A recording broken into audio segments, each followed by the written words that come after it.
Chapter 2013. The martial emperor city's Yugrum wielded the famed sword Fuji and charged directly at the 1,000 family elite cavalry. His sword fell. This sword was completely different from the previous one, which killed people with a light touch. It was brilliant, and the sword chi was so strong that it blotted out the sky. Wang Xianji, who was never willing to praise anyone, once joked with the green-robed girl that Yugrum was the only one who stood out among the tens of thousands of martial artists in Donghai.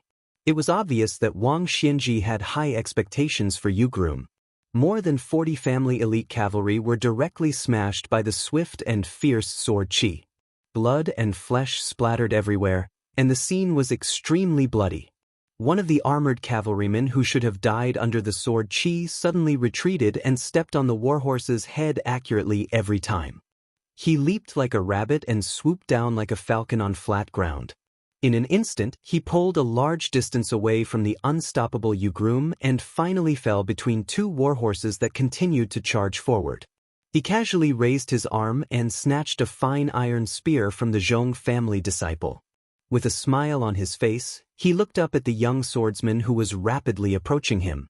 The middle-aged man in the armor of an ordinary cavalryman thrust his spear out. The spear was like a giant dragon leaping out of the water, aiming at the central plains swordsman's heart. Spear immortal Wang Xiao, one of the 4 grandmasters of the spring and autumn period, had left the big arm manual that had been handed down for generations. It said, "When the spear pierces a line, it will go straight. On the line, ghosts and gods will retreat." Every time Yugrum stepped on the warhorse's head, he would break the warhorse's front leg, raising a cloud of dust and completely disrupting the cavalry's formation. In the face of the middle-aged cavalryman's powerful spear, he suddenly lowered his body a little. He lowered his head and bent his waist, barely dodging the incomparably sharp tip of the spear. Then he thrust out his sword, which also went straight. The cavalryman lurking among the Zhong family's private cavalry was Zhong Liang, known as the second person of the Devil Path in Beimeng. In the face of Yugrum's evasive sword, he was still calm and collected. He pulled out his spear and retreated without hesitation. Zhong Liang didn't choose to confront Wang Xianji's first disciple head-on. Instead, he adopted a defensive stance, blocking and circling. The circle was less than a chu wide, and his defense was extremely methodical. Thus, even when faced with Yugrum's consecutive sword attacks, the sword aura alone strangled the riders charging from both sides of Zhong Liang. However, Zhong Liang still retreated calmly, showing the elegant demeanor of a great spear master. Although Yugrum's swordsmanship was profound and vaguely had the charm of a land sword immortal, and could be said to be aggressive, once an opponent of Zhong Liang's level chose to retreat shamelessly, it would be difficult for Yugrum to seize the opportunity and succeed. Moreover, Zhong Liang was originally recognized as a master of various schools in Beimeng, and finally achieved a killing power that did not lose to the celestial state with the Finger Mystery Realm. But in the end, Zhong Liang, who did not have the Vajra physique, did not continue to blindly pursue killing power to reach the celestial state. Instead, he opened up a new path in spear arts, only taking the defensive position and not the offensive, striving to keep the enemy away from the tip of the spear. It should be known that besides being a prominent family of generals in Beimeng, the Zhong family was also the only family of spear arts in the world. The Zhong family's disciples were brave and valiant. Regardless of gender or age, they were all skilled in spear arts, especially the big spear. Young children had to practice spear arts with a white wax pole in hand. After the initial success in spear arts, they had to reach the level of not letting water in. That was, the family's 10 riders would run in a circle at a distance of 30 paces, and the person holding the spear would have to deflect all the arrows that were shot at him. After that, in the heavy rain, brandishing the long spear so that his clothes were not wet in the slightest. Only then could he be considered to have reached the level of great success in spear arts. Therefore, the long spear iron cavalry under the command of Beimeng's General Zhong Shuntong, whether it was Dongzhuo's private cavalry, Murong Baoding's Winter Thunder elite cavalry, or the inferior Ruren iron cavalry, they were all inferior to the long spear iron cavalry. It was a pity that the Zhong family had only cultivated less than 2,000 iron cavalry in 20 years.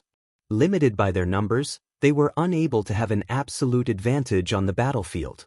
After the Beimeng Empress saw the Zhong family's iron cavalry practice with her own eyes, she sighed.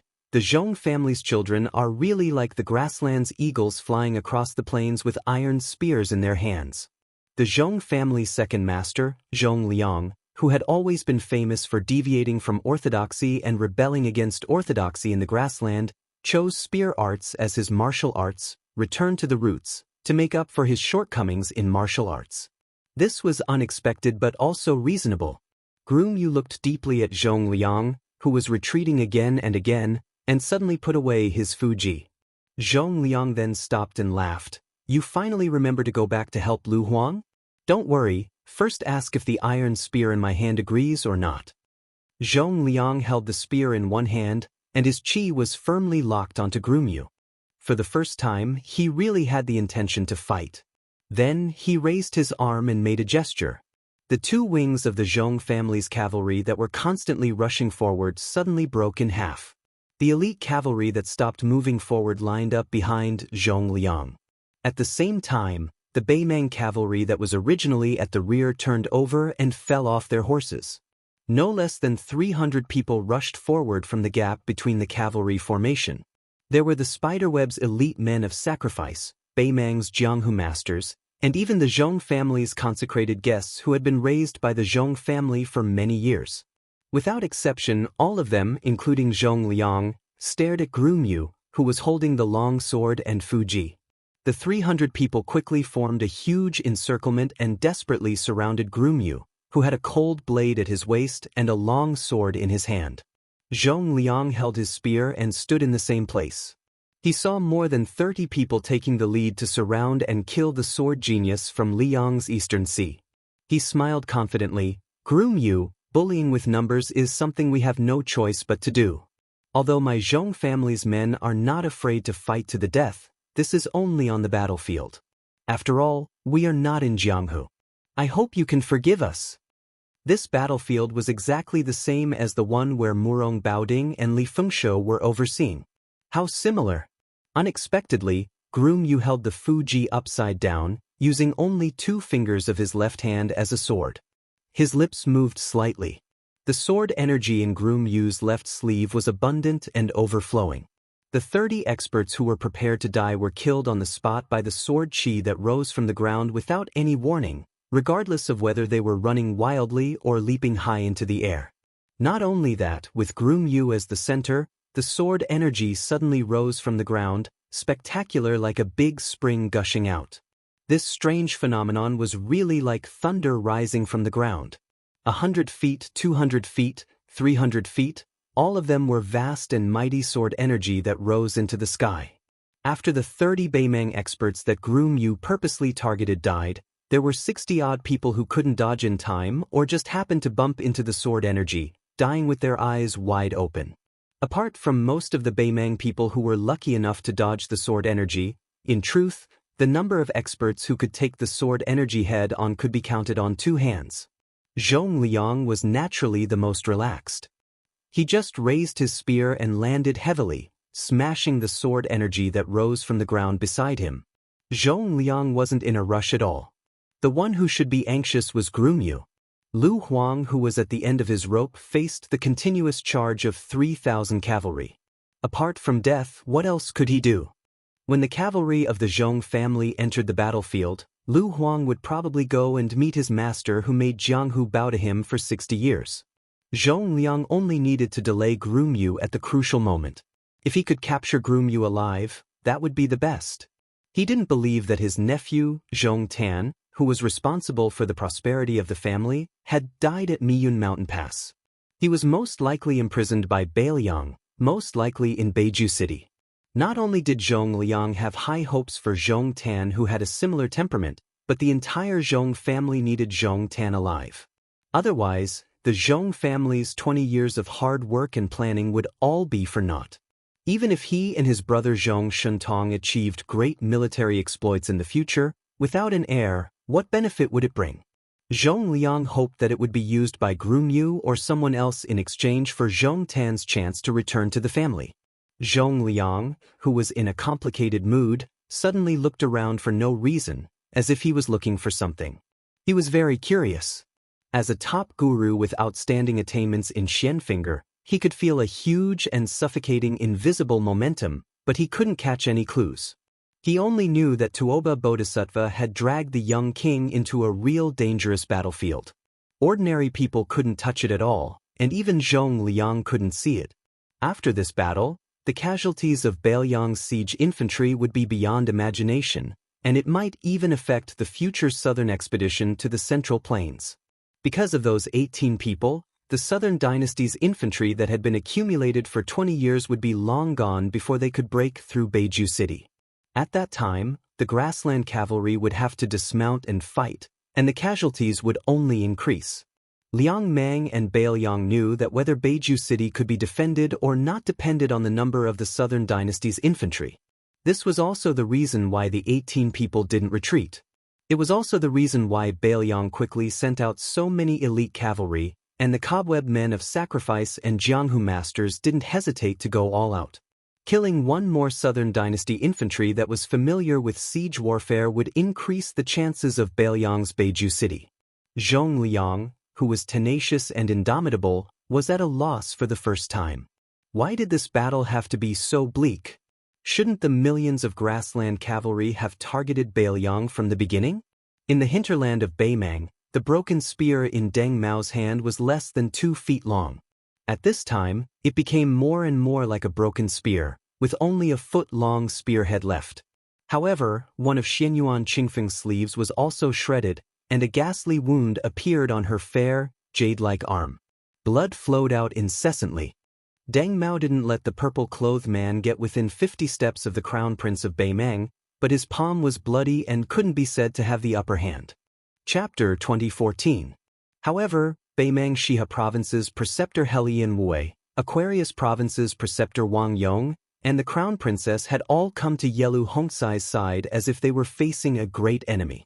They wanted to make sure that the crown prince wouldn't be killed by that crazy woman in broad daylight. Regardless of what attitude the emperor held toward the life and death of his son, if the commander-in-chief died under the protection of the army, in the end, it was an unprecedented and shocking comical matter. 2 armies facing off against each other and having the head of a general taken away by the enemy of 10,000 men was a ridiculous ending that would only appear in the streets and alleys of romance novels. Although Helian Wei wasn't famous in the grasslands as a martial arts grandmaster and was only known for his strict management of the army, and Wang Yong had never killed an enemy in Jianghu or on the battlefield. However, judging from the fact that these 2 riders were flanking the crown prince of Beimang, their strength must be extraordinary. After all, the crown princess of the chess and sword music school was rumored to be second only to Hong Jingyan, Huang Baozhuang, the Copper Man Grandmaster, and several masters whose sword chi was close to Huang Qing. At this moment, she was still standing on the right side of Wang Yong. Even in the face of such a lineup, Xianyuan Qingfeng still had no intention of retreating. Unreasonable. Wang Yong, the preceptor of Aquarius Province, shook his head lightly. This woman didn't know how to judge the situation. Not only did he steal the limelight for the young king, but he didn't expect this woman to really think he was a pushover. Yelu Hongcai made up his mind to use her to rope in a group of grassland bigwigs with unique hobbies. He smiled sinisterly and said, "Deng Mao, remember to keep her alive." Xianyuan Qingfeng coldly glanced at the crown prince of Beimang who was sure to win, a mocking smile on his lips. Logically speaking, the crown prince was more precious than his royal highness. However, no matter if it was Liang or Beimang, they were all trash. Deng Mao said in a low voice, "Xianyuan Qingfeng, I'll give you a chance to kill yourself." Broken Spear Deng Mao didn't deliberately lower his voice. Yelu Hongcai was immediately enraged after hearing this, but due to his forbearing and gloomy nature, he didn't say anything. However, in this crown prince's heart, Deng Mao and his benefactor, Yelu Dongchuang, must die. Xianyuan Qingfeng laughed loudly as if he had heard the funniest joke in the world. After he stopped laughing, he asked, "Xianyuan Qingfeng, do I need others' pity?" At this moment, although Xianyuan Qingfeng's expression appeared to be calm, the splendor that blossomed from her beautiful eyes left a deep impression on others. bigotry, madness, and ruthlessness. No matter when or time and place, these grandmasters of martial arts evaluation masters, or even Wang Ansli Chungang and Wang Xinji would never have such an extreme demeanor and SSS, or Lis Wang and Wang Xinji, Wang and Wang, who had these in no matter where and the no. To them. This is Yang's lady was female woman was. White dress Luo Yang, martial emperor cities Linya, and Wu family's sword tombs jade flower would never be so cold and extreme. Xianyuan Qingfeng slowly raised her injured arm, allowing the blood to drip from between her fingers onto the yellow sand. Her eyes turned red. Deng Mao, do you really think you're that bastard with the surname Su? Strands of scarlet aura that reeked of blood appeared on her arm. It was so thick that it was almost tangible, and it formed a sharp contrast with her smooth and translucent snow-white arm. The aura that flowed out lingered around her arm like numerous small scarlet snakes that were sticking out their tips.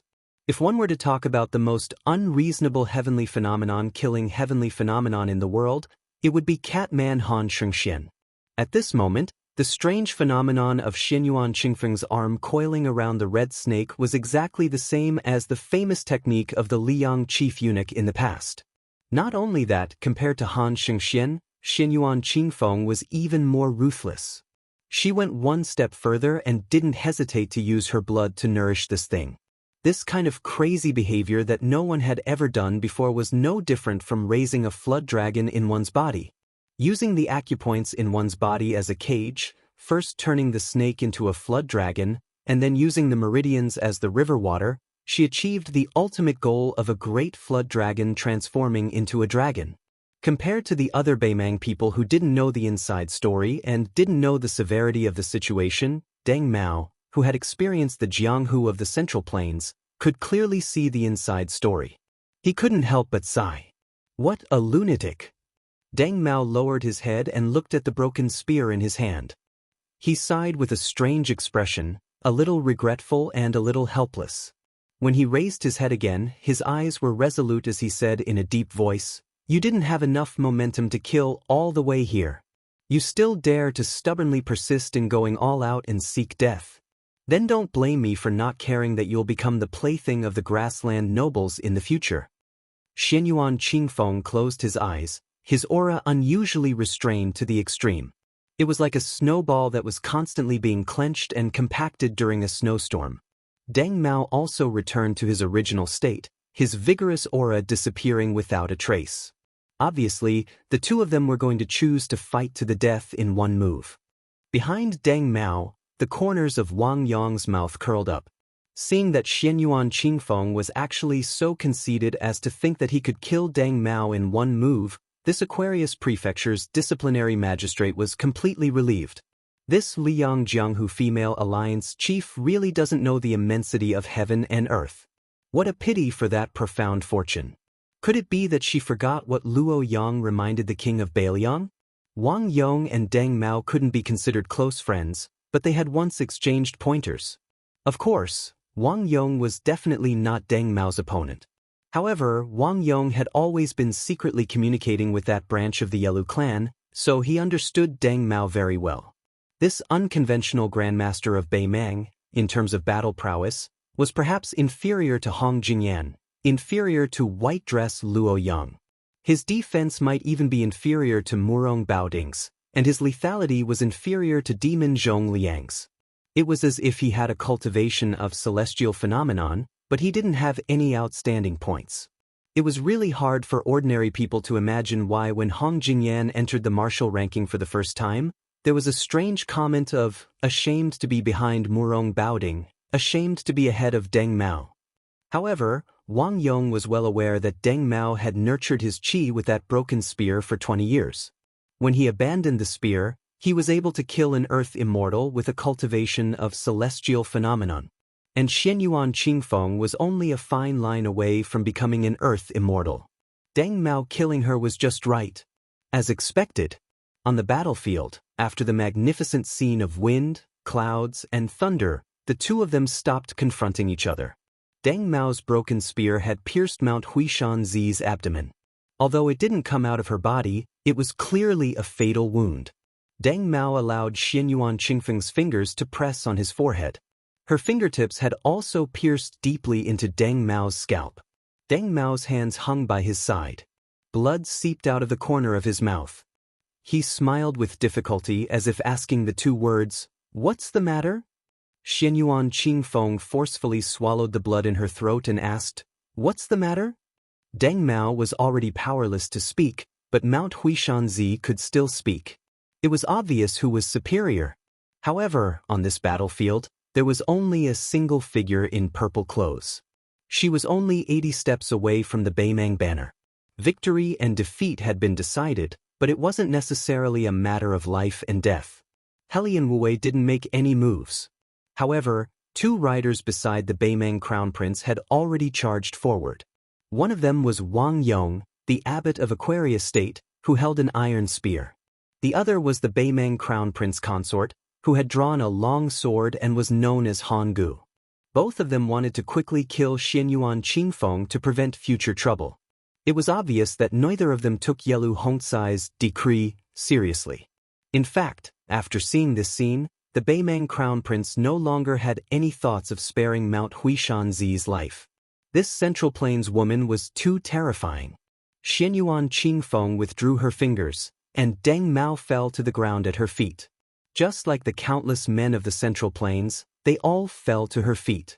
She closed her eyes and listened to the rapid, drum-like sound of horse hooves. The wind blew, and her sleeves fluttered. She was still as graceful as an immortal. At that moment, Xian Yuan Qingfeng recalled a certain someone holding up an oil paper umbrella in the heavy rain at the Great Ox Hill. He recalled how they looked at the snowmen piled up in the courtyard together at the Demoyai post station in the capital. A certain someone spoke with an inexplicable sadness about their dreams. She slowly fell backwards. She was a bit tired. Something strange happened. In a certain inconspicuous battlefield in the heart of the Northern Mang army, a petite and exquisite figure had actually emerged from the ground mysteriously. She arched her back and sprinted as fast as lightning, practically passing through the bellies of the Northern Mang warhorses. In a short few blinks of an eye, she arrived at Xian Yuan Qingfeng's side of the battlefield, and then disappeared in a flash.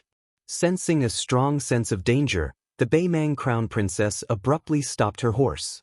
She widened her eyes. She was already behind the Aquarius Prefecture's provincial governor, so she was in disbelief. In her line of sight, Wang Yong was still charging forward with his spear in hand. He was unstoppable. However, a young girl had unknowingly squatted on the back of his horse. This prefecture's provincial governor, who had great authority, had his chest pierced by a karate chop. After the young female assassin pulled out her karate chop, she glanced back at the Beimang crown princess, who was shivering all over. She seemed to chuckle before she disappeared again. In the next moment, she happened to carry Xian Yuan Qingfeng, who had fallen to the ground. After a brief moment of shock, the crown princess no longer cared about breaking the rules of etiquette. She angrily shouted at the surrounding cavalry with a ferocious expression, "Stop the assassin!" No one knew why this young girl appeared on the battlefield. Even the young vassal king of Bailiang did not know. Su Fengyan only knew that she had promised him that she would not go to the battlefield outside Beimang City.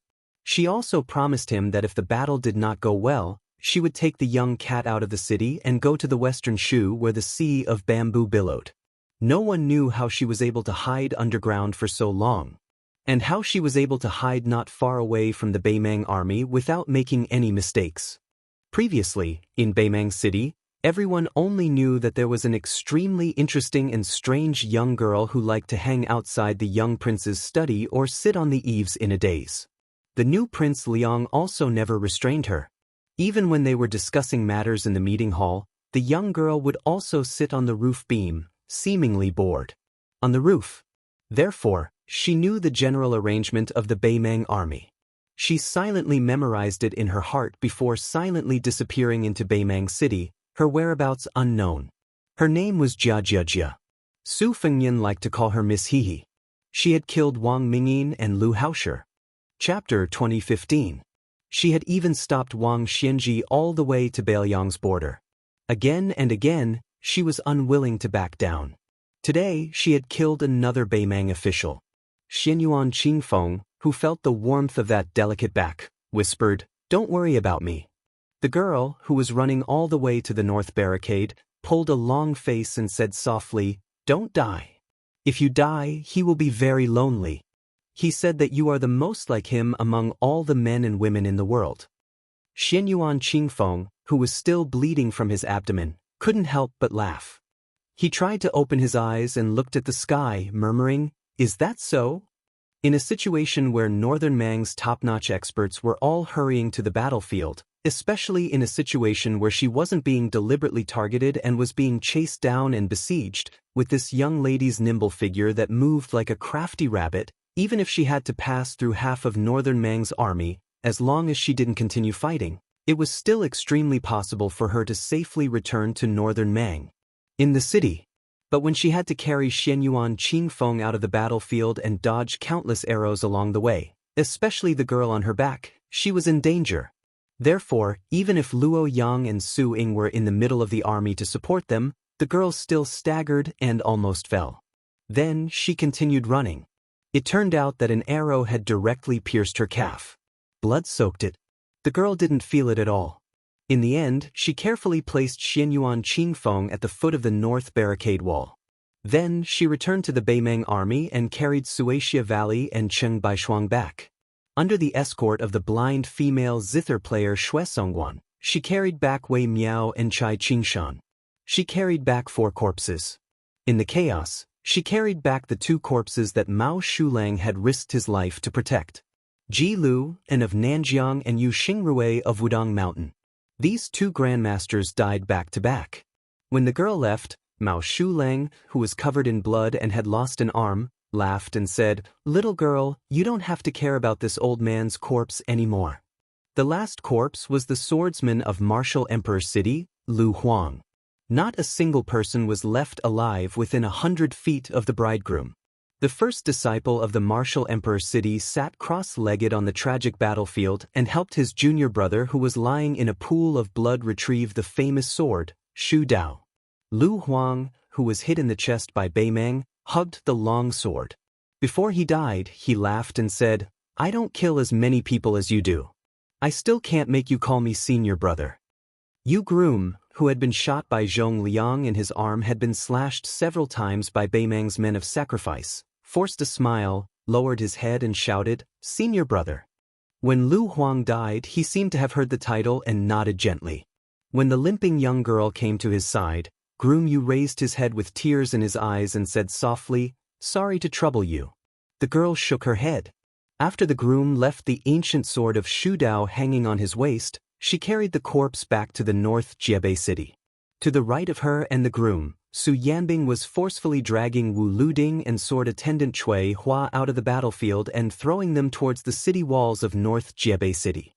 Then, Su Yanbing finally turned around and walked towards the iron spear inserted into the ground. With his back to the girl, Groom Yu pulled out the Shu Dao sword that had just been sheathed. At this time, he was holding the sword with both hands. He looked into the distance. Zhong Liang, whose hand had been cut off, was desperately rescued by his family's men of sacrifice. He was escaping towards the center of Beimang's army. Groom Yu, with 2 swords, slowly moved forward. In the center of Beimang's front line, Luo Yang, whose white clothes had long been dyed scarlet by blood, finally stood there alone after persuading Su Ying to return to North Jiebei city.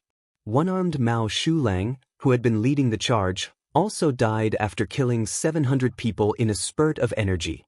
He died without an intact corpse. He died without a burial place. Under the city walls, the corpses that Jia Jiajia carried away from the battlefield were placed into hanging baskets and returned to North Jiebei city. Outside North Jiebei city, there were 18 grandmasters. Cheng Baishuang, Sui Shigu, Wei Miao, Chai Qingshan, Yu Xingrui, Ji Lu, Lu Huang, Mao Shulang. All 8 of them were dead. The 10,000 infantrymen of Beimang's 3 divisions had long been wiped out. The 10,000 cavalry on the 2 wings had suffered heavy casualties. More than 2,000 of the cobweb men of sacrifice and various Jianghu experts had died in battle. The 1,000-man elite cavalry that had intercepted and killed the grandmasters of the Central Plains added up together with the elite infantrymen of the grassland, the total number of casualties had reached 10,000. More than 2,000 catapults and the large crossbow formation had become mere decorations. Xianyuan Qingfeng sat on the ground with her back against the city wall. She had already pulled out the broken spearhead and pressed her hand against the wound with a cold expression. Wu Luding, whose internal organs had been injured, covered his mouth with all his might. Blood seeped through the gaps between his fingers. He couldn't help but cry. In order to save him, swordswoman Tuhua had been slashed in the face by a saber. However, when she looked at him now, her expression was still as gentle as ever. Xue Songguan, whose face was as pale as snow, hugged his guqin. His fingers were a mess of flesh and blood, and the strings of his guqin were all broken. There was no trace of qi left in his body. Su Ying, who was wearing a red robe, had a deep cut on his back. He crouched down and gently helped He bandage her wound. The stubborn girl raised her arm, bit her lip, and wiped her tears with all her might. She couldn't see him, because she knew that the battle between the two that no one could see was an even more tragic one. Outside North Jiebei City, Groom Yu continued forward. Su Yanbing and Luo Yang continued to block the advance of the two large infantry formations of Beimeng. In an instant, the clouds in the sky above North Jiebei City, or more accurately, the entire northwestern border, disappeared at the same time. Chapter 2016. As long as everyone raised their heads, they could see a vast and boundless ripple above their heads, surging and spreading in all directions. The Northern Liang Border Army inside North Barricade City and the Northern Mang Great Army outside North Barricade City were like fish swimming at the bottom of a lake, all of them raising their heads to look at the layer of ripples on the mirror-like surface of the lake. There were no clouds for thousands of miles. Then, it was as if two huge rocks had smashed into the surface of the lake, breaking through the surface and falling straight to the bottom of the lake. Two figures landed on the ground at the same time. The earth shook. That brilliant golden color landed in the Beimeng army. The white figure landed in front of the city gate of Bailiang City. The two figures that had just descended from the sky collided almost at the same time. One person went from north to south. One person went from south to north. The illusory battle of providence was in the Fangzhang world in the sky. The Beimeng army god had the upper hand. The young king's providence had been cut off by the remaining heavenly Tao contained in Li Fengshuo. But in the end, Su Fengnian still brazenly broke through that world and returned to the human world. Then, the next battle would be an unrestrained battle in the human world. When the two streaks of light collided in the middle of the Northern Mang army's abdomen, the momentum was so great that several hundred cavalry in the vicinity were instantly sent flying. Before the men and horses even landed on the ground, they had already died. The burly golden figure slid back a few thousand feet. The white rainbow crashed into the city wall of Bailiang City. His elbows were pressed against the wall, and he did not allow his back to hit the city wall. Both sides did not take a breath. Instead, they collided violently in the previous straight line at a speed faster than when they retreated.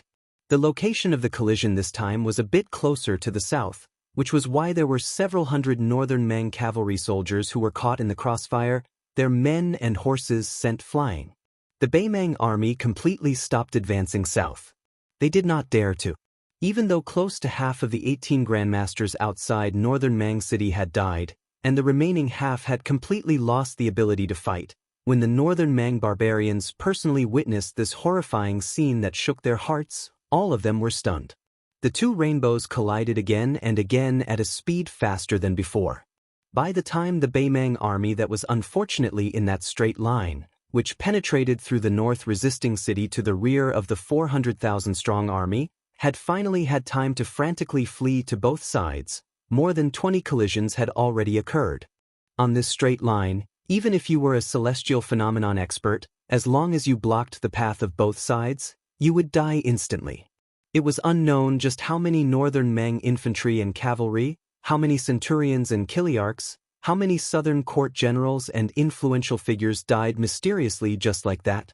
Later on, there was a martial arts grandmaster who sighed from the bottom of his heart, The battle outside Jbiching is probably only comparable to the battle between Lu Zhu and Lu Zhu. Since there was only one ancestor Lu in this world, a battle between the two of them had not happened in 1,000 years. The next collision was even more shocking. Even the ordinary soldiers could see the chi ripples that surged out with their naked eyes. This time, the golden figure almost directly withdrew from the battlefield. The Beimang army god paused for a moment, then stepped forward step by step.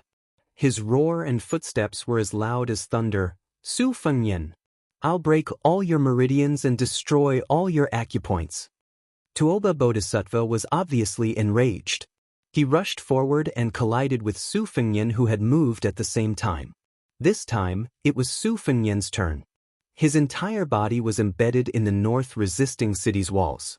Everyone could finally see Tuoba Bodhisattva's burly figure clearly. 18 golden flood dragons as thick as bowls circled around his body rapidly. He sneered loudly, "Let's see how many pounds of blood you have left to boil and convert into qi." Su Fengyan, who was dressed in white, landed at the foot of the city. There was not a speck of dust on his body, and there was indeed no trace of blood. On the drum platform at the top of the north resisting city's walls, the drumming never stopped. Jiang and I, who was beating the drum nonstop, had tears all over her face. She did not dare to look at Su Fengyan. She suddenly shouted, "Baoyang's millions of poor families are wrapped in iron clothes and withered bones.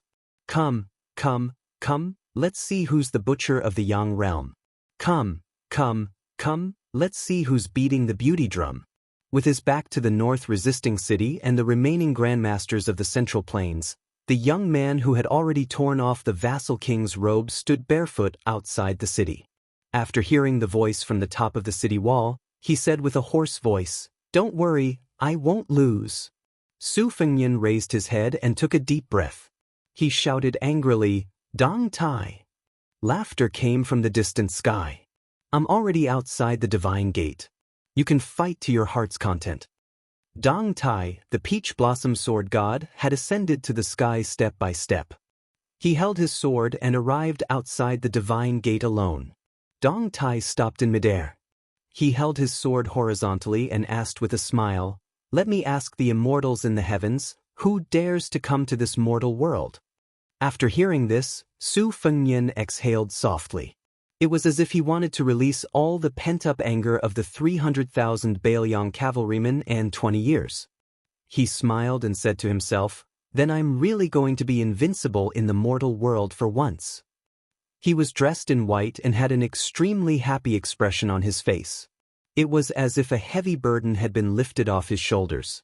"For the time being, I don't care about how many wisps of smoke there are in the Central Plains. I don't care about the outcome of the war between the two countries. I don't care about the Liyang imperial court scolding. I don't care about the million cavalrymen of Beimang. I don't care about how many famous stone tablets there are in Mount Qingliang. I, Su Fengyan, will only be Su Fengyan for once." Su Fengyan laughed loudly and said, "Heaven, earth, and mortal world. Wait for me, Su Fengyan, to stretch my body." Sure enough, the young man did a big stretch. A snow-white giant python that seemed both tangible and intangible suddenly appeared behind the young man. It was as huge as a mountain range, occupying the North Jiebei city.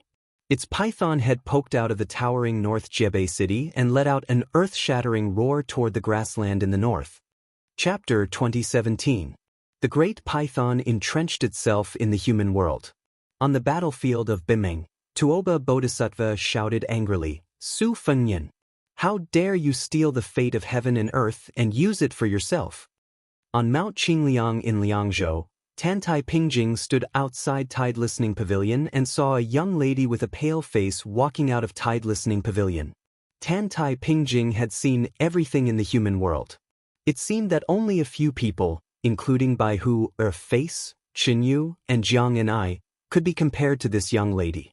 However, this young lady with a bit of childishness was naturally far from those women with obscure backgrounds and rough experiences. Standing in front of Tantai Pingjing, she was timid and weak, like a little flower that quietly grew and died in a secluded corner. No one saw or appreciated her, But once one met her, regardless of gender, one would feel pity for her. Tantai Pingjing looked around. In her eyes, Mount Qingliang was empty. The people and things were still there. However, the fate that the Su family had accumulated in the northwest of Liang for 20 years was gone. In the world, everyone had fate. It was just a matter of quantity. Only the person with the most fate could gather into fate. The current emperor of Liang, Zhao Zhuan, was naturally one of the outstanding figures. The old Grand Secretary, Zhang Julu, also had fate. Now Chen also had it. The Great Pillar State, Gu Jiantang, had always had it. Back then, the illegitimate son of the late emperor, Zhao Kai, also had it. Among the women in the world, the Empress of Dechu, Jiang and I, who was beating the drums on the city wall of Beimang City, also had it. Xianyuan Qingfeng of Liang River Lake had it. Bodhisattva of Mount Lantua had it. The young lady in front of Tantai Pingjing had no fate at all. This was definitely a huge anomaly in the eyes of Qi cultivators. Or it could be said that this woman once possessed a great amount of luck. Perhaps she should have been the Empress of Beimang or even the next Empress of the Grassland. But for some reason, her luck was integrated into the luck of the Su family in the end, and then it was taken away by someone in Beiqing City. The Qi refinement grandmaster who was originally rushing south to the South Sea sect was just passing by Liangzhou City. After seeing the strange phenomenon here, he could not help but rush over. Staring at the little girl who was full of confusion, Tantai Pingjing thought for a while and understood. She asked softly, "Are you called Huyan Guanyin?" The young girl nodded. "Big sister, who are you?" Tantai Pingjing smiled and then asked with a frown, "Did Su Fengyan beg you to do this?" She hurriedly shook her head and said, "Young master only knows that I've returned to the Grassland tribe. He doesn't know that I've been staying in Tide Listening Pavilion all this time. It was Grandpa Su who secretly told me those things before he passed away. I'm willing to do anything for you." Tantai Pingjing looked at the determined expression on that beautiful face and sighed secretly. She raised her head and said softly, "Are you willing to do this?" Beiliang's North Rejecting City, West Chu's Divine Phoenix City, Liang's Imperial Astronomer, Western Region's Mount Lantuo, and a portion of the Northern Grasslands Providence contained in this silly girl. Eternal Emblem Auspicious Talisman. He had been in the pugilistic world 3 times, the Central Plains twice, and Beimang once. He had been to the Imperial Court 3 times, Great Peace City twice, and Guangling Path once. Everywhere he had been, he had gained something. The providence he had obtained in the end was more than enough to be the emperor of the Central Plains, let alone the king of a territory. Why are you still unwilling to judge the situation, take a step back, and wait for an opportunity to take action?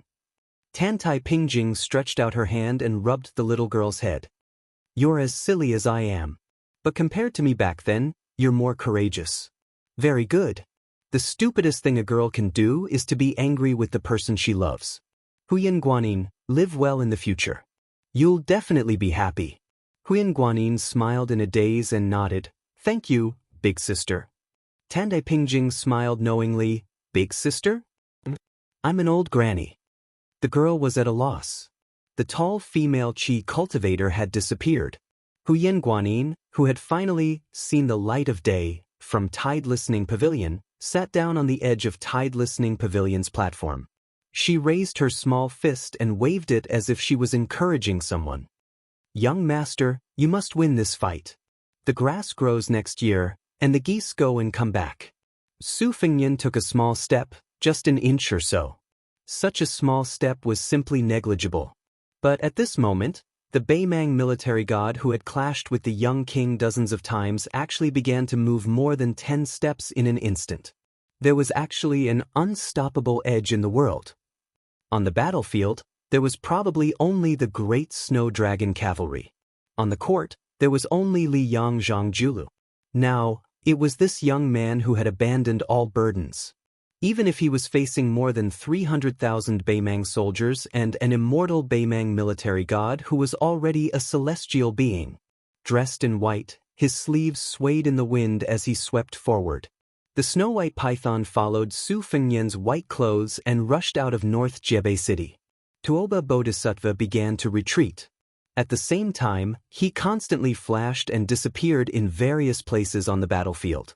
Although the huge white python rolled on the battlefield, it did not cause any impact to the Beimang army. It leaped high like a white rainbow. The next moment, its huge head, which was as big as a building, suddenly smashed down fiercely. Tuoba Bodhisattva, whose body had stagnated for some reason, fell to the ground. Dust flew everywhere. Su Fengnian stepped on the forehead of the man who had fallen to the ground. He leaned forward and looked down at the stabilizing force of Beimang's military and politics.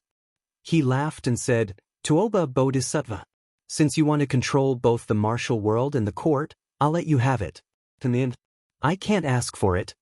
The 18 golden flood dragons entwined around Tuoba Bodhisattva's burly body crazily crashed into the high and mighty white python.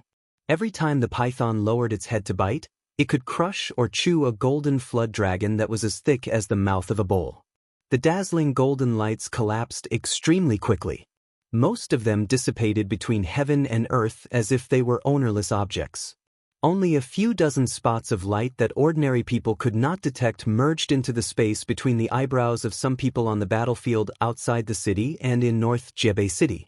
The light flickered unsteadily. Some fell silent, while some still bounced out of the space between the eyebrows and gradually disappeared. How could 18 slender bamboo poles support the force of a mountain peak? After more than 10 times, Tuoba Bodhisattva, who had been lying on the ground, suddenly roared.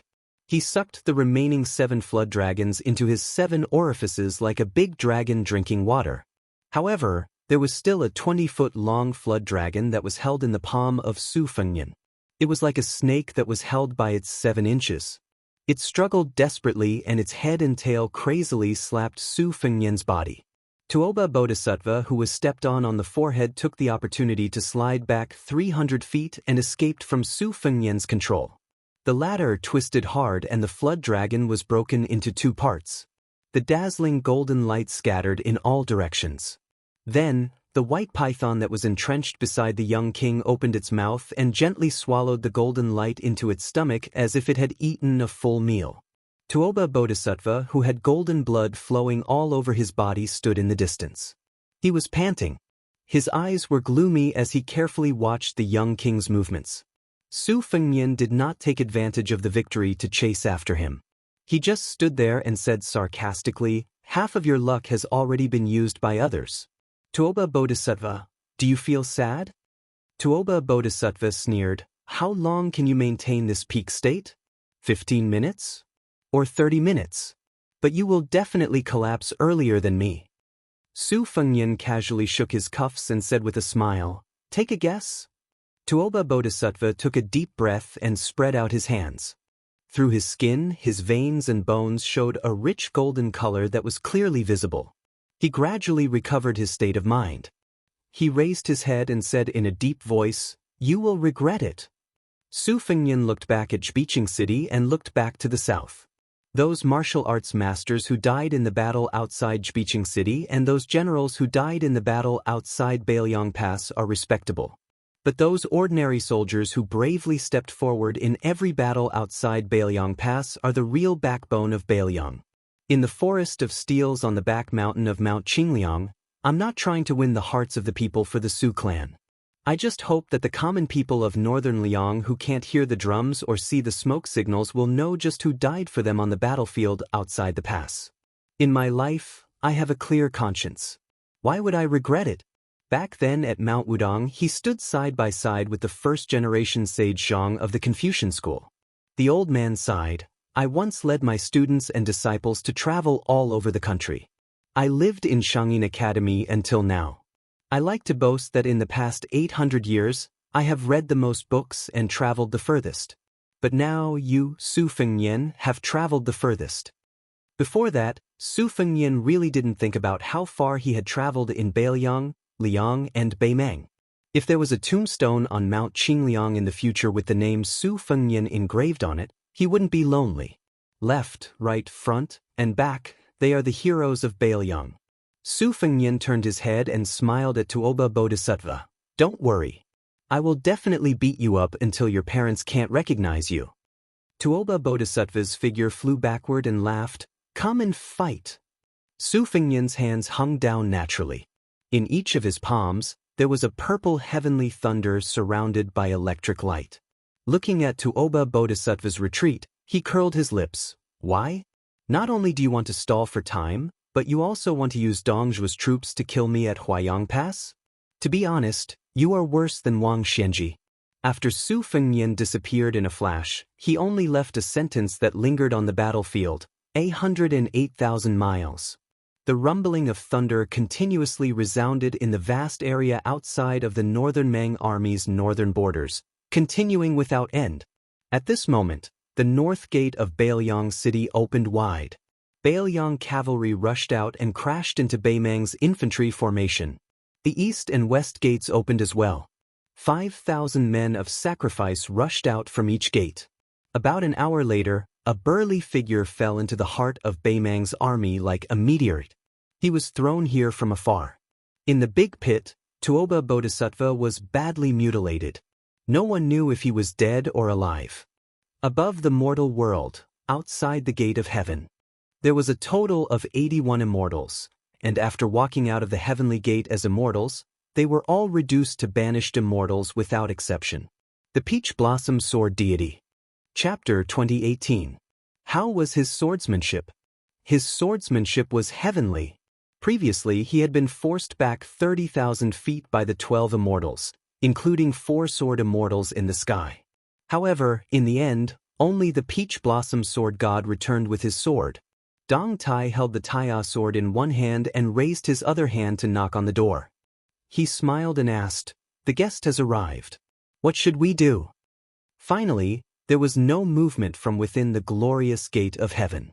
At this time, Groom Yu had already returned to Beimang City with the head of Zhong Liang from Beimang. Su Yanbing asked for a horse from the Bailiang frontier army and left the city with his spear.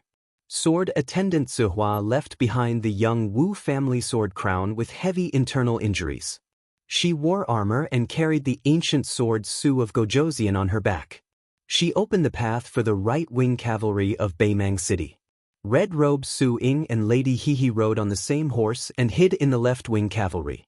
The grand battle of North Jebei City's defense had finally begun.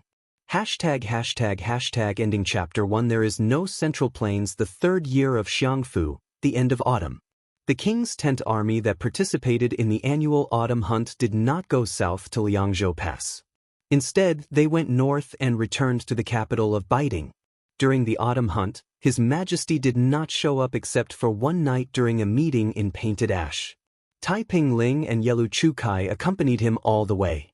In the night, there were many palaces. In a small room that was far from being luxurious, the candlelight swayed gently. Not only did it not illuminate the room as bright as day, it added a bit of gloominess. This was probably the so-called, "the forest is too quiet."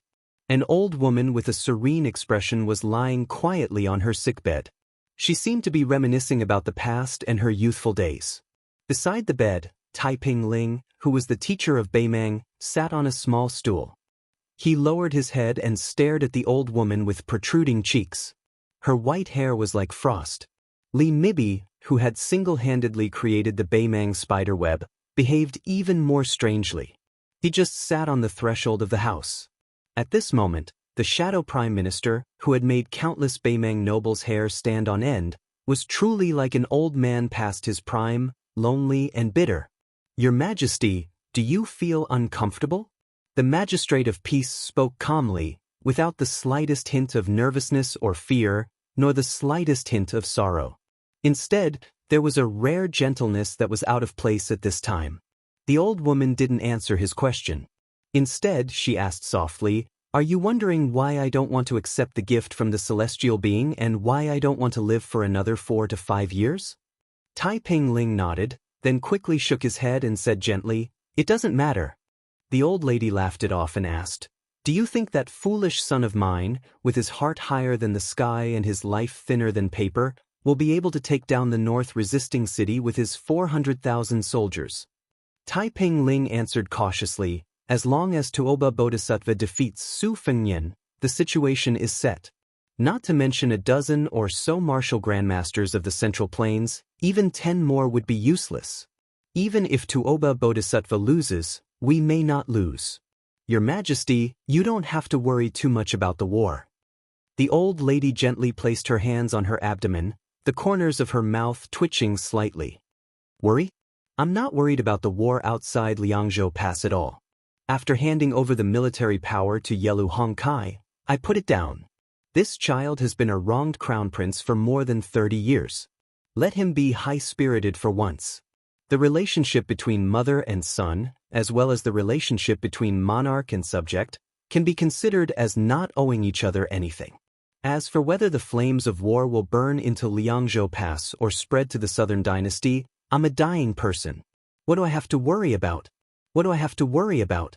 In my life, I think I'm the best at the word ease. The guilt I feel towards others doesn't last long. I can also let go of the regret I feel towards myself. In this life, the first half of my life was like walking on thin ice, but at least the second half of my life was comfortable and comfortable. It's quite good. Moreover, as a woman who wears the dragon robe and sits on the dragon throne, I'm the first person in all of history. Whether I'm remembered for hundreds of generations or infamy for tens of thousands of years, my name is destined to not be forgotten in the history of each dynasty. What great regrets do I have in this life? Probably none. It was rare for the old lady to be so long-winded, and it was even rarer for her to be so calm. The old man made a sound of acknowledgement. This chess and sword music school's Taiping commandant had angrily left the grasslands back then and went to the central plains of Liang to live in seclusion for 20 years. She had changed her identity more than 10 times, traveling north and south of the Great River. She had seen all kinds of things in the world and studied the mountains and rivers to her heart's content. There were tens of millions of scholars in the world. Perhaps only the great demon Huang Sanjia, who had caused chaos in the spring and autumn period, was more, read 10,000 books and traveled 10,000 li, than this Beimang imperial tutor whose real name had long been forgotten. The old lady took a deep breath and asked, if Zhao Bing and Chen Zhibao work together, will they be able to fight their way north to the outskirts of Tai and city? The old man nodded and said, definitely. If nothing unexpected happens, the two rebellious kings will purposely hold back their troops and wait for the battle between us and the Beiliang frontier army to be over. Otherwise, if they take the capital of Liang too early, they will be worried that we will retreat back to the grasslands. They are even more worried that we will simply abandon the territory of the southern dynasty and decisively retreat to Norland. Then, it will be the awkward situation when the Zhao clan of Liang unified the Central Plains. With the temperament of Yen King Zhaobing, he will not let his efforts go to waste. At that time, Su Fengnian will really be the next Beiliang, and Beiliang will still be the powerful Beiliang. It is not worth it. The only variable in the Central Plains is Gu Jiantong's Liang frontier army. He has 300,000 elite soldiers openly and secretly. If he grasps the right opportunity, he may become the Su Shao after the Battle of the Western Wall. Furthermore, Gu Jiantang will not let go of this opportunity. After all, Liang no longer has the wise old Emperor Zhao Li. The world today is no longer the world of the past. At that time, Su Shao ruled by drawing rivers and was unpopular. However, once Gu Jiantang successfully takes over Tai and city, he will comply with the will of the heavens. It will be very different. The old man saw that the old woman's spirit was still good, so he tried his best to be concise and to the point. The Central Plains is in troubled times. Among the generals, Liang's Lu Sheng and Su Gong are few and far between. They are outside of the storm and still have the opportunity to choose a tree to live in. Tang Taizhuang and the others who are in city will most likely end up in a more miserable state. As for the civil officials in the imperial court, the short-lived Emperor Zhao Sun won't say much. Zhao Bing and Zhao Zhu, father and son, no matter who usurped the throne, would be willing to treat those scholars well. Only Chen Wang, the regular attendant of the left scattered cavalry, has an unfathomable future. The key is whether the new emperor is truly magnanimous or not. The old woman mocked herself. I gave up the chance to live for 4 or 5 more years just to not see that magnificent scene. Am I wrong? The imperial decree of peace said softly, If your majesty, the old woman seemed to know what the imperial preceptor wanted to say. She smiled broadly and said, "Forget it. There is no medicine for regret in the world. I don't care for it." The imperial decree of peace smiled. "Your majesty is a true hero." The old woman suddenly said something off-topic. "Li Mibi, that woman can live, but she must not see the light of day again." Li Mibi, who was sitting on the threshold, was startled. He then said in a voice just loud enough for the emperor to hear, "I understand." The old woman seemed to have remembered something. "That Wang Du of the southern court who likes to plant plum blossoms, is he really a chess piece?" Li Mibi raised his voice slightly. "Although there is no conclusive evidence, I can still conclude that Wang Du is a hidden chess piece of Baoyang." The old woman sighed. Tide Listening Pavilion's Li Yishan is truly formidable. The imperial decree of peace revealed an expression of heartfelt admiration. He nodded. "Indeed." Li Mibi asked, "How should we deal with that Dongju Bo King Jingchong?" The imperial decree of peace replied, "His 10,000 private cavalry must have already joined up with the Yuzhou light cavalry of Yu Luan's saber division. Presently, the southern court's military strength is weak. It's like a house with holes on all sides. Unless we send assassins in secret, we can't do anything to him. But this time, we'll borrow a knife to kill someone. With this Dongju bow, it'll only make the knife a bit faster. It's not a big deal." Li Mibi said indifferently, "If your majesty really wants him dead, I can personally take action." The old woman smiled. "Forget it. The southern court is such a big place. Even if I offer it up with both hands, Baoyang's small cavalry would have to be able to swallow it up. Just let them make trouble." The old woman was clearly somewhat tired when it came to such a major military matter that involved the direction of Liang Mang's war. She also had some unconcealable vexation. She slowly closed her eyes. It was as if she wanted to live a life where the eye doesn't see, the heart doesn't grieve over. She didn't want to be unable to break away from those schemes when she reached the end of the path in the world of the living. The old woman forced herself to take a breath. Her tone suddenly became firm. Her wizened face no longer had the casual expression from before. "I only have 3 things to tell you. Dongzhuo must take Huayang Pass. Yelu Hongkai must die before me. The Murong clan must leave behind their bloodline, regardless of gender." When she said the last sentence, the old woman laughed out loud for no reason. She was extremely happy. Superfluous. Then there are only 2 things left. The old woman turned her head for the first time tonight. She looked at the imperial decree of peace, who worked diligently and wholeheartedly for the country's court. She smiled and asked, "You can be considered a scholar. Then tell me, is it that man proposes but God disposes, or God disposes but man disposes?" The imperial decree of peace said calmly, "It varies from time to time, from place to place, and from person to person. Man proposes but God disposes. In the end, there's no fixed number." The old woman withdrew her gaze. She didn't comment. She muttered to herself, "A muddled account." There was a long silence. The candlelight in the room was still dim. The old woman murmured in a small voice, "It's getting cold, you should all leave. I want to have a good rest." The autumn air was refreshing. If he didn't die now, when would he? The imperial decree of peace stood up gently and then bowed. The old man refused to straighten his back for a long time. He turned and walked out of the room. Li Mibi stood on the steps of the small courtyard as if he was waiting for the imperial decree of peace. After the imperial decree of peace closed the door, the 2 old men stood side by side. Li Mibi sighed softly. There are still too many things that haven't been explained clearly. The imperial decree of peace didn't comment. Li Mibi suddenly sneered. "If you leave too much blank, your authority as the imperial preceptor will grow." In the end, His Majesty didn't even leave a name list for the imperial preceptor. This is indeed what you want. Chapter 2019. As for the Beimeng Empress's funeral, it was destined to be kept a secret. When the old woman refused to add oil to the celestial, she knew that she did not have much time left. Thus, she had informed the Taiping magistrate and Li Mibi that if she could not survive the Battle of North Jiebei, She would use the excuse of being exposed to the autumn cold to let the Taiping magistrate handle all government affairs. She had already changed the people in charge of the big and small seals to the Taiping magistrate's trusted aides. When the Taiping magistrate said that she was a true hero, he was speaking from the bottom of his heart. Yelu Hongkai, an old official who had followed the orders of 3 dynasties, was bound to die. If it were not for Li Mibi, who could barely hold back the first master of the chess and sword music school, no one in the grassland could challenge her. It was very likely that the next ruler of the grassland would be in her hands. After all, the empress did not mention who she wanted to inherit the throne.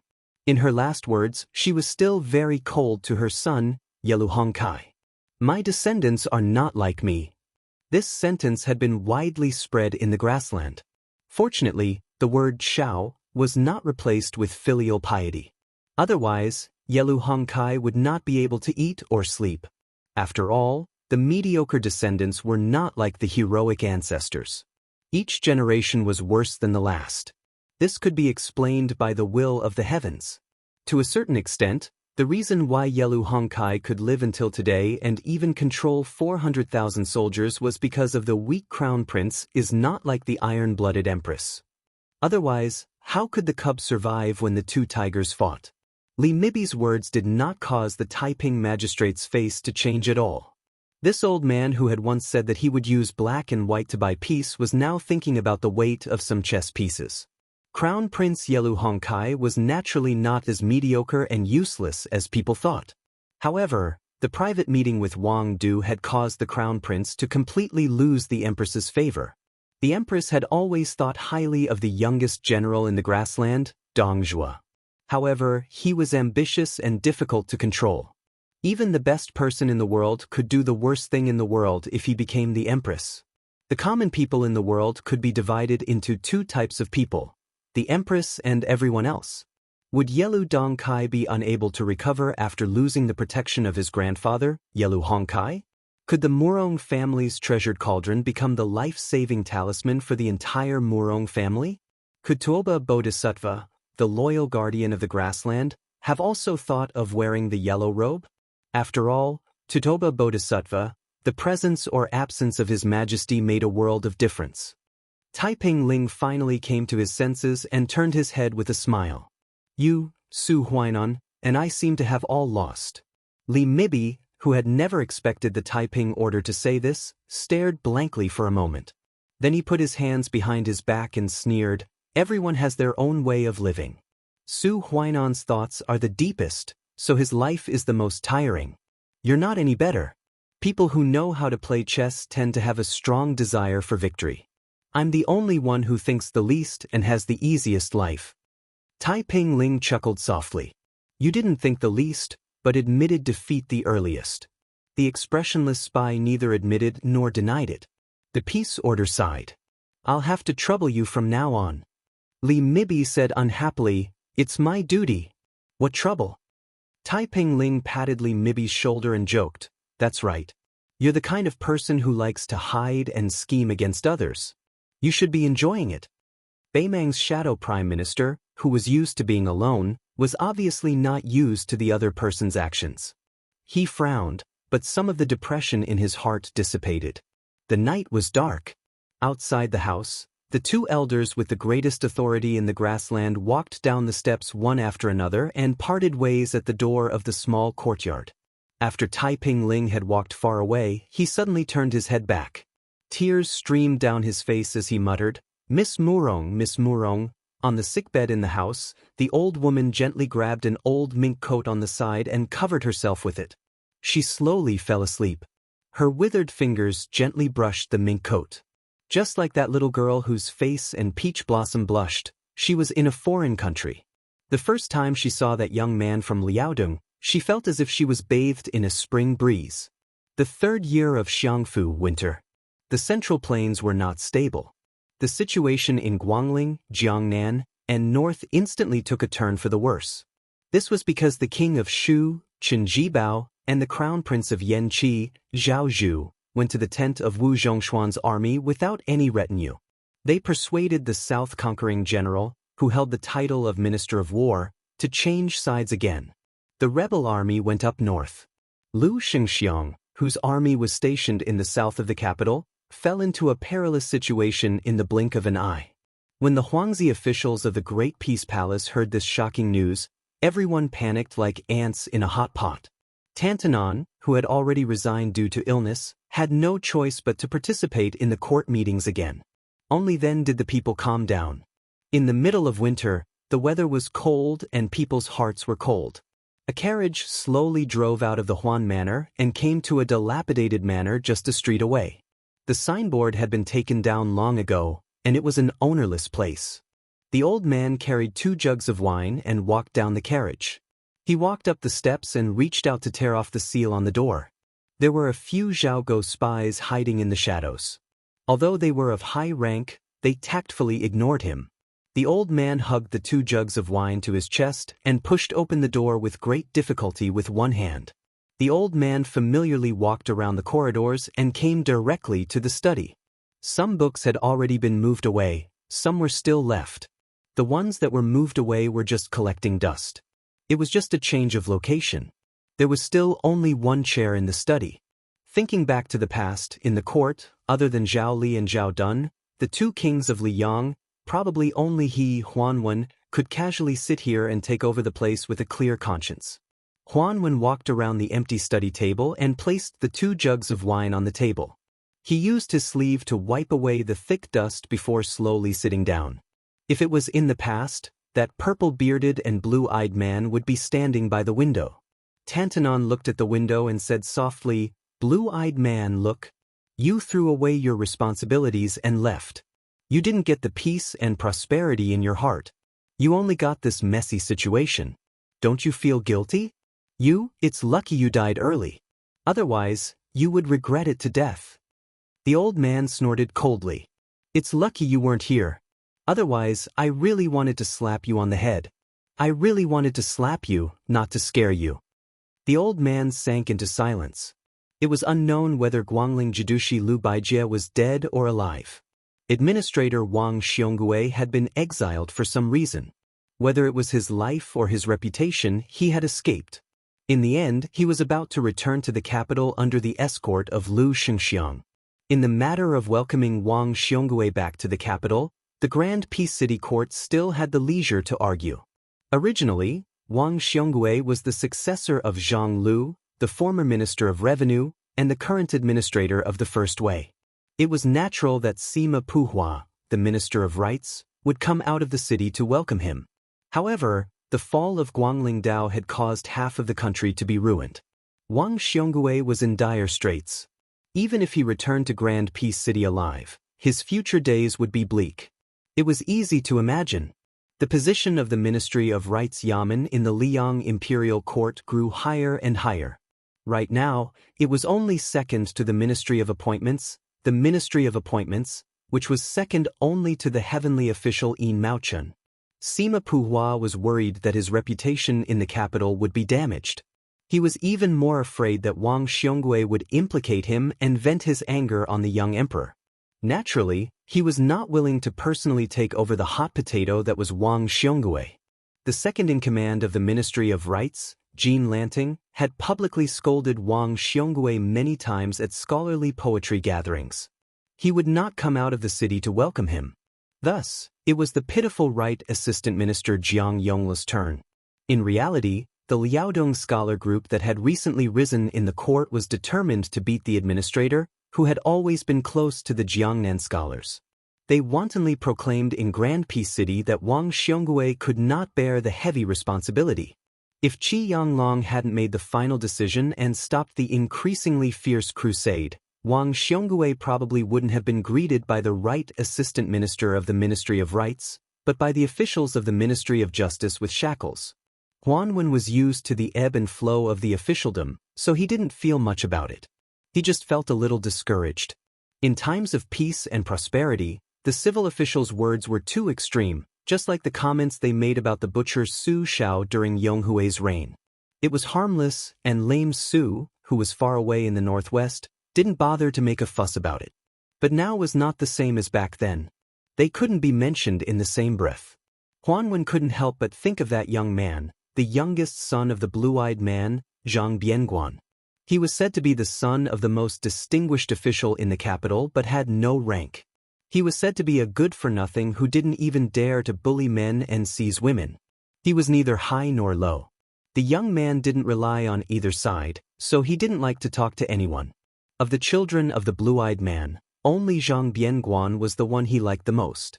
He wasn't afraid to see him and dared to make any jokes. Huanwen heard that after Zhang Bianguan left the Zhangfu, he married a woman from a small family. He lived an ordinary life in the streets. What he liked to do the most was to wander around and watch those pigeons fly in the sky of Great Peace City. Day after day, year after year. Unfortunately, in the end, this young man who stood aloof from worldly affairs had died. The old man opened a jug of wine, raised his head and drank. He suddenly felt slightly sorrowful. The old man held the jug of wine and walked to the window. He pushed open the window and looked at the gray sky. It's late and it's snowing. Can I drink a cup? How could one cup be enough? A jug was just enough. The old man drank a mouthful of wine, wiped the corner of his mouth, and said with a smile, "You can't drink this kind of fine wine. You'll be starved to death." This Tantanon, who had been in a high position for 3 dynasties, sighed and said in a small voice, "I almost forgot, you are someone who doesn't like to drink." The old man said angrily like a child, "There is someone in the world who doesn't like to drink. Preposterous." Tantanon leaned against the window and looked at the desk. He took small sips of wine and quickly drank more than half of it. His eyes were slightly hazy. A little tipsy but not completely drunk, this was the end of life. The old man seemed to see a scholar with a purple beard and blue eyes sitting upright behind the desk, looking at him with a smile. Chapter 2020. Tantanon remembered the time when he and that guy were young, studying the books of the sages together. He slowly raised the wine pot and laughed softly. "Don't think of the errors of Confucianism, reading does not disappoint." That person seemed to reply, "In the morning I am a farmer, in the evening I ascend to the hall of emperor." Tantanon then continued to recite, "The court is full of Zhu Zigue, all scholars." In the end, the two recited together, "The emperor values heroes." Tantanon laughed loudly, not daring to look in that direction, afraid that he would not see that figure again in the next moment. The old man drank the last mouthful of strong wine in the pot, placed the pot on the windowsill, and staggered out of the study. "Only my generation betrays the books of the sages. Since ancient times, the books of the sages have not betrayed me." On the desk, there was a pot of wine that no one drank. Since ancient times, the sages have been lonely. Only the drinker leaves his name. Unexpectedly, after Wang Xiongui returned to the capital, the emperor was not angry. Instead, he comforted this Guangling Confucian at the court meeting.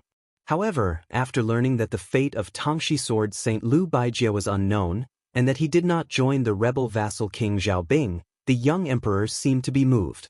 After hearing this news, not only did the emperor, Zhao Zhuan, let out a sigh of relief.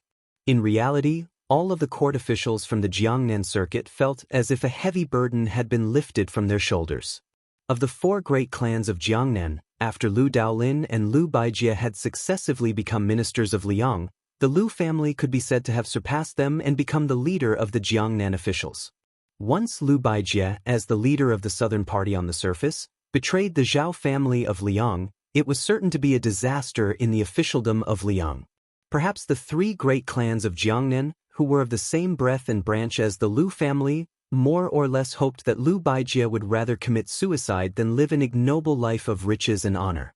Taking a step back, as long as there was no news of Liu Baijie, it was definitely a blessing in disguise.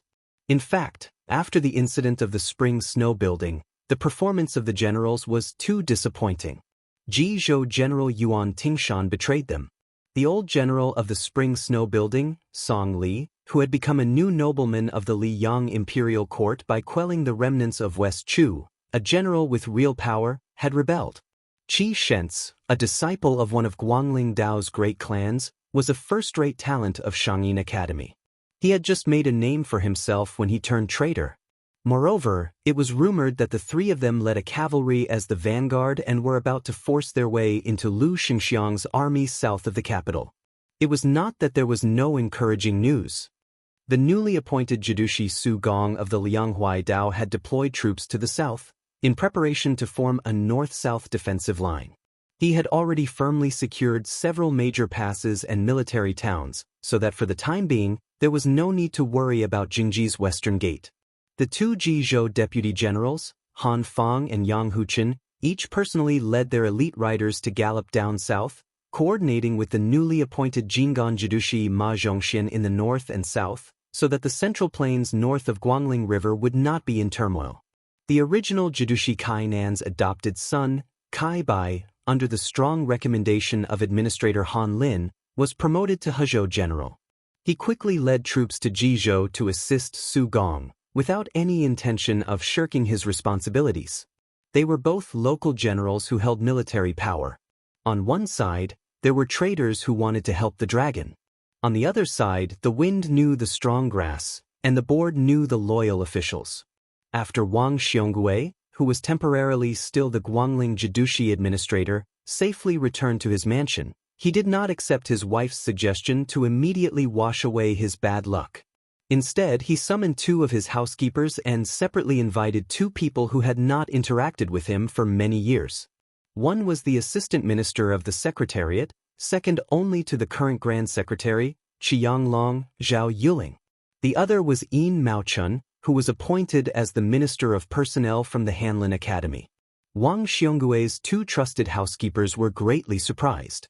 It had to be known that not only had their master made it clear that he did not have any contact with those two officials, in reality, although the Crown Minister of Eternal Hui, Yin Maochun, and Zhao Yuling were relatives by marriage, their relationship had always been shallow. After the marriage alliance, they had even less private contact. Therefore, after the two of them left the deserted mansion, they both felt that they had made a wasted trip. However, the two of them did not expect that one person would come to visit right after they left, and his identity was prominent. Yuanghua. They both came from the spring of Eternal Hui. They were both officials who had a bright future in Zhonglu. Furthermore, Yuangua's talent in his early years was even greater than the top three in the imperial examinations, Zhao Yuling and Yin Maochun. He had always been the junior that Tantanon favored the most.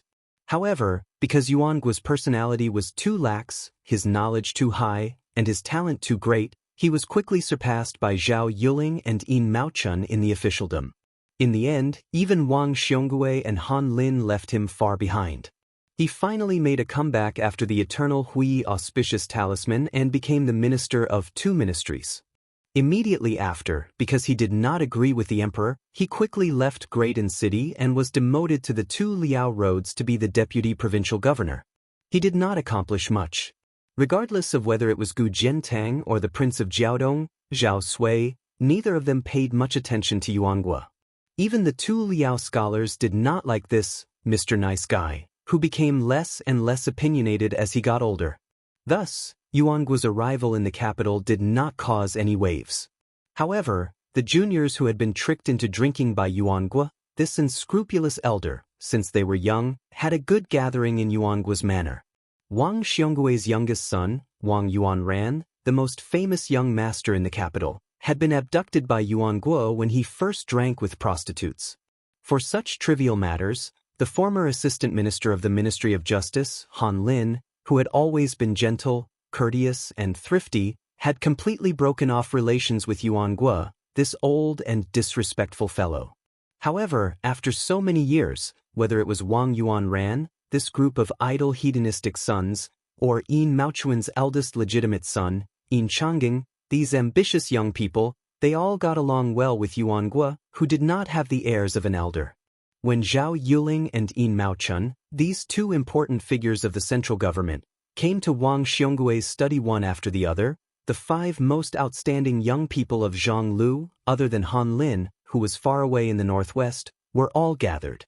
After the four of them sat down, they were all speechless for a moment. As the host, Wang Xiongui raised his teacup and said with a light laugh, "I will use tea in place of wine. In the future, I will have to trouble you to take care of ZC." ZC was Wang Yuanran's courtesy name, a gift from Tantanon's Huan Wen. However, the four of them all knew that there was another secret matter involved. In the beginning, Wang Xiongui had hoped that their teacher, Zhang Julu, would bestow him a courtesy name. However, Grand Secretary Zhang had never been interested in this type of icing on the cake, never opening his mouth to anyone. On the other hand, the knowledgeable Tantanon had always never refused anyone. Regardless of whether it was his colleagues in the officialdom or his scholarly friends, he would always accede to their requests. The reason why Tantanon's officialdom didn't collapse was probably because of this kind of bit-by-bit accumulation. In reality, back then Wang Xiongui had only casually mentioned it. How could he have the extravagant hope that the Grand Secretary would make an exception for him?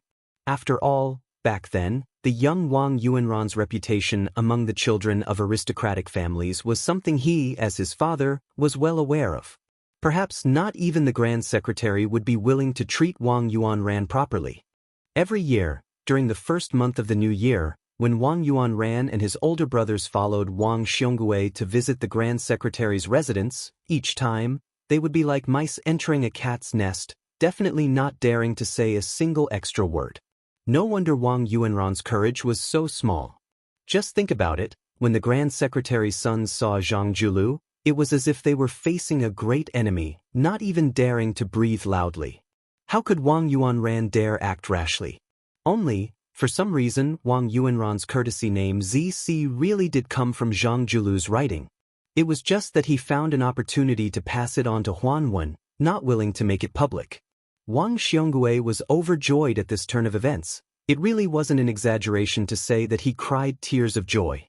However, the Minister of Revenue, who was well versed in the rules of officialdom, didn't dare make it public at all. Even when it came to his wife and son, he still didn't reveal the truth.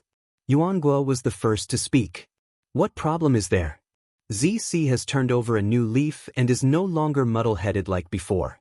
This is a good thing. As an elder, of course, I have no reason to refuse. Then, Yuan Guo turned his head with a smile toward Zhao Yuling and purposely asked, "Sir Zhao, is that right?" Zhao Yuling glared at this fellow, but when faced with Wang Xionggui's almost pitiful gaze, he nodded and smiled. No problem. Only Yin Maochun didn't speak. During the spring of eternal Hui, Yin Maochun was extremely outstanding.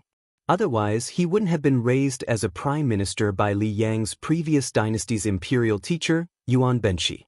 He was even more valued than the other person, Song Dongming. Yin Maochun, who had been in charge of the Hanlin Academy for more than a decade, was also the most famous official in the world who deserved the reputation of having students all over the world. In a sense, Yin Maochun had more potential than Zhao Yuling, who was, for the time being, slightly higher in rank and more powerful than himself. Wang Xiongui saw that Yin Maochun didn't speak, so he didn't force it. He didn't dare to force it.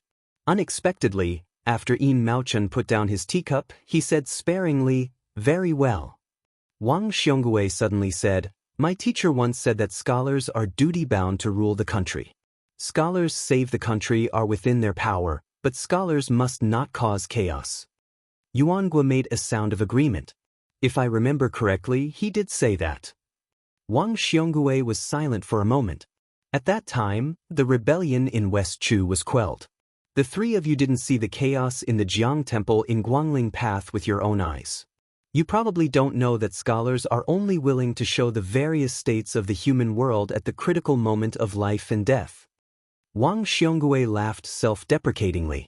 After my dynasty quelled the spring and autumn period and unified the Central Plains, I revised the history books of the previous dynasty and always saw some jokes. Some said that the water was too cold and the well was too small. Some said that my house had 4 walls, no beams, no white silk.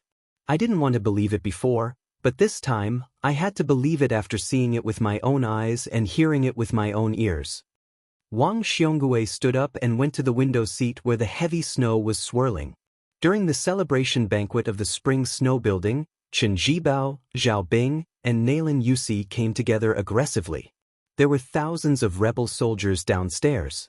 Only Mr. Tang she stood up and questioned Zhao Bing on the spot. And I, Wang Xiongui, am a second-rank official like Lu Baijie. Although I was angry, I didn't dare to say anything. Wang Xiongui turned his head and asked with a smile, I've been thinking, if my teacher was present at that time, what would he say and do? Yin Maochun was lost in thought. Zhao Yuling smiled but didn't say anything. Chapter 2021. Yuangue stroked his beard and said, I think that Mr., who has never fought anyone in his life, will give Zhao Bing a good beating. Yin Maochun laughed for the first time without any fear. Zhao Yuling, who was also a grandmaster in the officialdom, also laughed. Wang Xiongui straightened his robes, turned to look out the window and bowed solemnly. Yuangue sighed and slowly stood up. He also straightened his robes and bowed. Zhao Yuling and Yin Maochun looked at each other and smiled. They stood up at the same time and bowed as well. This was the matter of scholars. No matter what other scholars in the world think or do, I, Scholar Zhang Lu, cultivate my body. The Qi family. Rule the country. Pacify the world. At the border of the imperial city of Great Peace City, the door to a small courtyard was half closed. A blind young man and a maid who depended on each other were cooking wine in the snowy night. The maid called Xinghua said worriedly, Young master, it seems that the outside world is becoming more and more chaotic. When I went to buy food, I heard that the 3 rebel kings fought their way here and almost ran into Assistant Minister Lu's army. The price of rice in the capital has risen a lot. If we don't stock up, it will be troublesome. The young man, who was dressed in white and smiled proudly at the nobles, said gently, Don't worry, we won't starve. However, as long as one has food at home, one's heart won't panic. She wanted to speak but stopped. In the end, she couldn't help but ask in a small voice, Young master, can we defend? If the 2 border armies of Gudajo come down south to help, will we be able to quell the rebellion? But even I know that the king of Shu, Chen Zhibao, is very good at using troops. He is helping the king of Yen and the others. What should we do? Lu Su, who was in charge of Liang, said softly, The white-robed war saint chose to take in Wu Zhongshuan's army not just because he wants to end the battle quickly. It also means that the scenery in the distance is not in Great Peace City, but Gujiantang's border towns. Xinghua was confused. What is he thinking? Lu Suan joked, Only God knows. She carefully handed a cup of hot wine to Lu Su. Over the past few years, the 2 of them had a tacit understanding. Although she was blind, she naturally took the cup. When Lu Su lowered his head to drink, she sighed. Sigh, it's only been 20 years of peace and there's going to be turmoil and chaos again. The corners of Lu Su's mouth curled up. The 2 of us can be considered lucky to have just lived for 20 years. In the early years of Yonghui and this year's 3rd year of Xiangfu, the people of the Central Plains, the old people from the past, and the children now will all have to live in fear. She smiled. You're right, young master. Lu Su turned his head and looked at the half-open door. He pursed his lips and looked calm. She looked at the side of young master's face, her eyes dazed. She didn't have any extravagant hopes. She only hoped that she could stay by his side until she saw her young master's hair slowly turn white, and her young master would never see her unbearably old appearance with white hair. Lu Su slowly turned his head and broke the silence. I've already dismissed Spy Zhao today. You can say anything. Xinghua hesitated. Young master, do you occasionally feel lonely? The blind young man smiled and shook his head. I'm a virgin, happy and content. Xinghua stuck out her tongue. Young master, you're so calm and indifferent. You're really amazing. He mocked himself. The frog in the well talks about the sea, the worm in the summer talks about the ice. That's amazing. She didn't really understand, so she didn't say anything. Lu Su suddenly said, I remember that there's spring water in my hometown. It's known as the 9th best spring in the world by the Dafeng dynasty's tea sage. If you pour the spring water into a cup, the water will not overflow. It can even float copper coins. Xinghua widened her limpid eyes. Is it really that magical? Lu Su laughed. Floating copper coins are definitely fake, but it's true that it's like drinking wine in a cup. If there's a chance, we can use the spring water there to boil wine. Xinghua nodded her head vigorously. Lu Su raised his head slightly and whispered, This spring is the most pleasant. The 18 spring seasons. She asked curiously, Young master, who wrote this poem? It's quite good. Lu Su stretched out his finger and pointed at himself with a gentle smile. Xinghua immediately said in a serious tone, "It's really a good poem." Lu Su pointed at her. "You're not very good at flattery." Xinghua blushed. Lu Su gently opened his palm to the woman beside him. She felt as if she was struck by lightning. She was timid and gentle. Finally, she gathered her courage and stretched out her cold and slender hand and placed it in his palm. Lu Su held her hand tightly and said, "Xinghua, I'm blind. In the future, help me look at those great rivers and mountains. If you see them, I will see them too." She choked and said, "Young master, don't despise me for being stupid." Lu Su shook his head and said softly, "I don't dare." Outside the house, the heavy snow fell on the world. Inside the house, the people were as warm as spring. The 4th year of Xiangfu, early spring. The last heavy snow at the end of last year had yet to melt. Jiaodong King Zhao Sui led his elite troops to the south. At the same time, Hezhou General Kai Bai's elite cavalry and Yang Huchen's and Han Feng's cavalry successfully merged. Jinggan Jidushi Ma Zhongxian announced that he had gathered 100,000 elite troops and was about to head east. These good news added a festive atmosphere to this year's first court meeting. After the court meeting, Sun Yin found Fan Zhongho in the crowd. He said that he had recently picked up an incomplete chess piece. It was true that he had achieved great success. His chess skills had skyrocketed. He would definitely be able to teach this 10th-level chess saint a lesson. Fan Zhongho was originally walking side by side with Song Kelly, who was also in the Hanlin Academy. The two of them had a good relationship. The young phoenix of the Song family, whose family had declined, had always been silent. Only Fan Zhongho and he often talked at night. After hearing Sun Yin's provocation, Fan Zhongho smiled and agreed. They agreed to meet tonight at Sun Yin's house. Sun Yin repeatedly reminded this great national player to not forget to bring the liuji mutton from the horse stop. Fan Zhongho had to promise that even if he did not show up, he would not miss the mutton. Only then did Sun Yin give up. The top scholar of the last imperial examination, Li Jifu, ran all the way. When he reached Sun Yin's side, he was slightly out of breath. After being glared at by Sun Yin, Li Jifu smiled shyly. Li Jifu's appearance was average and his temperament was dull. He had always been ridiculed as one of the bottom 3 candidates in the Li Yang imperial examinations. He was neither a distinguished scholar nor a military strategist. Not to mention the distinguished and outstanding leader of the Yong Hui's court officials, Yin Maochun, he was far inferior to the second-place Gao Ting Shu Tanhua Wu Tsongxian of the same imperial examinations. His family background, his career prospects, and his prospects in the capital were all like this. Li Jifu had done nothing for 3 whole years and was not famous. Now, they were about to welcome the next court examination. Even though there were no results, Qin Guanhai from last autumn's autumn assembly had surpassed Li Jifu in both style and bearing. Qin Guanhai of a noble family was already famous in Great Pea City.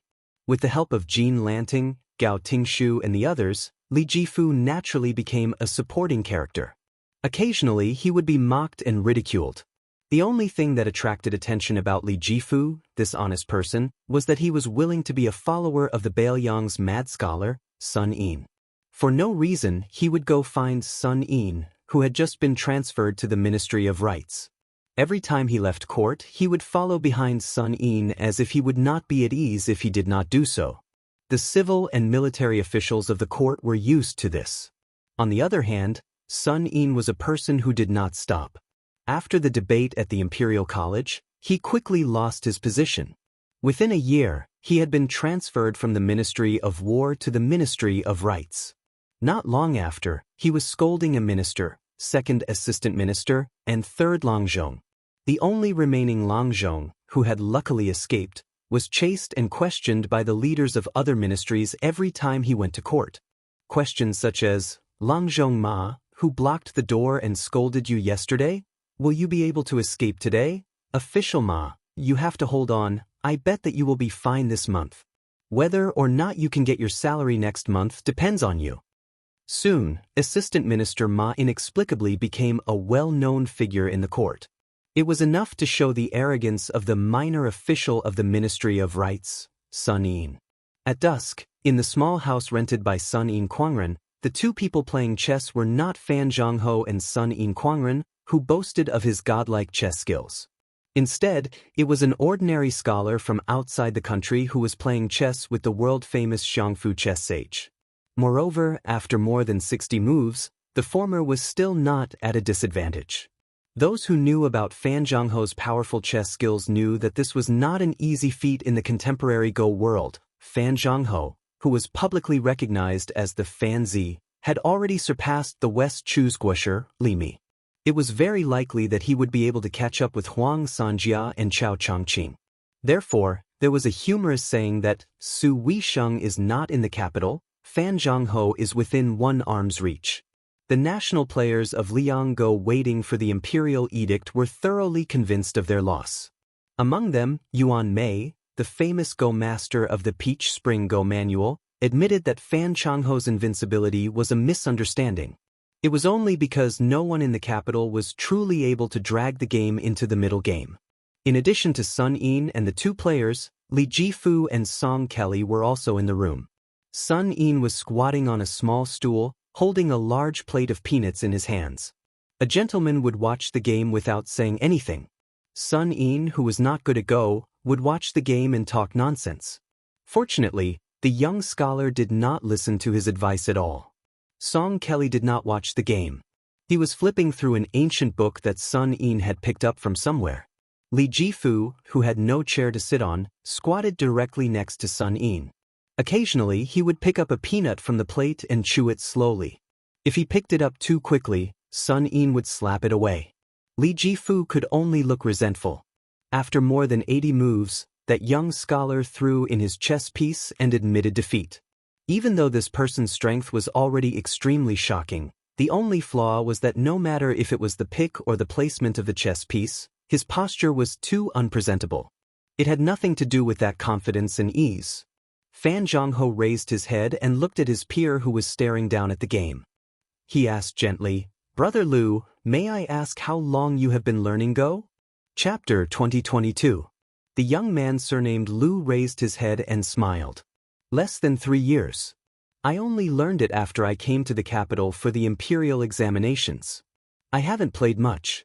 After my good friends left the capital last year, no one was willing to play chess with me." Fan Zhongho smiled bitterly. "Brother Lu is like a god on the chessboard. Amazing." Sun Yin laughed heartily. He felt even happier than when he had defeated Fan Zhong. This scholar with the surname Lu, who was going to take the imperial examination, was only able to obtain this residence after much effort. Even so, if it were not for Sun Yin's identity as Northern Liang, this fellow would most likely not have come to stay here. The young man's surname was Lu and his name was Huai. He was also from Bailiang and was the only scholar to participate in the autumn exam last year. However, his ranking was very low and he could barely participate in the court exam. If it were based on the results of the exam, he would definitely be a jinshi. However, Lu Huai could not be considered unknown because there was a middle-aged scholar surnamed Zhang who had helped Lu Huai copy scriptures at the entrance of the Imperial College. After Lu Huai settled down here, he lived in seclusion and devoted himself to studying. When Sun Yin was studying in his hometown of Bailiang, he was already known for his outstanding writing skills. At that time, even Yao Baifeng, who was the left chancellor of the Imperial College, this kind of leading literary figure, was willing to make a name for himself. Later on, Tantanan Huanwen, who sat firmly on the top seat of the secretariat, had also personally verified this matter. He had no choice but to teach Sun Yin to be low-key while pinching his nose and saying angrily, "This child won the imperial examinations, it was easy for him to win." Lu Huai was preparing for this spring's court examinations, so he naturally benefited greatly. In addition, even though Lu Huai's personality was strict, he wasn't arrogant. He spared no effort in seeking advice. There were several times when he burned the midnight oil to read something that he couldn't understand, so he would remember it one by one. Then he would wait until early in the morning when Sun Yin, who had to attend the morning court, woke up and opened the door, and then he would ask questions one by one. However, even though Sun Yin would answer all of his questions, the rather grumpy Sun Yin would still scold Lu Huai a few times, You're more diligent than Li Jifu, but your aptitude is a bit lacking. You can't even compare to that idiot Li Jifu," and so on. If he wasn't so grumpy when he woke up, he would also pat Lu Huai's shoulder and say a few words of encouragement. "It's fine, your writing is on par with Li Jifu's, so it's not too embarrassing. After all, you guys aren't me, Sun Yin." Lu Huai and Li Jifu, the likes of which only appear once every 10 years, but I, Sun Yin, only once in 100 years. Brother Lu Huai, the ability of a scholar doesn't depend on the court examinations. Yin Maochun was the Zhuangyuan, right? But what rank did his esteemed teacher, our Grand Secretary Zhang, get in the court examinations? Look at Li Jifu, didn't he also become the top scholar? How can he be compared to someone like me who didn't even participate in the court examinations? Li Jifu, who often stayed here, would always smile and not say anything. Madhv *Ker. Although Li Jifu's career wasn't smooth, his essays for the imperial examinations were truly flawless. 3 years ago, a certain senior top scholar admitted defeat in public and said, "How lucky am I to not participate in the court examinations in the same year as Li Jifu? How unlucky am I to be the second in the imperial examinations?" Luckily, Li Jifu didn't refute him. At first, Lu Huai thought that the gentle brother Li only had the same name as the top scholar in the first year of Xiangfu. When he found out the truth, he had no choice but to persuade Sun Yin not to laugh at brother Li in front of him. However, Sun Yin waved his sleeves and said, "There are countless people who have been scolded and humiliated by me, Sun Yin. However, there are only a few people who I, Sun Yin, reluctantly acknowledge. Li Jifu is happy. Why would he be angry?" Lu Huai, who got along well with Li Jifu after meeting him, was so angry that he almost moved out of the house. However, Li Jifu stopped him. After a heart-to-heart talk, Lu Huai returned to the house. After half a day, Sun Yin finally managed to suppress his impulse. However, it was obvious that he was holding back a lot. In the end, Li Jifu forced Sun Yin to swallow back the words he was about to say. He scratched his head and smiled. "Brother Sun, I'll say it if I want to. If you're uncomfortable, I'm even more uncomfortable." Sun Yin pointed at Li Jifu and looked at the helpless Lu Huai. He said proudly, "Did you hear that?" After interacting with Sun Yin for a long time, Lu Huai, who had learned a lot of unconventional catchphrases, couldn't help but mutter, "There's no justice in this world. There's no law in this world." Therefore, the three of them got along harmoniously. Lu Huai also knew that Li Jifu was truly talented. Most importantly, he had an even rarer, neutral and peaceful temperament. He had no arrogance and was proud to the bone. He was definitely not the kind of person who appeared to be loyal but was actually treacherous. Today, Lu Huai only knew that Sun Yin had a chess friend who came to his house to play chess. When the two guests arrived, Sun Yin didn't introduce himself. He only said that if he won, he would bring him and Li Jifu to the restaurant at the end of the street. They would eat a lot of fish and meat. With Sun Yin's salary in hand, he would be able to compete with Kong Fong brothers. If it wasn't enough, he could even put it on credit. How could the name Sun Yin not be worth tens of thousands of taels of gold? Therefore, Lu Huai only knew that one of them was surnamed Song and the other was surnamed Fan. At this time, when he heard the young man with the surname Fan praise him as divine and amazing, Lu Huai's expression became a bit strange. He was just a layman who had unintentionally learned how to play chess. Wasn't it inappropriate for him to praise him like this? Noticing Lu Huai's gaze, Fan Zhongho felt helpless. He wasn't Sun Yin and didn't have the face to announce his name. Sun Yin was even more delighted. He grabbed the last handful of peanuts on the plate and gave half of them to Li Jifu. After getting up, he shook his robe and said with a smirk, "Lu Huai, do you know who this guy is? Fanzi of the chess world, the 10th Dan chess saint, the #1 national player of our dynasty, second to Chao Guanzi, the famous Huang Men of the Hanlin Academy, Fan Duanxian." Fan Duanxian? Pouring beans out of a bamboo tube, such a big nickname being shouted out by Sun Yin. Even Song Kelly, who was reading a book in the distance, couldn't help but shake his head slightly. Fan Zhongho put his hand to his forehead. Lu Huai wasn't stupid and quickly understood. He got up and bowed. "Lu Huai thanks Mr. Fan for the guidance." Fan Zhongho quickly got up and bowed back. It's just a friendly match. I don't dare to give you any advice. Sun Yin rolled his eyes and turned to Li Jifu, saying, See, sour scholar. 2. Before Li Jifu could speak, Sun Yin sighed and said, Including you, 3. But before Sun Yin could continue, Song Kelly said, Brother Sun, you don't have to praise me. Including me for. Sun Yin said bluntly, Song Kelly, it's not that I want to criticize you, but since you're close to Yen Qiji, you can be considered as a friend of a gentleman. Why do you care about those gossips? Sigh, in the end, it's young Mistress Fan who has taken advantage of you too. Song Kelly, who was holding the book, took a deep breath and didn't say anything. Sun Yin was still unwilling to let the matter rest.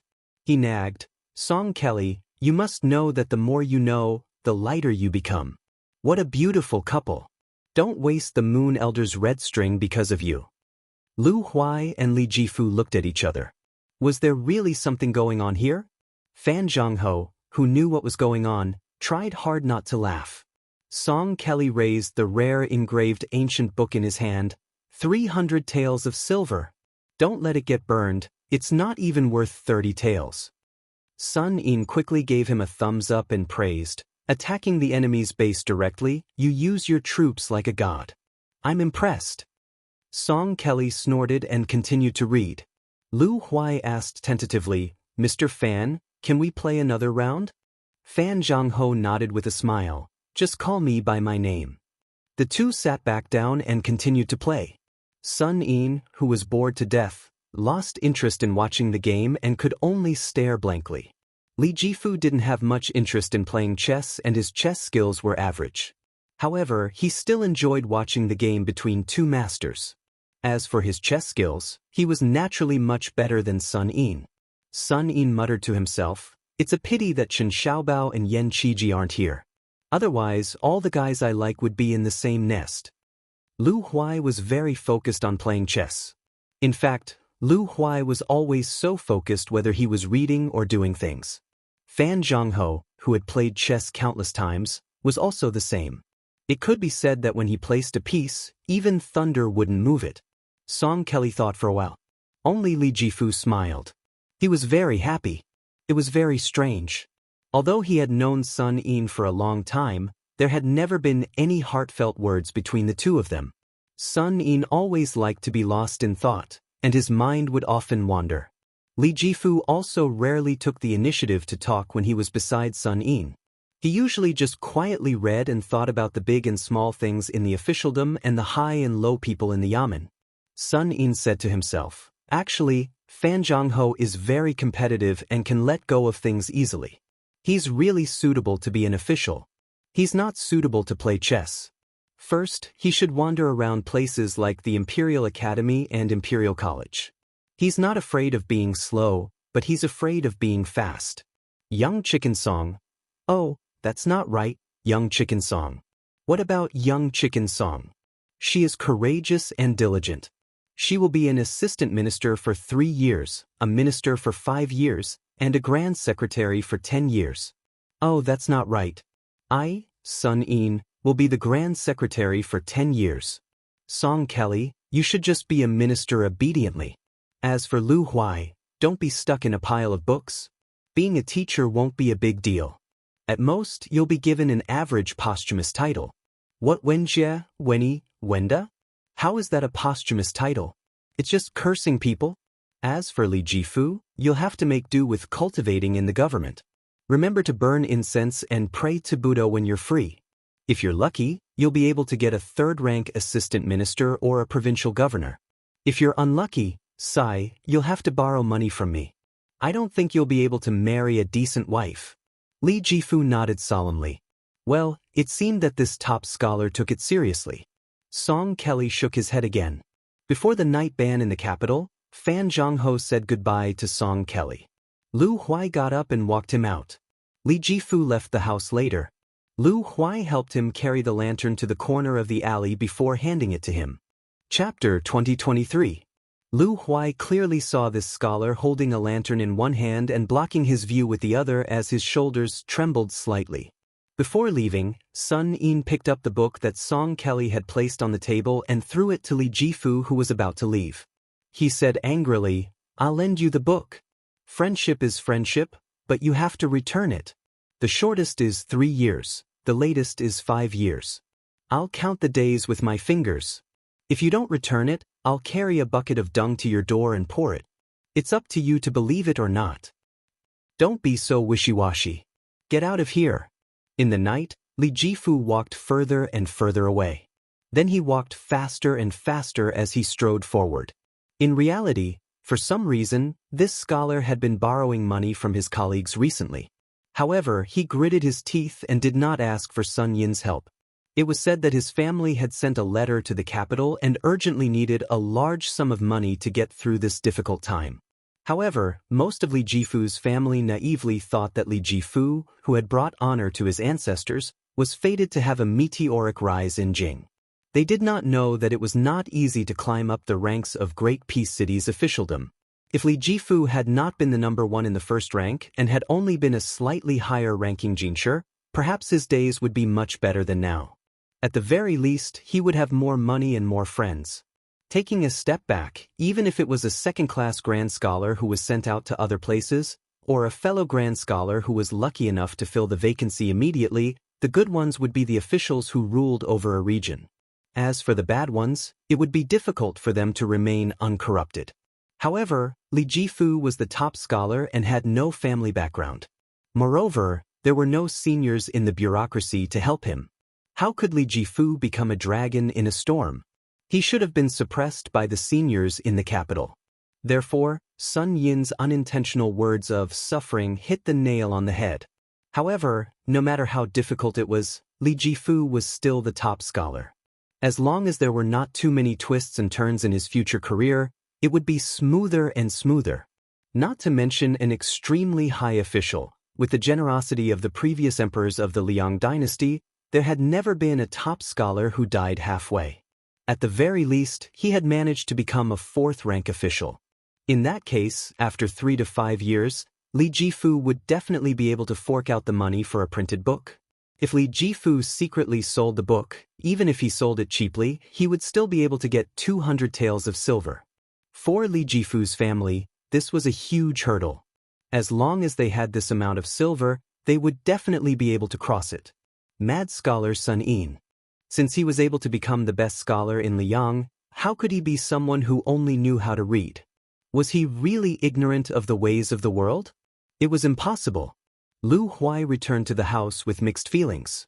Looking at Sun Yin, who was flipping through a book with one leg crossed over the other, Lu Huai said softly, "Even though I know it's unnecessary, I still want to thank you on behalf of Brother Li." Sun Yin didn't even turn his head as he said indifferently, "You're thanking me on his behalf?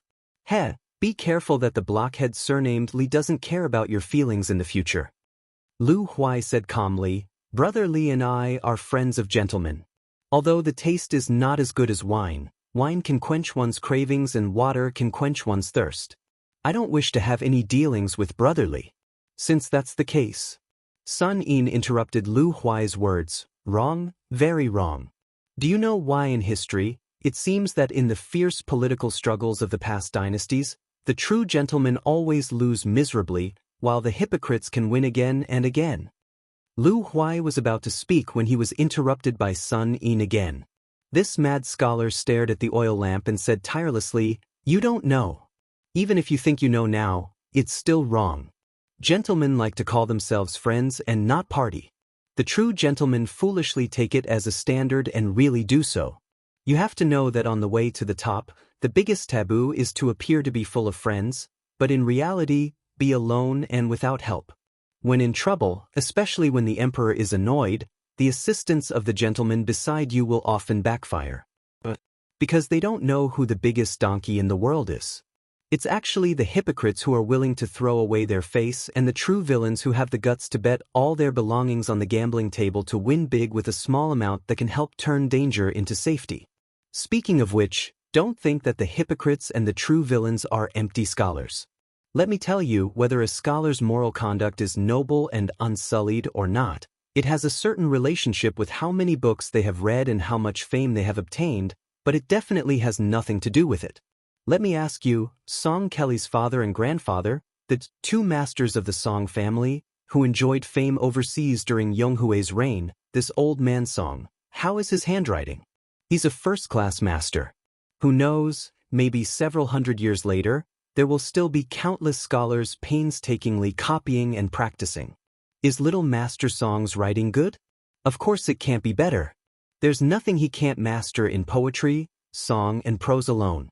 I'm guessing that 1,000 years later, when there's a ranking of the top 10 masters of prose, Song Kelly's father will still have a place. But if this father and son pair can't maintain their integrity in their later years and ultimately lose their reputation, it's only because the old Grand Secretary Zhang Julu is dissatisfied with their position as the overlord of the literary world. If you want to condemn someone, you can always find a pretext. Do you, Lu Huai, really believe it? I, Sun Yin, don't believe it, or to be more accurate, I only believe half of it. This matter needs to be discussed in depth, broken down into pieces. You'll have to listen to me until daybreak, because it involves too many secrets of the imperial court. The trend of the imperial examination in Liang, the rise and fall of the literary vein in the world, the direction of public opinion in Jiangnan, the serious problems of the two departments of civil service and etiquette, and so on and so forth. I reckon you'll have a headache just listening to it. Lu Huai stood in place, dumbstruck. Sun Yin was still crossing his legs, swaying back and forth. He chuckled and said, "As long as you enter the imperial court, there won't be many people who truly share the same ideals, right? But you have to remember one thing. Whether you're an official in the capital or a local government, the number of chairs in the officialdom is fixed. Once you sit down, there will definitely be a few people missing. The feud in the officialdom is far greater than in the Jianghu." This famous saying was said by a certain great writer. Yes, it was me, Sun Yin. When your position is high enough, there will be fewer and fewer chairs. It's even more so. Scholars with great ambitions, if they don't lose their original aspirations in the ups and downs of the officialdom, will only become more and more painful. This is because if you want to let go of your hands and feet to fulfill your ambitions, you need to have a large group of colleagues and subordinates to work with you. You have to take care of all aspects of interests. To give a simple example, if an opponent in the officialdom splashes dirty water on you, even if the emperor doesn't care, what if half of the capital follows suit and speaks ill of you? Or perhaps half of the scholarly circles blindly follow suit. What's even more frightening is that when the time comes, even the common people will follow suit and scold you. What will you do? Scold back? You're a gentleman who's well-read and virtuous books, and you're already an official of the imperial court. If you scold someone in front of them, you'll lose all decorum. Furthermore, you'll also ruin the emperor's impression of you. What do you need to do? Do you want to form a clique or not? Do you want to build a Zhang hut? Do you want to be the leader of the Green Party? Lu Huai, ask yourself honestly. I can't give you an answer. I just want to tell you that if you want the state affairs to be smooth and the politics to be clear, you will inevitably encounter all kinds of drawbacks that will eventually block the path of the court. And the drawbacks come from the corrupt government. It may also be that the good government is corrupted by the evil, or it may even be that the officials who don't do anything are indifferent. People who talk empty talk are the most carefree. People who do things are the most scolded. The world is bustling with activity, nothing more than profit and gain. Finally, I'll tell you a sad truth. The reason why Zhang Julu sought his own death was because he saw that the sons of the aristocratic families who control the imperial court are used to wealth. No matter how much they value money, if they have the same temperament and character, the former will definitely not be as good as the son of the aristocratic family who rose to the top. I'm not saying that everyone is like this, but it's definitely not a small number. Let's ask the latter, after suddenly becoming rich, even if he can keep his hands clean, will there be people in his family who will ask for too much? Will they use their power to bully others in the local area? Will they become a tyrant who runs amok in the local area? Of all virtues, filial piety is the most important. After becoming an official, how many people dare not recognize their unbenevolent and righteous parents? Brothers are friendly and respectful. The elder brother has helped you all the way to become a talent. If he says he wants to marry a wife and take in a concubine, and wants thousands of acres of fertile land, will you agree? If the husband and wife treat each other with respect, if the wife's family member commits crimes and is exposed, do you dare to let his head roll on the ground? Are you willing to see the wife who shares the same bed as you wash her face with tears every day? You've been studying with the same hometown for many years. If you're rich and he's not famous, he's begging for a small official position. If he's really talented but his fate is not good, how will you deal with it? If you're rich and prosperous together, and your children marry into a family, but in the future he's corrupt and harms the country, and comes to you to give him a way out, his close friends and dozens of family members, including the scholar you gave his courtesy name to, and the young child who recognized you as his godgrandfather, but all of them are hanging by a thread. What will you do? Sun In finally stopped talking. Probably because his mouth was dry from talking, he began to rummage through the chests and cabinets to find wine to drink. Lu Huai was dumbfounded and sweated profusely. Sun In finally found a pot of green ant wine. He raised his head and drank to his heart's content. Then he glanced at Lu Huai and said with a smile, "I'm not afraid of the rich being unbenevolent. If those guys die, so be it. If the tall building collapses, so be it. I, Sun In, may even take the initiative to find trouble with them. But the words poor and evil, poor people have low aspirations, are you afraid? I, Sun In, am afraid. He, Zhang Julu, is even more afraid." Lu Huai did not move or say a word. Sun In walked up to him and waved his arm in front of Lu Huai's eyes. "What's wrong? Scared silly?" Lu Huai's eyes were red and there were faint tears. Sun In passed the wine pot to the Bailiang scholar and joked, "Don't be afraid. Drink to calm your nerves." Lu Huai shook his head and smiled bitterly. "I'd better not drink. I've never drunk wine before." Sun In rolled his eyes and withdrew his hand. He went to sit on the threshold and said with a cheeky smile, "All right, then I'll enjoy the good fortune alone." Lu Huai sat quietly beside him. In early spring, when the cold and snow melted, it was the coldest to the bones. Sun In said to himself, "Let's take 10,000 steps back and say that a person who has no relatives or friends, who has no ties, and who finally has a high position one day, is he willing to do small good things, and is he afraid of doing small evil things? In any case, I, Sun In, am not willing to do these two things, but I'm also not afraid of doing them." Lu Huai sighed. Chapter 2024. Sun In had always been a fast drinker. He swayed the expensive half-flask of green ant wine and sighed, "Ah, my head hurts. My ambition is too high, I see too clearly, I think too clearly. So I, Sun In, am even lonelier than you idiots. In the future, I won't waste my green ant wine with a fellow Bailiang like you." Lu Huai said softly, "I've thought it through. I still want to be an official." Sun In immediately scolded jokingly, "Son of a bitch, you're even more stubborn than Li Jifeng. When did I not let you be an official? If you don't become an official, how will you help me, Sun in the future?" Lu Huai said sullenly, "But I only want to be an official for myself and do things for Bailiang." This time, it was Sun Yin's turn to be stunned. After a long silence, Sun In stood up, put down the flask of wine and walked towards his room. He seemed to be talking to himself. "It seems that you've really thought it through. Then I didn't drink the wine for nothing, I didn't speak for nothing." Lu Huai hesitated and then picked up the wine flask. He sniffed and turned his head to ask, "I drank it." With his back to Lu Huai, Sun In reached out a hand and bent his little finger. "There are about 3 mouthfuls of wine left. Just treat it as you owe me 3 taels of silver. Seeing that we're fellow Bailiang, I'll only take 6 taels of silver from you." Lu Huai asked, "How did you calculate this?" Sun In walked into the room and suddenly closed the door. He said loudly, "I, Sun In, am #1 in the world in terms of craftsmanship.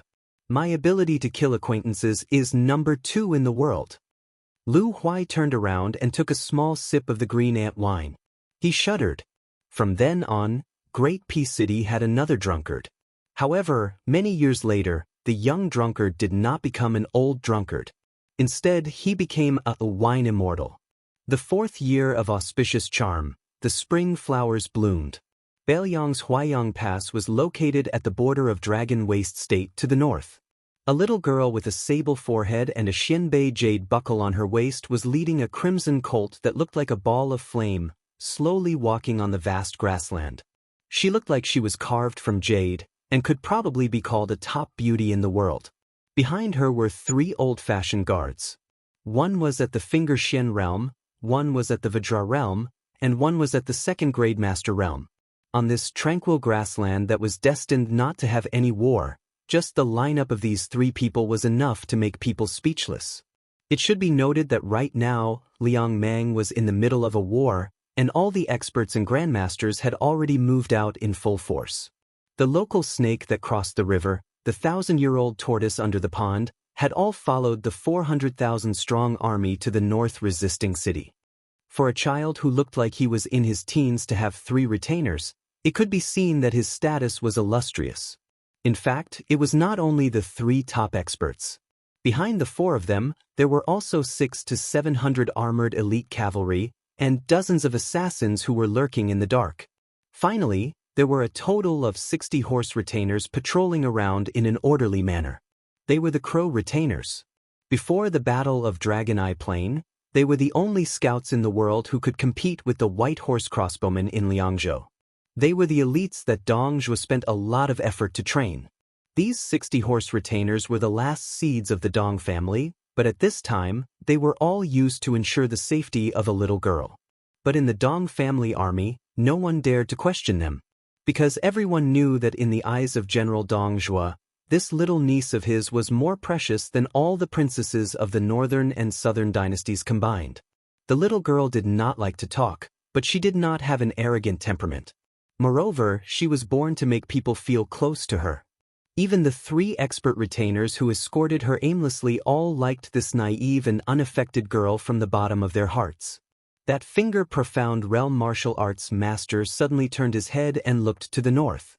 At the farthest place he could see, several Crow retainers were confronting a grassland cavalry of unknown origin. Soon, half of the Dong family's private cavalry galloped over and quickly surrounded the 4 people. The remaining 300 or so cavalry headed north. That dusty and haggard cavalry seemed to be exhausted from running for their lives. Their formation was stretched intermittently. In the vision of the 6 Crow retainers, there were at least 700 cavalry. Moreover, according to the information sent back by 2 of the retainers, there were at least 1,000 cavalry in this cavalry army.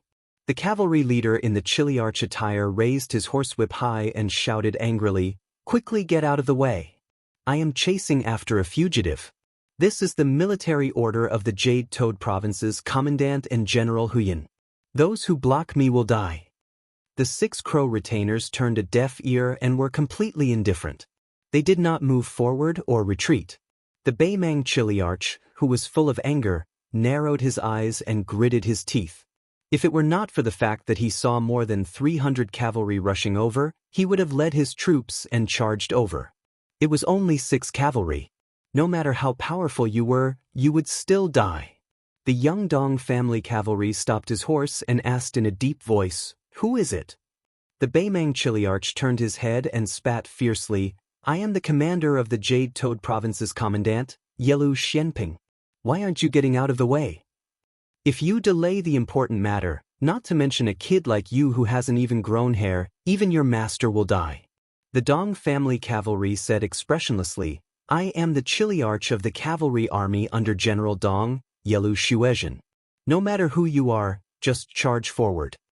The Chiliarch's arrogance instantly disappeared. It was as if he had become shorter. His lips moved slightly, but he could not say a word. In the entire 13 provinces of the grassland, there were countless generals of all sizes. However, there were only 13 commandants in 20 years. Until Fatty Dong, who was once the king of the southern courtyard, became the 14th. He was also a Chiliarch with the same surname, Yelu. The Chiliarch who came from the north gnashed his teeth in hatred. He glanced at the 6 Crow retainers and then looked at the 300 cavalry. He was sure that it was really Dong Zhuo's private cavalry. Wasn't General Dong fighting to the death with the Bailiang Commandant Chu Lushan at the Huayang Pass? How could there be cavalry leisurely strolling around the border of the Dragon Waste province? In the end, they even bumped into me. His face was bitter as he helplessly said, "General Yelu, to tell you the truth, I am currently under orders to kill a Jianghu expert who escaped from Dunhuang. Not only me, but there are also 3 other cavalry armies heading south. Not to mention our casualties, even the spiderweb spies have lost dozens of people along the way." The Dong family cavalry frowned. After thinking for a while, he said, "My young master is behind us. If you go south, you can go around 1 li away." That Chiliarch said with a sullen face, "General Yelu, on this trip to the south, we really wish we could flip up every inch of the land to take a look, afraid that we would miss that expert. Now that that person is heavily injured, he definitely can't run far. At most, he is 10 li away from us. My cavalry army has people who are good at hunting. If you are worried that we will disturb your noble, then I will only bring 100 cavalry to follow you. How about it? General Yelu, you are a magnanimous person. Don't make things difficult for me, okay? Just take it as I, Yelu Xianping, am begging you." The Dong family cavalry was hesitant. The Chiliarch put away his flattering expression and said in a low voice, "I, Yelu Xianping, have lost 223 brothers. They can't die in vain." The Dong family's cavalry general raised his head and looked over. Behind this person, there was a large cavalry force. There were 7 or 8 small cavalry groups, each with a dozen or so cavalry groups. Most of them were led by a knight who wasn't wearing iron armor. Like a large net, they galloped towards the south in an orderly manner. He finally nodded and said slowly, "I can make the decision and allow you to bring a small amount of cavalry to follow me south. 100 cavalry. If there is one more, I will kill one." Although the Jade-Toed provincial cavalry general felt a little regretful, he was more than happy. This person was also a decisive person. He raised his arm and waved his hand. Only 90 or so cavalry followed him south. The rest of the cavalry were 1 li away on the 2 sides, continuing forward. Unknowingly, the encirclement of the 300 horsemen around the little girl had expanded by 50 paces. 3 of her personal retainers were standing side by side behind the girl. Seeing this scene, the Dong family cavalry general, Yelu Xiezhen, narrowed his eyes and didn't make a sound. In the group of 100 people chasing the cavalry army, the 3 riders who seemed to be randomly galloping would occasionally dismount and carefully observe the grassland. They would even pull up a blade of grass and sniff it. They would follow the edge of the circular formation and gradually head south. Finally, they mounted their horses. After the 3 people's gazes met, one of them shook his head at the cavalry general. Yelu Xuanping's expression was complicated. It was unknown whether he was disappointed or relieved. After carefully sizing up the little girl several times from the corner of his eyes, he cupped his fists and said gratefully to the Dong family cavalry general not far away, "No matter what, this general thanks General Yelu." The 2 cavalry generals had the same surname and the same official position. However, the one who called himself this general knew that he couldn't do anything with the other party. Yelu Xiezhen said calmly, "You have worked hard." The cavalry army that was like an autumn hunt on the grassland continued south to pursue prey.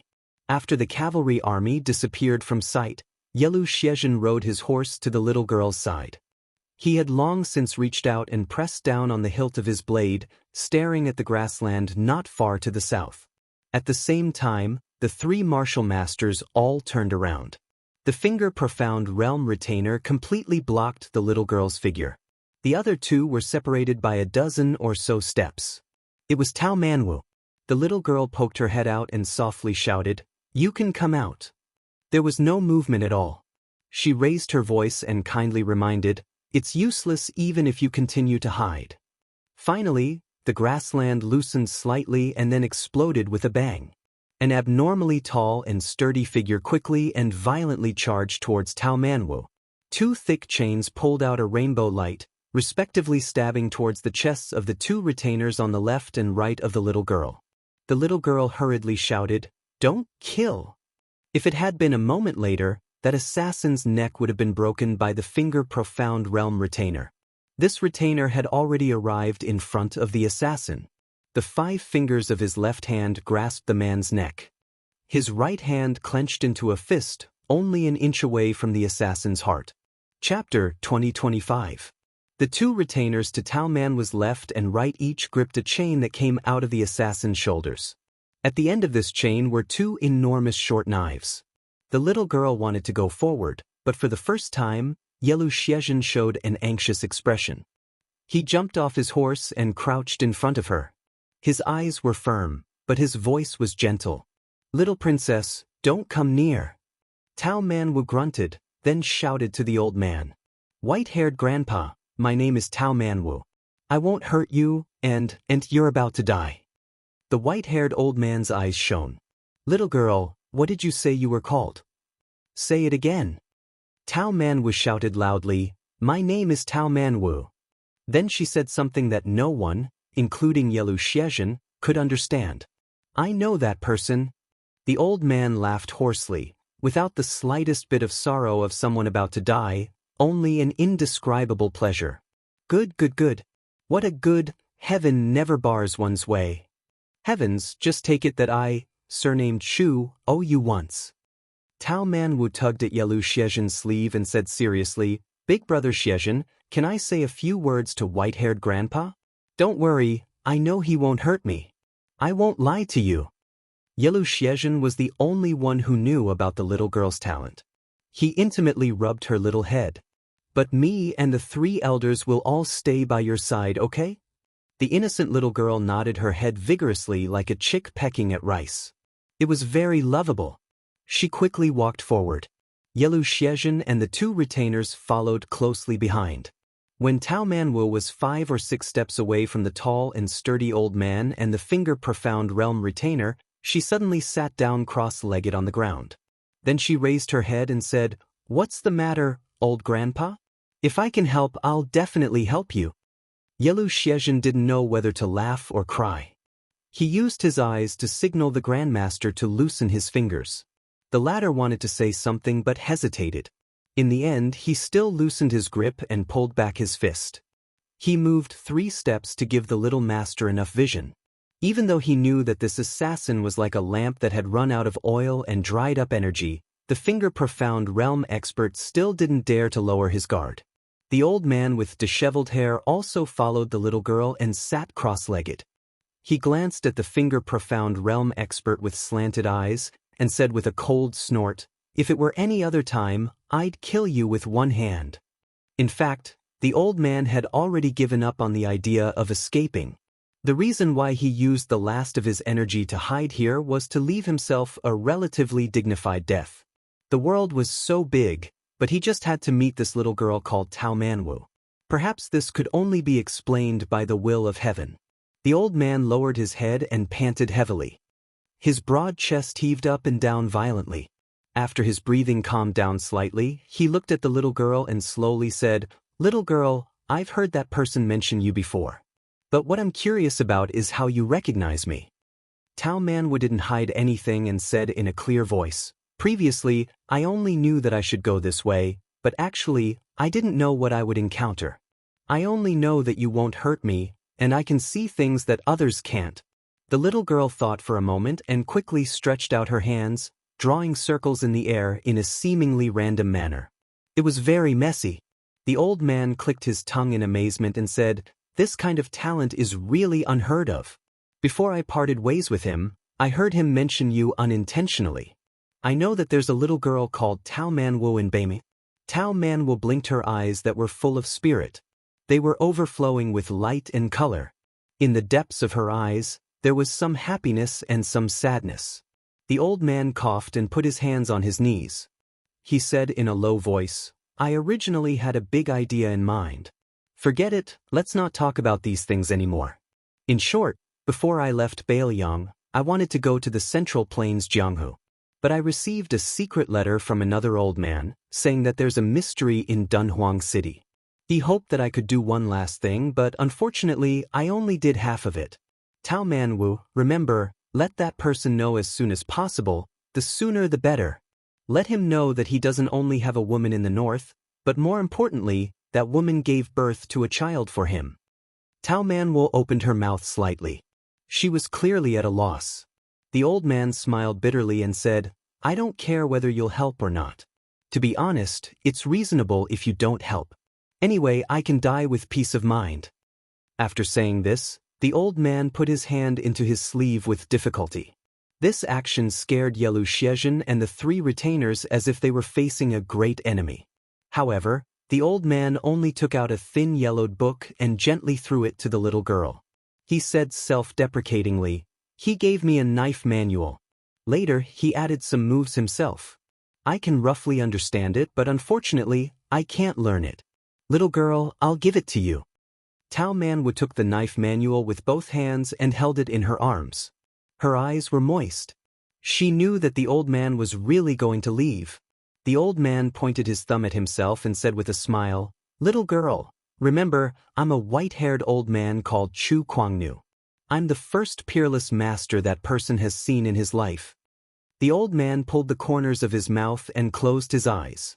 He said to himself, "That chicken leg soaked in lake water, damn it. It's actually delicious." Tao Manwu wiped his tears and promised loudly to the dead old man, "I promise you. I'll definitely tell him." After Tantanon, Huan Wen, and the Confucian scholar Yao Baifeng, Lu Huai served as the Imperial College's left chancellor at the age of 40. For the next 30 years, an entire 30 years, he didn't transfer to another office. In the end, he died as the Imperial College's left chancellor. During this time, the youngest left chancellor in the history of Liang refused the invitations of the new emperor of Liang time and time again. He didn't want to be the Minister of Rights or the Chancellor of the Hanlin Academy.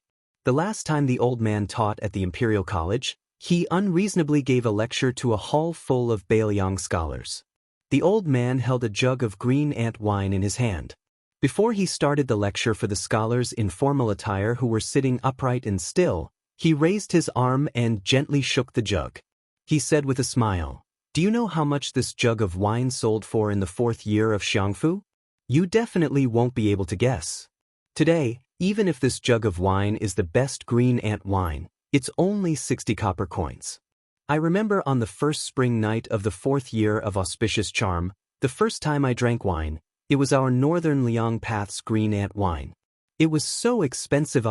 Someone only left me with a small pot of wine for 3 mouthfuls, yet he charged me a total of 6 silver taels. At that time, I really didn't think it tasted good. I only felt that my throat was burning. If it wasn't for the fact that I was penniless at the time and that I drank the wine on credit, I would have spat out that mouthful of green ant wine." And this person even shamelessly boasted that he sold a jug of 3 taels of silver to me for 6 taels of silver on account of us being from Bailiang. Don't you think this guy is black-hearted? The young scholars who were studying at the Imperial College immediately roared with laughter. The old man smiled and said, "He's indeed black-hearted, isn't he? And you're actually not unfamiliar with this guy. He was once the right chancellor of our Imperial College for a short period of time. Fortunately, he quickly packed up his things and left. His surname is Sun and his name is Yin. You guessed right, he is that old 5th son of our great peace city, Lord Sun Yin, who has been the Minister of War in the 6 departments of the Minister Province." The scholars of Bailiang first subconsciously kept quiet out of fear. However, they quickly roared with laughter. If it was other officials, not to mention a second-rank minister of the central government, even an assistant minister wouldn't dare to laugh so openly. However, old Minister Sun was different. In his words, "You juniors, as long as you don't bully me and beat me up on the spot, then it's fine. It's fine even if you scold me in secret.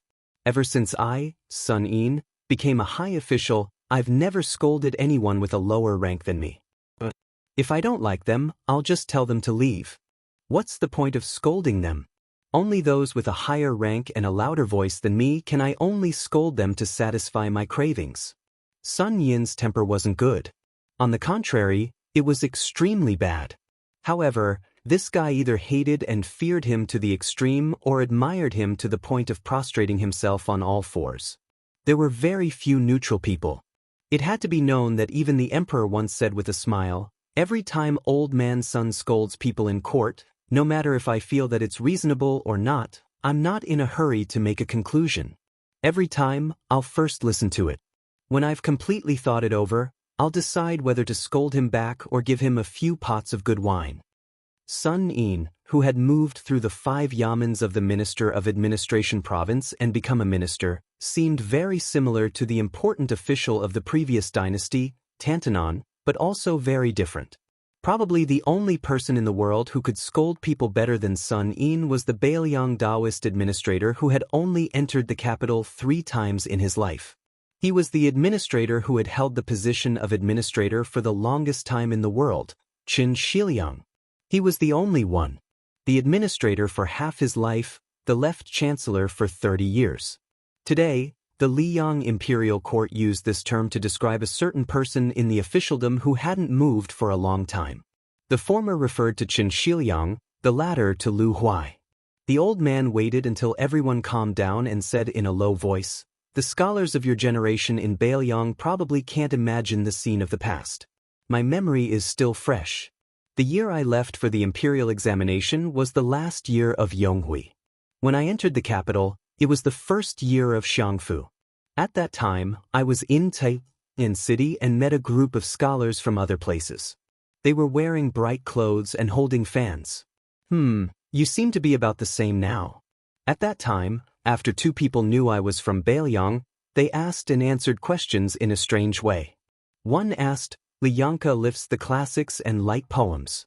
Logically speaking, the poor scholars of Bailiang had a great advantage. Why did they still have no harvest at the end of the year? How strange. One answered loudly, "Because those Bailiang barbarians don't even know how to write poems, let alone the classics and essays." The old man looked at the young faces. Most of them had angry expressions, but there were also calm and sarcastic expressions. Naturally, there were also some who were completely indifferent. The old man had seen a lot of ups and downs, so he didn't find it strange. Chapter 2026. The old man only said indifferently, "At that time, I didn't blurt out, 'Fuck your mother,' how strange. Not because I didn't dare, but because I was afraid of solidifying the impression that we Bailiang scholars are vulgar in the eyes of outsiders.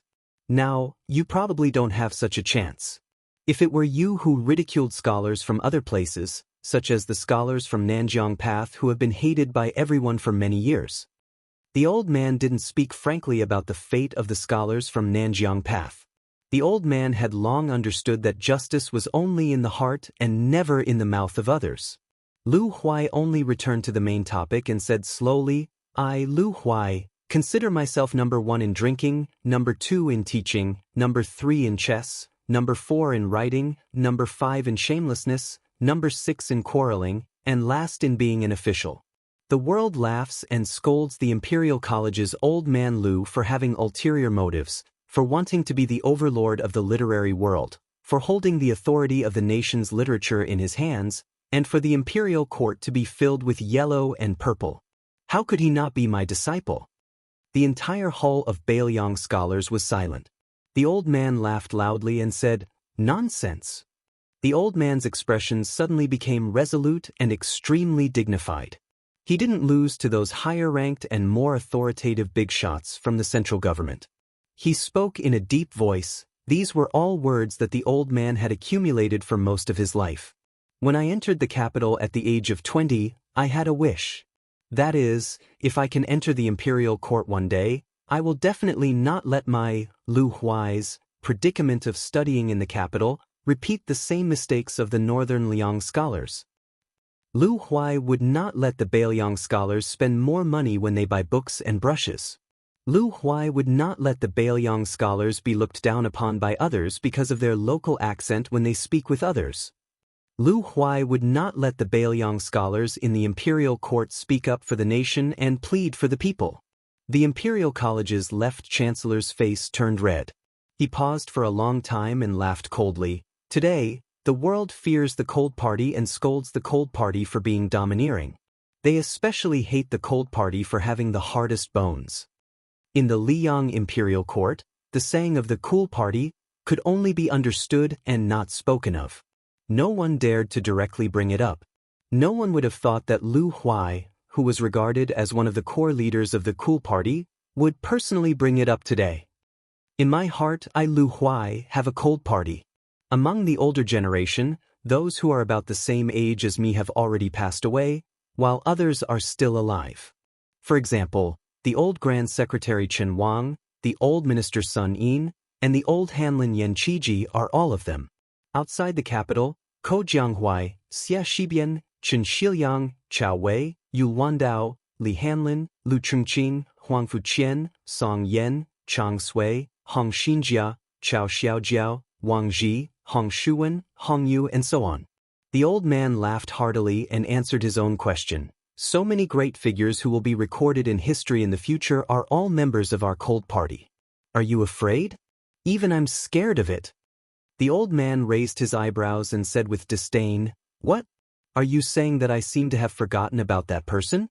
That old assistant minister and old scholar who hid in Gangnam-do a long time ago? Because he's not a good person at all. Of course, I've been scolding him for many years. However, there's one thing that you might not know.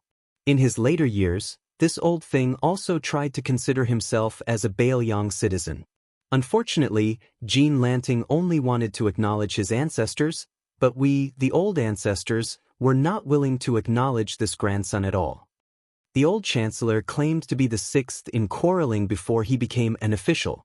He had only heard these curses without using any obscenities.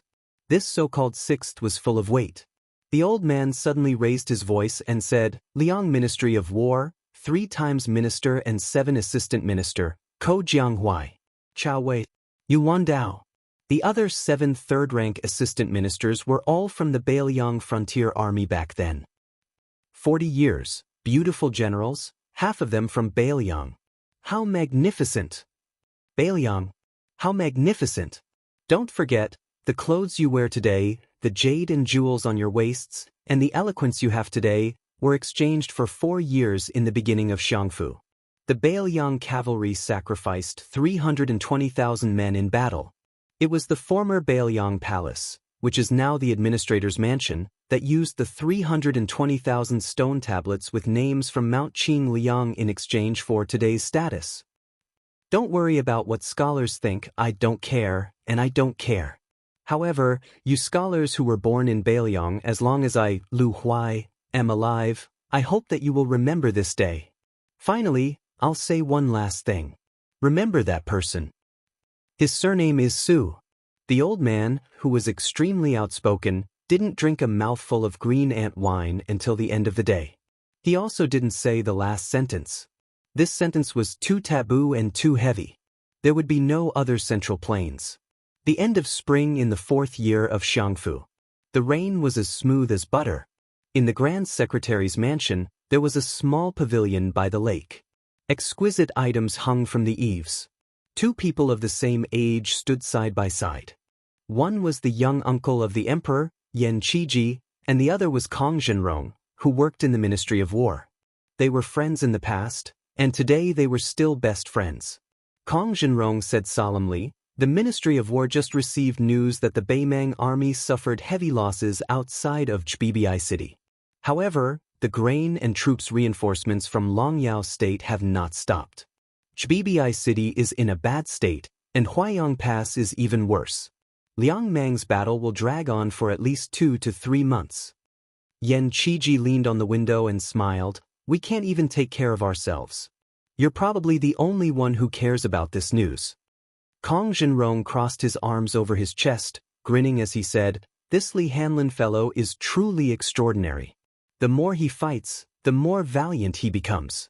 After becoming the only remaining white horse commandant outside northern Liang Pass, especially after the Battle of Old Woman Mountain last year, he, Yu Luandao, Chao Wei, and Wang Jingchong's 3 divisions of cavalry, along with Ko Jianghuai and Xia Shi's 2 Liuzhou generals, beat the Southern Dynasty soldiers inside northern Mang's Gusai prefecture until they cried for their fathers and mothers. I heard that they came and went like ghosts, completely tying down northern Mang's last 2 main field forces. In this way, the entire northern Mang Southern Dynasty, other than the front line to the north of Dragon Waste State, has been beaten into a sieve that leaks air from all sides." Yan Qiji subconsciously rubbed the stubble on his chin. It seemed to be getting pricklier. Thinking back, among the 4 of them, Kong Wuqi was the most mature. He was the first to have a beard. Li Hanlin often laughed at Yan Qiji for being a pretty boy. It was a pity that he was a bit ugly. He was worlds apart from Li Hanlin, so even if he sold his butt, he wouldn't be able to get much money. Yan Qiji asked, "What do you think will happen if we stay in Bailiang?" Kong Zhenrong had obviously thought about this question. Without hesitation he said, "It's hard to say. You'll either be a military officer under Song Dongming at Mount Qingliang, or you'll be a military advisor with the identity of Bai Yi at Chbibi City. But I'm different. At the very least, I can be a white horse lieutenant like Li Hanlin." Yan Qiji laughed and scolded, "What a moral character. It's only because those two aren't here that you can be so arrogant. When they were here in the early years, when didn't you, Kong Wuqi, obediently act like a taciturn gourd?" Kong Zhenrong rolled his eyes. Back in Bailiang, Kong Zhenrong not only had the nickname of Wuqi, but he also had a famous nickname in the brothels, Philanthropist Kong. This was because every time the four of them went out to drink wine, only this big blockhead was a maverick. He would never call for any beautiful courtesan or courtesan. He would go straight to the point and say to the brothel keeper, "Call out the girl who hasn't received any guests for the longest time to accompany us." The great philanthropist Kong not only asked for women who were more beautiful and cunning, but also rewarded them handsomely. He also called them over to sit next to him. Although he didn't take liberties with them, and it was likely that he really couldn't bring himself to do so, he didn't neglect them either. Kong Zhenrong was a living bodhisattva who saved people from suffering. His reputation had spread throughout the northern Liang Path's flowering fields, and he wasn't much inferior to His Highness the Crown Prince, who liked to spend money recklessly.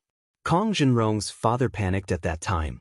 He was afraid that his only son would marry a girl who could ward off evil spirits.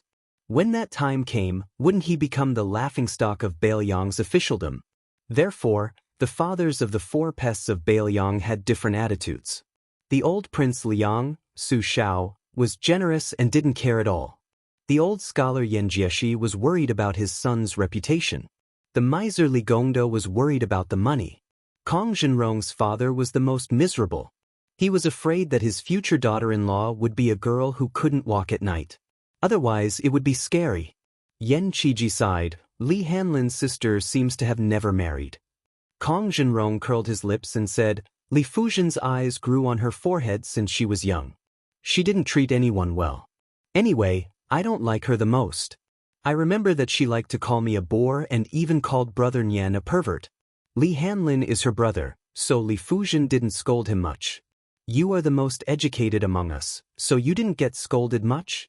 As for your sister, well, she is better than Li Fujian." Yan Qiji was helpless. Su Fengnian, Li Hanlin, Yan Qiji, Kong Zhenrong. Li Fujian, Yan Donggu. 6 people in the past. 3 people in Bailiang. 3 people in Graydon. 3 people in their hometown. 3 people in other places. The spring rain rippled on the surface of the lake. Chapter 2027. Kong Zhenrong thought of something and said slowly, "I heard that the poor scholar from Yanji County of Yuzhou was supposed to be the champion of the spring imperial examinations. However, he was targeted by a big shot and suppressed by a weak reason. Not to mention the spring imperial examinations, he almost lost the qualification of the palace examinations. Some people say that Jean Lanting, one of the imperial tutors, was one of the imperial tutors. Others say that the imperial tutor, Principal Pu Hua, deliberately promoted Qin Guanhai, who had won the imperial tutor title but had only gotten the lowest rank in the imperial tutor exam. Now even my father is defending him.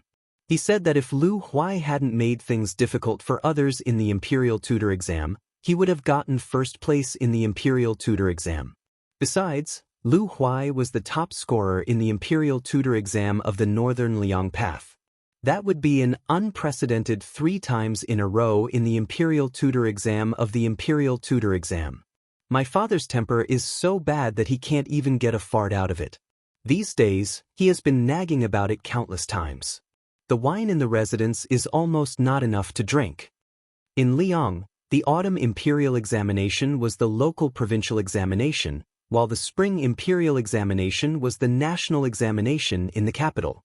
Thus, there was a saying in the officialdom, when the autumn imperial examination is the spring imperial examination, the carp leaps over the dragon gate. Lu Huai, a poor scholar from Beiyang, actually became famous before the spring imperial examination. At that time, this person was copying inscriptions outside the imperial college. He was able to get the contemporary saint of the Zhang family of the Sacred Duke's mansion to help him copy. At that time, thousands of imperial college students heard the news and flocked over. In the end, Lu Huai was the last one to know the noble identity of the middle-aged Confucian scholar, which caused a sensation in the capital. However, at that time, Lu Huai, who was embarrassingly short of money, was forced to stay in a small Taoist temple. He rejected the offers of countless high-ranking officials and nobles to buy the scriptures, and also rejected the offers of some people to change his address. It was said that quite a few aristocratic families in the capital wanted to take him as their son-in-law, but they were all rejected by Lu Huai. At that time, there were many voices in the capital that said that this person was nothing more than fishing for compliments and waiting for the right price to sell. Everything was just about the two words, raising the prestige. As Lu Huai came in third, the articles of the imperial and imperial examinations gradually spread throughout the court. Only then did these strange words quietly disappear. As Lu Huai entered the court, the people in Great Peace City learned of the inside story. There were actually 5 Beiyang scholars participating in the autumn imperial examination, but the other 4 had given up their qualifications and returned to their hometowns. They only gave all their remaining money to Lu Huai, who stayed to stay. Kong Zhenrong's father, Kong Dashan, had been recruited by the imperial court of Liang and had chosen to leave the northern Liang sect. The main reason was that his elder brother, who had been a businessman for many years, and his 2 daughters had accidentally married into one of Jiangnan's Taoist clans. The 2 Jiangnan families were well liked in the Great Peace City officialdom. Adding on the fact that he did not see eye to eye with the commander of the cavalry at the time, Huaihua Great General Zhong Hongwu, he came to Great Peace City. He only got a mid-level official position in the Ministry of War, a 4th-rank official. He had just been promoted at the end of last year. In a few years, his son would probably catch up. After Kong Dashan brought his family to the capital, he must have been ostracized. However, while Kong Dashan was a true Beiyang general, his personality was very open-minded. Otherwise, based on his son Kong Zhenrong's relationship with His Royal Highness, he would not have fallen to the point of leaving Beiyang.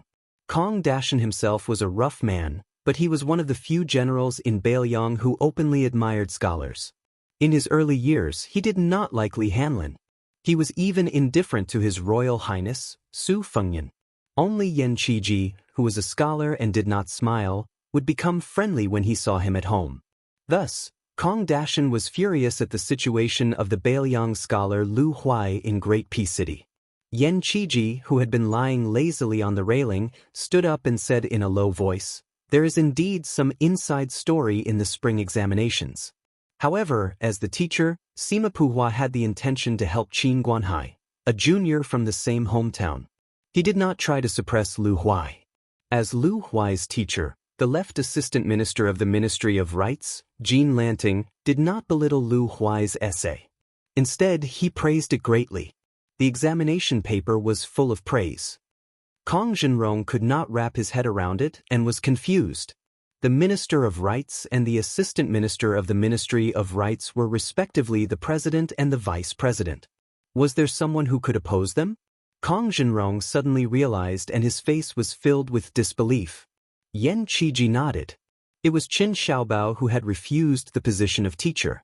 He shook his head at Lu Huai's essay and said a few words of praise but more criticism. Kong Zhenrong shook his head and said, "I don't believe it. I have never truly interacted with Qin Xiaobao's personality, but I definitely trust him. Qin Xiaobao is not this kind of person and would not do such a thing. There is no need." Just from Kong Zhenrong's words, it was clear that Qin Xiaobao's reputation in the court was at the top of Jing. Yan Qiji grimaced and said, "At the start, I did not believe it either. However, this was what His Majesty the Emperor said, and Qin Xiaobao was present at the time." Kong Zhenrong was dumbfounded and slapped his forehead. No wonder Bro Nian said that scholars can't understand. Yan Qiji's gaze was deep as he continued, In short, His Majesty personally appointed Lu Huai as the Tanhua scholar and did not give him the Zhuangyuan scholar. Isn't this the best of both worlds? Kong Zhenrong sighed. Don't think too much about things that you can't figure out. Bro Nian taught me this, and I feel that it's reasonable. Bro Nian also said that if we meet a grandfather that we can't defeat, we should be the grandson first. There will be a day when the grandfather teaches the grandson a lesson. Yan Qiji smiled. Kong Zhenrong grinned from ear to ear for a long time. Yan Qiji remained silent for a long time. When Kong Zhenrong finally stopped laughing, he leaned on the railing again and said, "You and Li Hanlin both think that I'm the most educated, and that Bro Nian is more reasonable than me because he's smart. Actually, that's not right. I only understood later that Bro Nian knew about our family leaving Bailiang secretly. That's why he said those drunk words to me when we met for the last time. He said that the book said that all good things must come to an end. Don't be afraid. The book also said that it's a small world. There will always be a chance to set up another banquet." Kong Zhenrong was speechless. He wanted to say something, but he couldn't. He wanted to drink, but there was no wine to drink. Yan Qiji turned his head and looked at Kong Wuqi, his face full of tears. "I know that the four of us, plus my sister and Li Fuzhen, the six of us, will never have the chance to be together again." Kong Zhenrong nodded. Yan Qiji sobbed like a child who made a mistake. "Bro Nian lied to me." Kong Zhenrong still didn't say anything. He just raised his arm slowly and rubbed the young man's head gently. It was just like how Su Fengnian treated Yan Qiji. Many years later, not only did the auspicious era name become a thing of the past, but even the New Year name was changed twice. The new emperor of Liang had just ascended the throne. It was still the same waterfront pavilion, still the same light rain in the spring evening. The old man who had just turned down the new emperor's invitation to stay and stepped down as the left servant of the province came here alone after playing with his grandchildren. He was a powerful official in his official career, and he would be a famous official in the history books in the future. For some reason, he was crying silently. The white-haired old man didn't look very sad, but he couldn't stop crying. The old man who was known as the second Tantanon in the court didn't wipe his tears. He was like a child who accidentally lost a cute object. First he cried loudly. After a few days, he wasn't so sad anymore, but when he remembered it, he would still sniffle. Withered intestines were watered in 3 bowls, and the cool breeze grew in 2 armpits. The spring breeze brushed his hair, and the old man remembered the youth. Many years ago, in Lingzhou in the south of the Great Wall, the last king of Bailiang, who no one mentioned now, was still the absurd and carefree His Royal Highness. In those years, one could often see 4 young men walking out of the brothel drunk in the middle of the night. Li Hanlin, who hadn't joined the army to kill the enemy, and Li Hanlin, who hadn't become the White Horse Lieutenant, who hadn't become the great general of the West, must have had lipstick marks all over his face. However, this guy was the most cunning. He couldn't hold his liquor, and his drinking behavior was even worse. Every time he secretly let the courtesans help him with the water, he seemed to be drinking heroically, but he also secretly threw the wine out of the cup. His disguise was flawless. Therefore, every time he went home, he could still laugh and laugh with the courtesans and madams. He would never delay and take advantage of them afterwards as he collected some interest. And Kong Wuqi, who had become a great philanthropist, could hold his liquor, but his drinking behavior was good. Moreover, the 2 or 3 girls who were especially grateful because they hadn't had a business for a long time wouldn't agree to not drink with this burly, kind-hearted young man. Therefore, he was far less sober than that bastardly every time. However, good had its reward, and evil had its retribution. Kong Wuqi was drunk, and Li Hanlin was sober. Of course, the latter had to carry him. In His Royal Highness' words, "It was me carrying Kong Wuqi who weighed 200 caddies? Are you, Li Hanlin, His Royal Highness, or am I the one?" As for the young scholar who was still nicknamed Chicken Eating Strict, he was no longer afraid of being scolded by his father when he returned home. Every time he walked into a brothel, he would secretly encourage himself. Tonight, he must touch the chest of a certain young lady. Otherwise, he might as well pluck up his courage and kiss her lips. In short, he couldn't let those 3 brothers laugh at him for having evil intentions but not the guts to do it. But every time he left the tender land of beautiful women, the young scholar would be drunk and unconscious. He would tell himself that it didn't matter. He would try again next time, and be a real man for once. The slender young man, Li Hanlin, carried the burly young man, Kong Wuqi, and walked unsteadily. And the young man, His Royal Highness, carried the light young man, Yan Qiji, so of course it was easier. In the beginning, Li Hanlin was not without doubts. Why didn't he just let the retainer carry Kong Wuqi back to the carriage after eating chicken? Chapter 2028. His Royal Highness said that we are brothers. The four youths at that time felt that there was nothing more reasonable than this in the world. At that moment, the old man choked, "Brother Nian, you are lying. That person promised the Liang dynasty, or promised the world, that he would never enter Great Peace City again in this life." But at that moment, a warm hand gently rested on the old man's head. No matter how many years have passed, there was a familiar teasing laughter. "Oh, Yen eating chicken crying. Is it your father who forbids you to play with me, or is your sister speaking ill of me again? What's the big deal, Brother Nian? I will take you to drink wine. Old rules, Li Hanlin pays, Kong Wuqi leads the horse. Let's go." The old man did not raise his head, afraid that it was a dream. The hand on Yan Qiji's head gently raised and then patted down. That person laughed angrily. "Yen eating chicken, have you become stupid from studying? The three of us are waiting for you." Yan Qiji slowly turned around, trying his best to widen his eyes, his lips trembling. The grand scholar of the martial meritorious palace, who was the head of the 12 pavilions of the Liang dynasty, who was known as, every time there is a big event, Scholar Yen is the calmest. Tears flowed down his wrinkled face. He wiped his face, crying and laughing, saying softly, "Brother Nian, I miss you very much."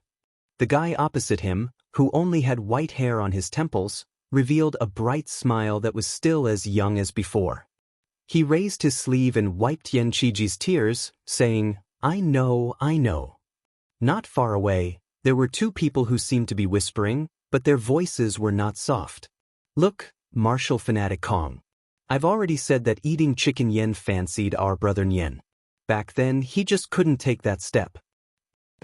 It is true, I didn't think so before, but now I believe it. Kong Wuqi, Yen eating chicken is already so old, isn't it too late? Sigh, Yen eating chicken is fine, but he is too shy.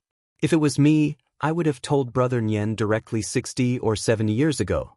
Scram. At that time, you surnamed Kong had already crawled out of your mother's womb? Yan Qiji, who was slightly deaf but definitely not deaf, was instantly infuriated. Li Hanlin, Kong Jinrong. Scram to the side. Li Hanlin pretended to raise his head to look at the moon, while Kong Jinrong pretended to look left and right. No matter what, Yan Qiji still held the hand of the person in front of him tightly, unwilling to let go. Su Fengnian looked at Yan Qiji, then turned to look at Li Hanlin and Kong Jinrong, who were grinning, and said softly, "Everything is still here, nothing has changed. That's great. #### in the snowy Jianghu, someone has a beginning and an end." One of the passages was from the previous chapter of Bead Curtain chapter, Little Sweet Potato, I've Found You. The 4th year of Xiangfu. Yanji Prefecture in Yuzhou was very famous. It was so famous that even the entire Central Plains had heard of it. This was especially so in the scholarly Gangnam-do and the wealthiest Guangling Path. Of course, Great and City was the most interested in Yanji Prefecture. It was because the women of Yanji County were especially lively. Women were truly made of water. They were beautiful and unordinary, naturally charming and full of emotions. Even the women of Yanji County who grew up in a remote and desolate place still had their own charm. However, there were many small towns in Yanji Prefecture that were not famous. In one of the small towns, there lived a beauty who had once been on the Yanji rankings. Pei Nanwei, the wife of the old king of Jing and who was supposed to have died for love. Now, she was guarding a small but clean house. She rarely went out and raised a coop of chickens. Then, she would often sit under the eaves and watch the arrogant old hen take the cute little chicks and wander around the yard. She would peck here and there. Over time, although she was a bit bored, She felt that this kind of boring life was the real life. An inconspicuous young woman and an old woman who could be blown away by a gust of wind lived far away and close to each other. The former would occasionally help to pour water into the water tank, or send some small things that could not be bought with money in the small town, such as rouge, face powder, hairpins, and so on. Pei Nanwei accepted them one by one. Women in the world, regardless of whether they were rich or poor, all wanted to be more beautiful. The old woman, whose face was full of vicissitudes of life, did not send any gifts. She only visited the house every few days, chatting about trivial matters. She asked which silk shop in the town had Sichuan satin for sale. However, the old woman quickly said that it was most likely a scam. She was trying to cheat those silly girls out of their private savings. She said that the ugly wife of Lu Yao, from the blacksmith shop in the southernmost part of the town, had hooked up with a young man surnamed Zhang from Broken Gong Alley. It was hard to say who had taken advantage of it. The old woman also said that a kite fell from the roof of her house. Those children were really naughty. They were naughty. Not only did they climb the roof to take the kite, but there was also a little bastard who stood on the roof and peed into the yard. As a result, she went to the child's house and scolded him. Pei Nanwei listened patiently every time, but she couldn't remember most of it. She would forget it after listening to it. Finally, one day, someone broke the tranquility. It was the child called Udilong. He rode a horse without an appointment. He had a saber at his waist. The way he climbed down the mountain and dismounted from the horse was clean and nimble. The child looked particularly old and experienced. She smiled at the door and felt that it was a little funny. When Yu Dilong called out the title of master's wife, Pei Nanwei smiled even more happily. She didn't rush to lead the child into the small courtyard and asked, "Little bug, how many people have you called master's wife?" In fact, this child used to call her Auntie Pei several times. Now that he changed the way he called her, didn't make her feel disgusted. Ever since the story of walking while leaning on the wall seemed to have spread throughout the entire Qingliang mountain overnight, Udilong had a deep impression of the saying that trouble comes from the mouth. However, in front of Pei Nanwei, this child really couldn't remember. He stretched out 3 fingers and grinned, "Just 3. But master's wife, you are master's wife." Pei Nanwei glared at him and pretended to be angry. "You can't just say half a sentence?" Udilong looked surprised. "Ah? Just 3. Pei Nanwei fiercely knocked on the head of this child who only knew how to be smart. She laughed angrily and said, "It's all because you learned it from your master." Udilong, whose face was so dark that it almost looked like charcoal, chuckled and cheerfully walked into the courtyard with his master's wife. Udilong liked to treat this place as his own home. That was why he had discussed with his master's wife last time that when he had enough money in the future, he would definitely build another house. There were always 2 small benches placed under the eaves. She had thought of buying a small bamboo chair, but after thinking about it, she decided against it. She had other plans. After the 2 of them sat down, Pei Nanwei teased, "Little bug, what's the name of your master's eldest disciple?" Master's wife forgot. Udilong, who was originally lazy, immediately straightened his back. He felt a little guilty and whispered, "Her name is Wang Sheng. That guy Lu Yunzhang said that it's a tacky name. But I think it's actually okay." Pei Nanwei mischievously asked, "Then what if Wang Sheng likes your master and doesn't like you? What will you do?" Udilong opened his mouth wide with a blank expression. She wanted to get to the bottom of it. "Huh." Udilong scratched his head and lowered his head to stare at the tip of his shoes. He said softly, "I can't beat master either." Pei Nanwei laughed out loud. Udilong quickly raised his head and said in all seriousness, "Master's wife, if Wang Sheng really likes master, I'll fight with master. But I'm not doing it to snatch Wang Sheng."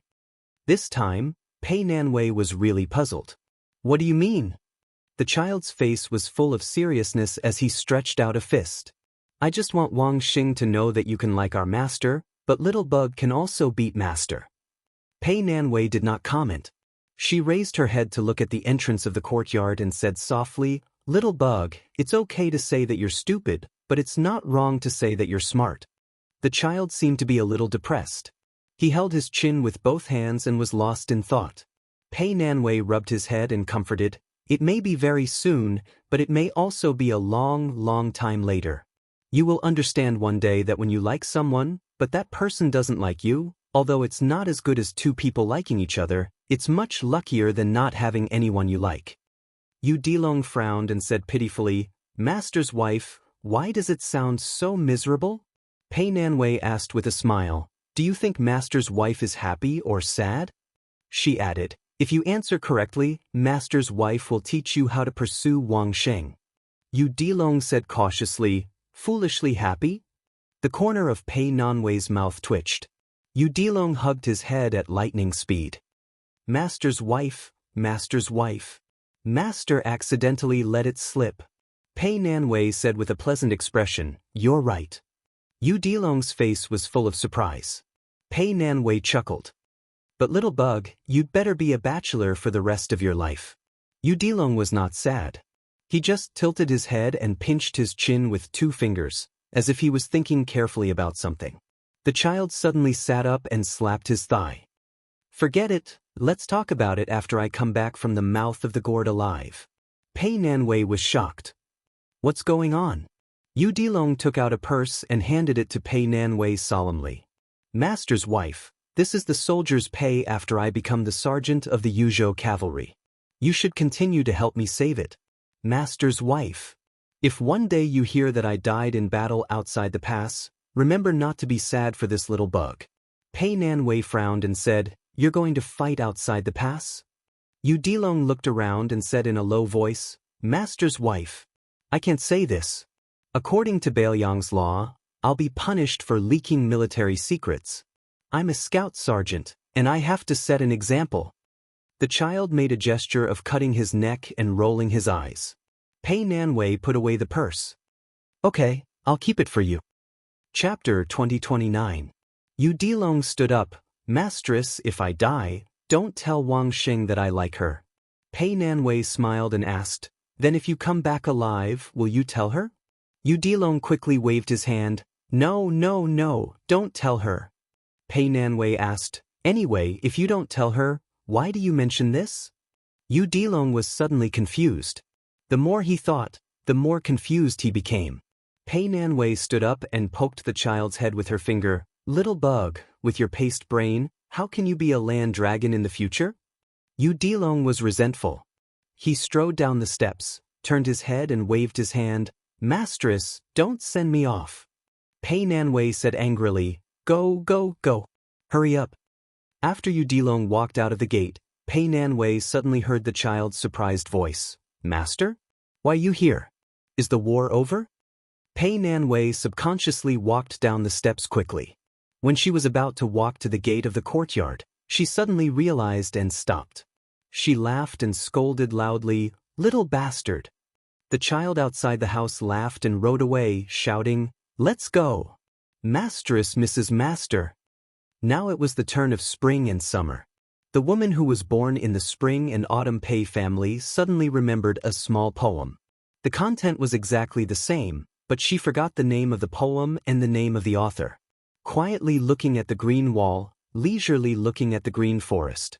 Nothing happened to the floweringers, their voices far away in the shade of the grapevine. Green wall, green forest, floweringers, grapevine. The reason why she remembered it so deeply was that these lovely scenes in Jiangnan were all close to her when she was a girl. The more easily she could get them, the more she didn't know how to cherish them. After she became the princess consort of Liang, she was imprisoned behind the high wall. She was tired of reading graceful poems, and gradually came into contact with some frontier fortress poems that she didn't like before. It was nothing more than those words that were used back and forth in the poems, such as conquering people, frosty moon, chong flute, reed pipes, and swan geese. At this time, Pei Nanwei looked around. The walls were yellow, the greenery was sparse, there were no birds chirping, and it was already hot in the summer. A woman in a tall building with hidden bitterness? That would require a tall building to perch on. When Pei Nanwei thought of this, she was really a little angry. She was alone in this small county. Of course, it could only be related to money.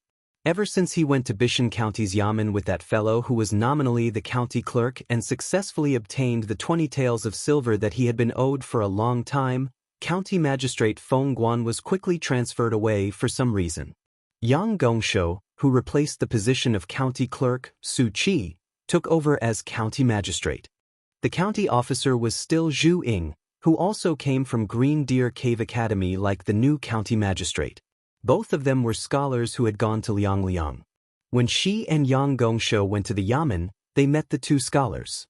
Yang Gongshou even hired someone to put on a play of a hero saving a damsel in distress. Unfortunately, the one surnamed Su saw through it with one glance. In his words, he was the founder of the silk pants business. Back in the day, who knew how many sons of Bailiang ate the dust behind his but, learning from him and imitating him. What Pei Nanwei was angry about was that after Yang Gongshou took over as county magistrate, the position of Bishan County's county clerk did not continue to be filled as per usual. Instead, Su Qi's name was once again put up. However, the Bishan County Yamen gave a statement that since Su Qi was no longer on duty, his salary would be halved. It was said that this was the result of County Officer Zhu Ying arguing with the new county magistrate. Otherwise, with County Magistrate Yang's intentions, Su Qi would not even be able to get a single copper coin. It was probably because all the officials in the Yamen had guessed the county magistrate's intentions, especially those women whose men worked in the Yamen. They viewed her, the wife of the county clerk, as an enemy. When it came to her, all of the things like oil, rice, salt and cloth were more expensive. That young woman of unknown origin originally wanted to buy them for her, but was rejected by Pei Nanwei. However, Pei Nanwei insisted on buying them herself. She even purposely brought along a few heavy silver ingots. Of course, she did not need the silver, and the shops did not have enough change. When those women stared at those silver ingots, Pei Nanwei felt very comfortable. That feeling was as if she was saying, "You're bullying me because my man is not here, right? But if my man can leave his woman so much money, he can be at ease. But do you men who talk about women have this ability?" Pei Nanwei's anger was because your disciple, Liang Long, was able to earn so much money. As his master, you don't know how to send some back home? As long as she thought of using a certain silver ingot to exchange for copper coins, her heart would ache terribly. Pei Nanwei caught a glimpse of the old hen in the courtyard from the corner of her eye. It seemed to be a great general who was patrolling the territory with tens of thousands of elite soldiers. She immediately became angry and quickly walked towards them. She stomped hard on the ground, scaring the hens and chicks into fleeing in all directions. Pei Nanwei gave a cold snort. She put her hands on her hips and was somewhat pleased. There was a young man who happened to be standing at the entrance of the courtyard. When he saw this scene, his eyes were lifeless and his expression was absent-minded. He looked at the graceful figure whose back was facing him. His hand that was holding a cloth bag was sweaty. His current name was Zhu Ying. He was one of the thousands of scholars who followed Shangyin Academy's Chancellor Wang to Bailiang. At that time, if the scholars of Yu family's eldest son, Yu Luandao, were the most famous in the world, in fact, if he used his real name, his fame would not be below Yu Luandao. The Confucianism of the world, Zhu Ying in the south and Yao in the north. The Master of Science, Yao Baifeng, had already resigned from his position as the left chancellor of the Imperial College and returned to his hometown to continue lecturing. The disciples of the Zhu family of Jing and sect had always been unwilling to become officials. Zhu Ying's grandfather was known as the Divine Lord during the spring and autumn period and had a deep relationship with the Academy's Grand Chancellor, Qianglong. In the area of Zhu Ying's father's generation, the seven of them became famous together and were known as the Seven Dragons of the Zhu family. They were even on par with the dazzling lineup of Jiangnan's Lu family back then. Zhu Ying's real name was Zhu Ying. He was the eldest son of the Zhu family's eldest son. Even if he changed his name to Zhu Ying and pretended that he was a concubine's son of the Zhu family's side branch, Zhu Ying still stood out in the Green Deer Cave Academy with his own knowledge and foresight. There were several great scholars who were invited by the master of the academy, Huang Chong, to give lectures in the Green Deer Cave Academy, but they were all embarrassed by Zhu Ying. There were even old scholars who had to ask Zhu Ying to solve their doubts. However, Zhu Ying's reputation was not prominent among the scholars who went to Liangliang. At most, he had some reputation for being arrogant and noble. However, his unpublished articles, like what the young king said to Pei Nanwei, had long been placed on the desk of the Whispering Room. Even Su Weisheng was shocked and thought highly of him as a young talent who was not familiar with Su Beiji and Chen Xiliang. Zhu Ying's code name in the Whispering Room was Young Phoenix, which was on par with Yu Luandao's Big Luan. Zhu Ying, or Zhu Ying, found that his lips were dry and he did not know how to speak. Unlike Yang Gongshou, who was shocked when he first saw her, Zhu Ying only felt that she was beautiful when he first saw her. However, he did not have any romantic thoughts. Once, on the rolling street after the rain, he accidentally saw her squatting by the street, breaking a dry biscuit in her hand and gently feeding it to a yellow and brown kitten covered in mud. He could not let it go. He knew that even if he was not the eldest grandson of the Zhu family, it was unreasonable and inappropriate to think about a lonely woman who lived alone. However, he could not help it. Just as he was about to speak, the woman had already turned around and looked at him with a frown. She asked, "Who are you?" Zhu Ying's heart was instantly dead. In the past year, although they had never spoken, they had seen each other many times. Was it 15 or 16 times? Zhu Ying's face was pale and his lips trembled. He could not say a word. He wanted to raise the money bag in his hand. He wanted to say that this was Registrar Su's salary last month. He, Zhu Ying, was a colleague of Bishan County's Yamen. He only came here to give money to Madame Pei Nanwei, whose head was filled with confusion, rudely pointed at this dumb chicken. "You have a problem? Hurry up and scram." She ran to the corner of the wall and picked up a broom. She glared at him, her aura fierce. The young scholar sadly turned around. Pei Nanwei naturally did not know this young man's thoughts. He would not know where his feelings came from just because of her actions on the rolling street. However, with Pei Nanwei's personality, even if she knew, she would not care. She would probably repeat her previous unintentional words. "You have a problem." Many years later, Zhu Ying, who had clearly risen to prominence in Beiliang's officialdom, resolutely betrayed the Liang party when it was at its peak. As the assistant minister of the Ministry of Appointments, he was known throughout the court as an iron and unyielding scholar. He suppressed the Liang party's rise in officialdom many times. No one knew why the iron assistant minister, Zhu Ying, did this, or why he knew that he would stop at the assistant minister position if he went against the general trend. In the end, Zhu Ying, who had quickly become an assistant minister, gave up the opportunity that his family had obtained through the cooperation of several parties. He gave up on becoming a minister in the Ministry of Rights and resigned. However, he did not return to his hometown. Instead, he went to Beiliang, which was filled with political enemies. He established a school in Yuzhou and became a Confucian scholar. His reputation did not lose out to the previous dynasty's Yao Baifeng. In Zhu Ying's life, other than his family's marriage, he only took a concubine in his later years in Yanji County in Yuzhou. That concubine was young and beautiful. Zhu Ying was already old. This action caused Zhu Ying to be criticized by the Central Plains.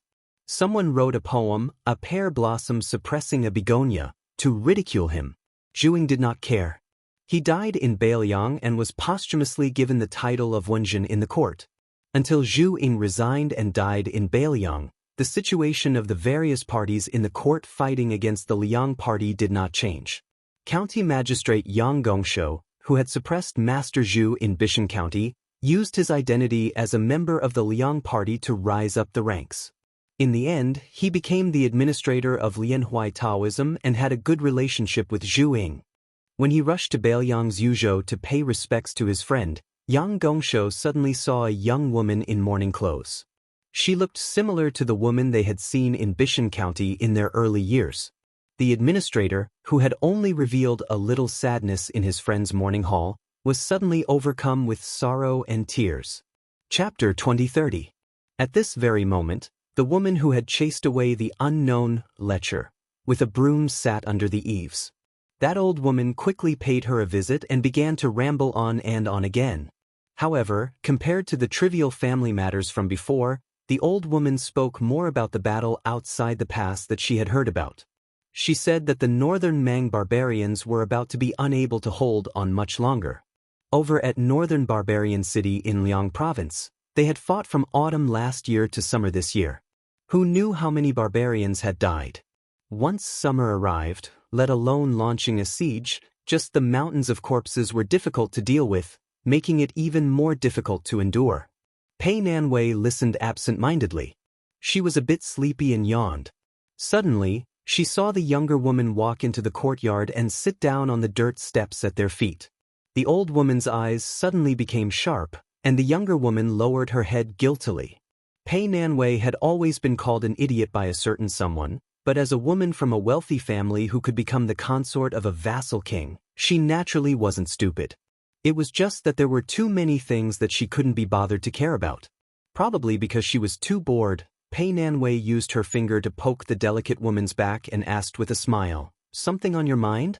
Tell me about it. Maybe I can help you." The delicate woman lowered her head even more. The old woman hurriedly stopped her. "Lady Pei, how could little Yang have anything on her mind? She's just a girl from a small family." Pei Nanwei smiled and said, "All right, she's still from a small family. Her roots belong to that woman from Mount Qingliang. Maybe she's even heard of that guy's name. Otherwise, she wouldn't be sitting here with Granny. Today, let's just pretend we're ordinary neighbors. There's no Dushui House, Eagle House, or Vassal King or Mount Qingliang. How about it? We'll just talk about some women's whispers. It's not a big deal. In any case, if the three of us don't say anything, no one will know. Little Yang, I'll just take your surname as Yang for now. Say it, if you like it, Sister Pei and Granny Zhao will help you plan it." The young woman raised her head and looked at the old woman uneasily. The old woman sighed and nodded. "Only this time, there's no next time." The former timidly said, "Sister Pei, I like."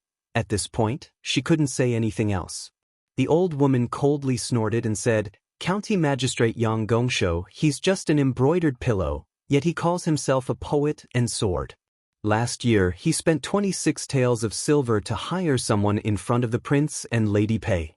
You must be blind to take a fancy to this kind of aristocratic family descendant." The young woman pursed her lips, feeling a little resentful, but she didn't dare to refute. "This little Yang, little Yang, little Yang, little Yang, little Yang, little Yang. Little Yang, don't be scared by Granny Zhao. Although you're both surnamed Yang, if you're outside of Bailiang, especially in places like Gangnam-do where there are many scholarly families, it would be a bit troublesome." Why is that? Because in the past, Great Qin didn't mind marriages between people with the same surname. But after the Great Qin, people with the same surname didn't marry each other. It became an unwritten rule that the imperial court didn't care about, but scholars loved to care about. However, after the 8 kingdoms and the 10 great clans were gone, they didn't care too much about this. However, that county magistrate surnamed Yang is probably from a large family in the Central Plains. Otherwise, he wouldn't have the qualifications to come to Bailiang and wouldn't have been able to become a county magistrate so quickly. So, little Yang, if the elders in your family don't mind, it's best if you change your surname. She talked from surname marriages to the traditions of the large families in the Central Plains. Then she talked about the women fighting for favor in the courtyard. Finally, she talked about the fights between the houses within the high walls. She talked about the status of a mother because of her son, and those titled madams that were out of the reach of ordinary people. Pei Nanwei was, after all, a woman who had been carefully groomed by the prestigious Pei family. She explained the profound knowledge in simple terms. Not only were the young women listening attentively, but even the old woman, who had originally intended to listen for the time being, was also a little entranced. Pei Nanwei spoke in high spirits. The young woman's eyes lit up as she listened, and the old woman nodded repeatedly. In particular, Pei Nanwei taught the young woman step by step how to pretend to be a landowning woman whose family had declined. She taught her how to pay attention to the way she spoke, which books she should read, and how to hold back when talking with the man she liked. The 2 spies and men of sacrifice, who were of a great age difference, had their horizons broadened. They only felt that they were both women. That was because the woman named Pei Nanwei was a top-notch martial grandmaster. She was worthy of being the #1 person in the world who could make our prince walk with his hands on the wall. Pei Nanwei spoke in high spirits. She was about to talk about the most obscure matter in the woman's boudoir when a chestnut lightly hit the back of her head. A warm voice came from behind her. "There is no woman as shameless as you. Your man doesn't know the rules of the family." The two spies, one big and one small, were like they were struck by lightning. They suddenly stood up and quickly went to the bottom of the steps. They knelt on one knee and didn't even dare to breathe. Their eyes were fixed on the ground. Other than the panic in their eyes, there was also respect from the bottom of their hearts and passion. 10 years to cultivate Song Yushu, 100 years to cultivate Su Fengnian, 1,000 years to cultivate Lu Dongxian. Not to mention that their lives were only 100 years. Pei Nanwei didn't turn her head in a fit of pique. That person squatted down beside her and smiled gently at the two Fu Shui elites in the courtyard. "Get up, thank you for your hard work these past few days. Don't be so reserved when you come here in the future. It's good to be like today. It won't be so lifeless." The two of them stood up and nodded. That person looked at the red-faced young man of sacrifice. "Yang Gongshou, right? Don't worry, I'll help you make connections. Later, I'll give you a landowning household identity. But for now, you need to stay in Bishan County." He nodded to the old woman. The latter understood tacitly and left the courtyard with the juniors of the Fu Shui house who had descended from the sky. Pei Nanwei still didn't turn her head. "Is the war over?" He sighed. Northern Barbarian City has been defended, and the northern Mang barbarians haven't suffered any serious injuries. Their remaining army of less than 200,000 has retreated without chaos, so I reckon we'll have to fight another battle. However, victory is already in our northern Liang's hands.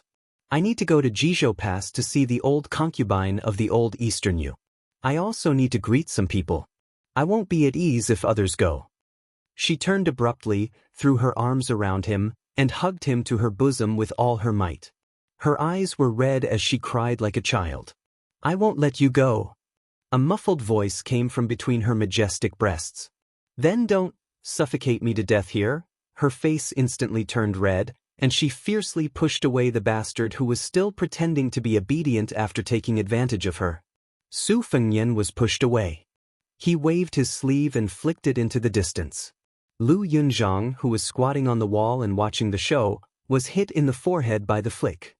He fell to the ground with a thud in the alley outside the courtyard. The young girl, Wang Xing, crossed her arms in front of her chest. She sneered when she saw the battered Lu Yunzhang stand up. Yu Dilong, who had met his master and the other two outside the town, had no choice but to return with them. He looked very conflicted and didn't dare to look at Wang Xing. Wang Xing hesitated for a moment and said in a low voice, "Come with me to the town's restaurant to buy wine for master." Yu Dilong grunted and didn't think too much about it. Lu Yunzhang smiled evilly. "You two go buy wine. I'll help master keep an eye on this place to prevent assassins from sneaking up on us." Wang Sheng, who was carrying a sword and a case, reached out to hold the hilt of her sword. Lu Yunzhang raised his hands. Fine. I'm afraid of you." Yu Dilong was at a loss. Lu Yunzhang shook his head and sighed. "Earthworm Yu, why don't you get it?" Yu Dilong's aura changed. One-on-one. Lu Yunzhang felt a headache coming on. He really couldn't beat this earthworm. At this moment his master and mistress had already walked out of the courtyard. Wang Sheng's eyes hid some inexplicable joy. Pei Nanwei sent the four of them to the corner of the alley. Then she quickly turned and left. The four of them walked on the wheeled street. Only Yu Dilong, who originally needed to rush to Yuzhou, was leading his horse. Su Fengnian suddenly said, "Yu Dilong, there's a child named Go Yufang in Wudong Mountain. Be careful in the future." Yu Dilong was surprised. Su Fengnian said playfully, "Xie Guanyin, Dong Tai, the first sage of the Zhang family, can be considered half his master. In the future, he might have to add half of Wudong's sect master, Li Yufu. Why do you think?" Yu Dilong responded indifferently. Clearly he didn't care much. Su Fengnian snorted. "Lu Yunzhang, I'm reminding you not to be up to no good. Do you remember?" Lu Yunzhang made a face and hugged the back of his head with both hands. "I know." Su Fengnian smiled. You will have opponents too. Lu Yunzhang immediately jumped up in joy. Who is it? Su Fengnian was baffled. Someone who might become the third strongest person in the world. Furthermore, he's younger than you. Su Fengnian's words came true. And the third strongest person in the world had always been in the hands of a woman who used a saber. Her surname was Tao. Su Fengnian looked back and shouted, in 3 or 4 years at most, we will go to Jiangnan together. In the alley, Peinan Wei, who had been hiding in the same place and didn't leave, secretly raised the corner of her mouth. She spread out her arms, her fingertips gently touched the wall of the alley, and walked briskly to the small courtyard. Because she felt that it was only 3 or 4 years. At that time, she wouldn't be old. On the Guangling River, on a brightly lit yellow dragon ship, a man and a woman stood side by side on the bow of the ship to enjoy the scenery. The young man wearing the Liang King's robe whispered, "You have been wronged." The beautiful woman gently held his hand and shook her head. Her smile was gentle. The young king slammed the railing. This Song Li is too bold. Wait for this, king. She suddenly covered his mouth. Chapter 2031. The young king held her hand with a sad expression. He turned around and stared at her face that he never got tired of looking at. He squeezed out a smile. Don't worry, the Zhao Sun will not be so depressed. The 3 kings of Liang, Yanqi King Zhaobing, Shu King Chen Jibao, and King of Jing and Zhao Sun joined forces to rebel. Among them, Zhaobing was the most infamous, Chen Jibao was the most feared, and Zhao Sun was the most lamentable. Even if the court knew that Zhao Sun would be promoted to the throne by the other 2 kings in the future, there were still many civil officials of Liang who believed that the young king was forcibly imprisoned in the spring snow building and was a pitiful puppet used by Zhao and Qin to deceive the world. In fact, Great Peace City only guessed half right. Zhao Sun did not want to rebel, but it was false to say that Zhao Sun did not want to usurp the throne. The 2 kings of King of Jing, whose territory was located in the waste of the Central Plains, from Zhao Heng to Zhao Sun, always had the ambition to fight for the throne. This point the 2 kings of Bailiang knew. The previous emperor of Liang, Yuan Binshi, the blind man Lu Su, who used to be an advisor in the king's mansion. The current Nalan Yusi also knew. Zhao Sun regretted his unwillingness to believe that piece of paper. The handwriting on that piece of paper was not unfamiliar to him. It was the handwriting of the servant girl by the blind man's side. She wanted him, Zhao Sun, to quickly return to Jinggan Road after Wu Zhongshuan had quelled the battle at Guangling Road.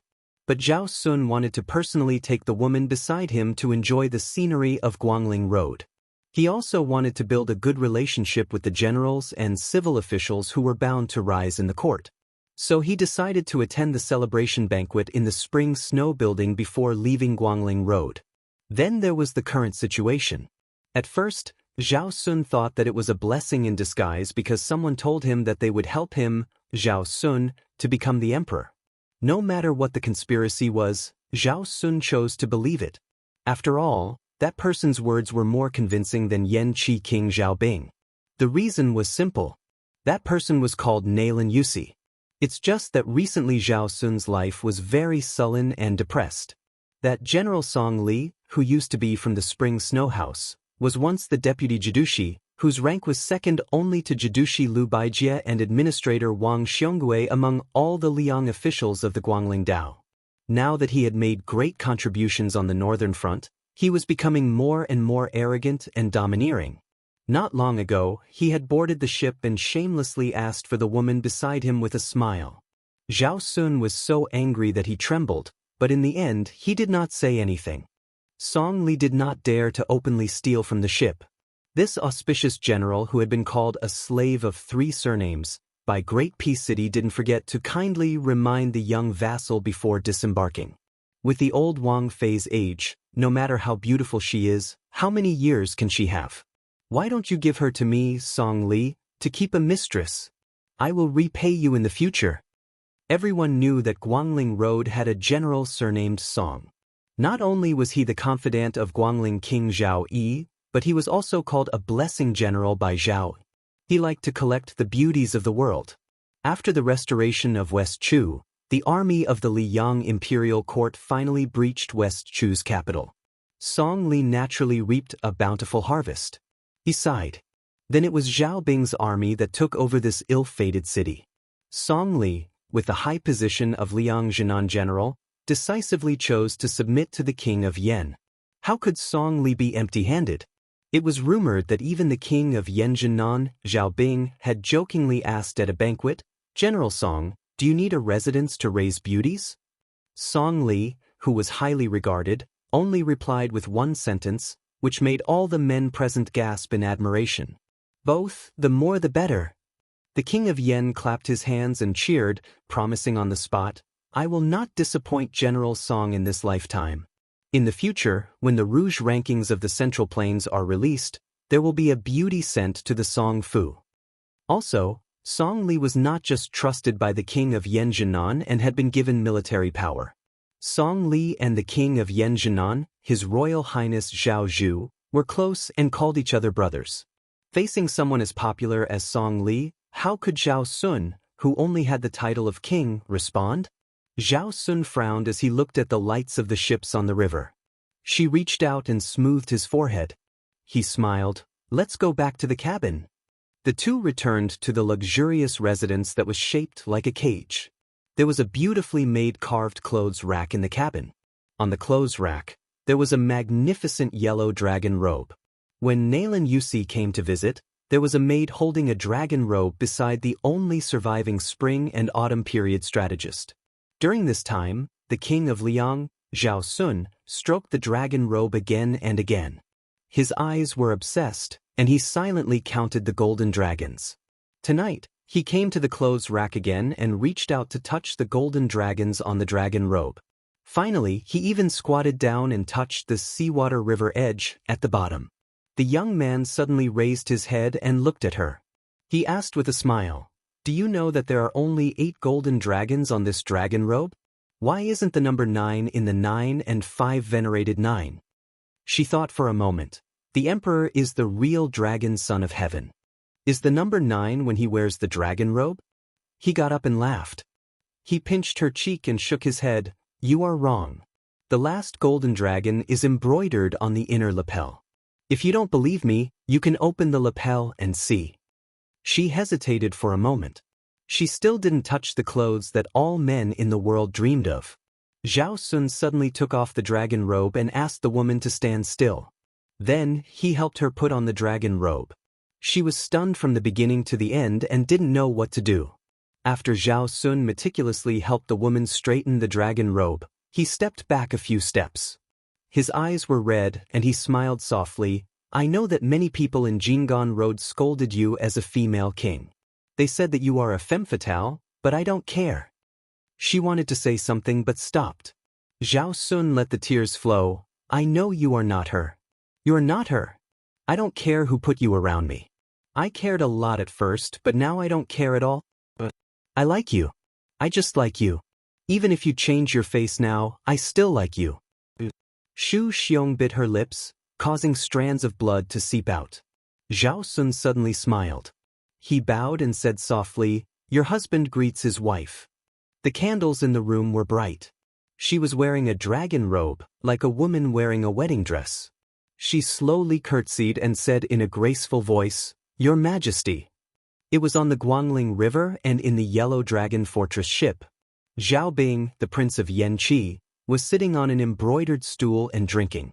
Although the old man did not wear a king's robe or iron armor, he had accumulated great power. In fact, among the many princes of Liang who participated in the fight for the throne, Zhao Bing's military achievements were the most prominent. He deserved to be the first person of the Zhao family. It was said that Zhao Bing was on his way to the king's residence. When he crossed the Guangling River south, he looked north and asked the counselor beside him with a smile, "Zhao Yi, king of Guangling, Zhao Heng, king of Jing'an, Zhao Ying, king of Huainan, and Zhao Sui, king of Jiaodong. Do these guys have half of my military function?" A handsome middle-aged man leaned against the window and looked sideways at the surging river. He held the cup with 3 fingers and twirled it gently. Zhao Bing sighed heavily and said helplessly, "Sir, can't you let go of those 2 bastards? At least let them live." Anyway, they can't make waves in the future. Nailan Yusi did not turn his head and said indifferently, "Bastards? Both of them are your sons. Why are you scolding yourself?" Zhao Bing was speechless. Nailan Yusi continued, "The two sons of the king of Yanqi deliberately leaked military secrets to Great Peace City. They almost let His Royal Highness die in the southern battlefield of the capital. Not to mention the two sons, even if their father dares to do this, I will beat him to death." Zhao Bing rolled his eyes and said in a muffled voice, "I'm scared of you." Nailan Yusi finally turned his head and said seriously, "Do you want an only son who can sit firmly on the dragon throne, or do you want to be a tattered founding emperor of a second fallen country after wearing the dragon robe for a few years?" Zhao Bing waved his hand as if he had a headache and said, "Sir, you have the final say. Damn it, I can only win against you once in my life."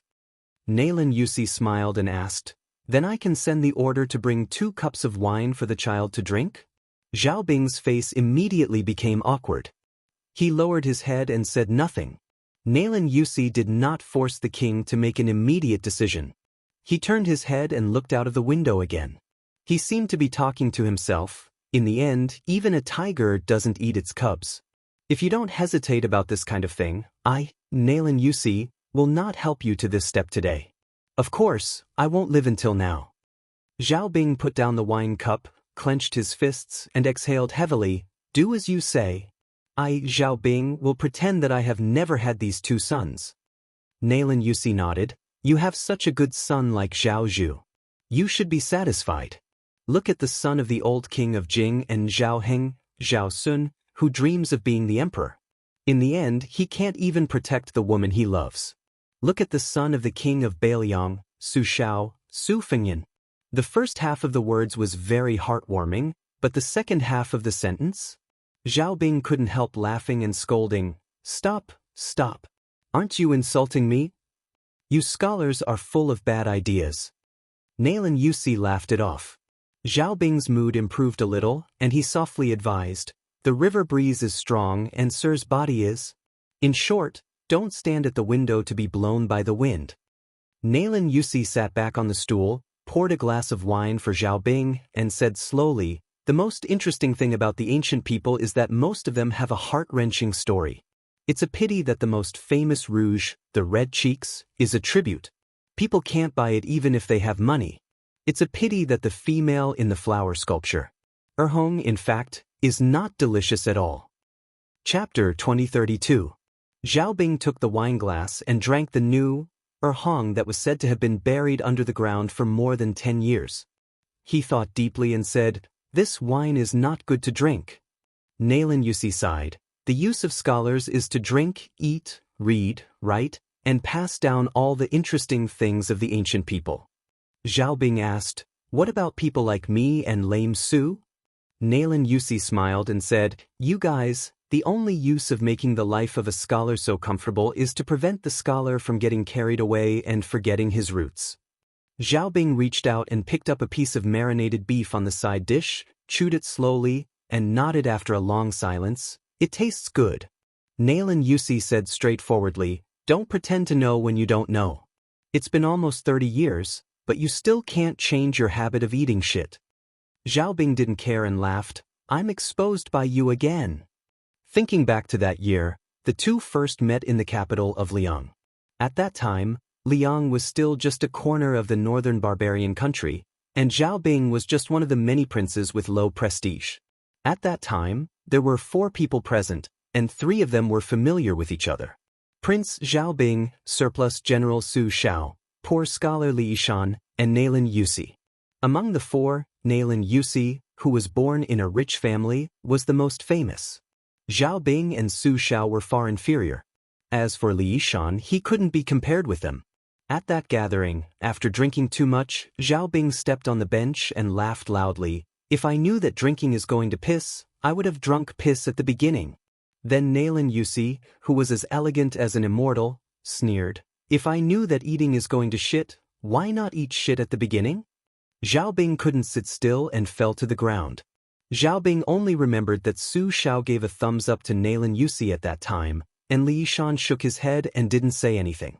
At this time this year, 2 of the 4 people had died. Fortunately, the 2 people who were alive were not only alive, but they could also sit and drink together. Zhao Bing looked at this strategist who was still as attractive as ever and said gently, "Sir, the greatest fortune of Zhao Bing's life is to have you by my side for 30 years. This strategist of the spring and autumn period had never married or had children. No matter what Nailan Yusi's original intention was, Zhao Bing, the king of Yanqi, knew that if Mr. Nailan had a son, there would be many changes in the world in the future.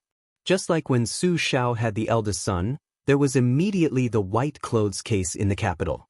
Zhao Bing might not be as ruthless as the old emperor, but he would definitely feel as if there was a fishbone stuck in his throat. Zhao Bing also poured a cup of wine for Nailan Yusi. Lu Shengxiang has a young military general called Guodongfeng under his command. He is quite troublesome. Even Zhang Dingyuan and Gu Ying suffered losses. Nailan Yusi smiled and said, "Only you, Zhao Bing, can have a great general, but Liang can't have a good general?" Nanjiang infantry generals Zhang Dingyuan, Gu Ying, Yuanzhou general Yi Xiufeng, Hezhou general Liang Yu, and Wu Zhongshuan's subordinates Tang He and Li Chunyu were all capable generals. Adding on Song Li Yuan Tingshan, Qi Shens, and a large group of surrendered generals of the imperial court, as well as Dian Xiongnan, Wei Fuqing, and the others under the white-clothed soldier saint, it was definitely enough to take down that great city of Liang.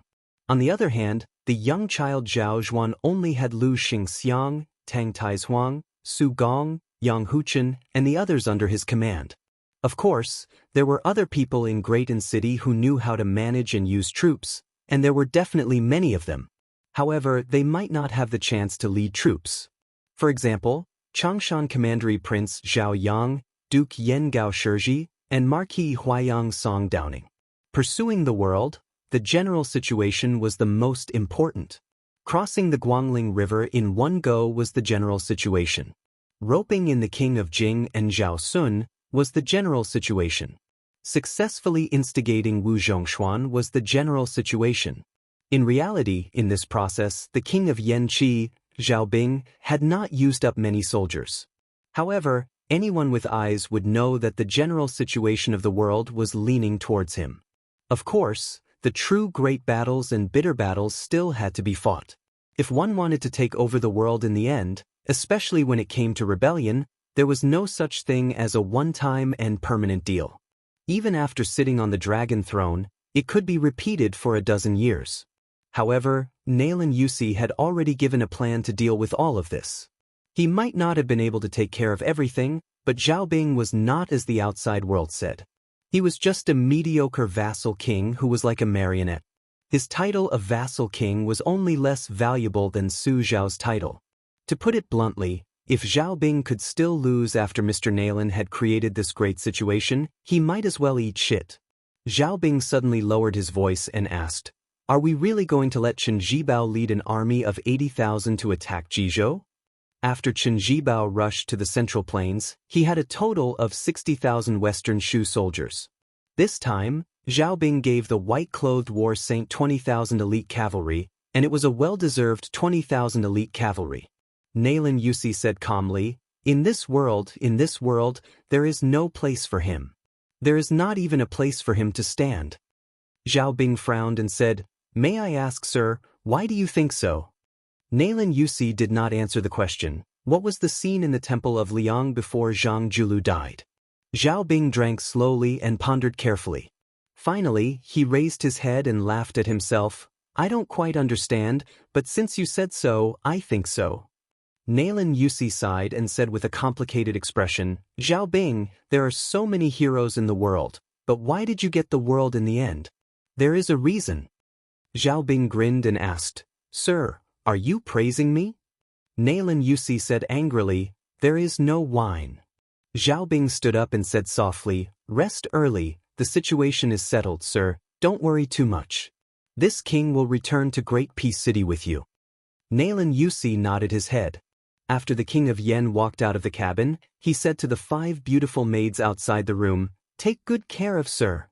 Dong Yue, Western Shu, Feng Du, 3 corpses, Qing Lu. The 5 maids accepted the order softly. After Zhao Bing walked out a few steps, he turned his head and reminded a woman, "Cheng Lu, quickly go in and add a fur coat for Sir." The maid smiled sweetly and quickly left to get the precious marten fur coat that the vassal king ordered someone to send over not long ago. When Nailan Yusi walked out of the room with a pot of wine, the maid Cheng Lu brought the marten fur coat. After putting it on, he walked to the deck of the ship with the 5 maids and walked to the railing at the bow of the ship. Nailan Yusi held the pot in front of him with one hand and one hand behind his back.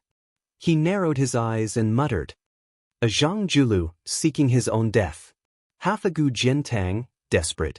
Next is Chen Jibao, and finally you, Su Fengyan." The maid who had been to Baoyang's north rejecting city asked softly, "Sir, do you want to go to the northwest and see?" Nailan Yusi shook his head and said, "No need." After a long silence, there was only the sound of the river. He suddenly threw the wine pot in his hand into the Guangling River and then said, "Call Lin Hongyuan over from the Spring Snow Building." About 3 hours later, Lin Hongyuan of the Southern Border Dragon Palace came to the ship. Nailan Yusi had already returned to the cabin. After Lin Hongyuan closed the door, he gestured for the woman to sit opposite him.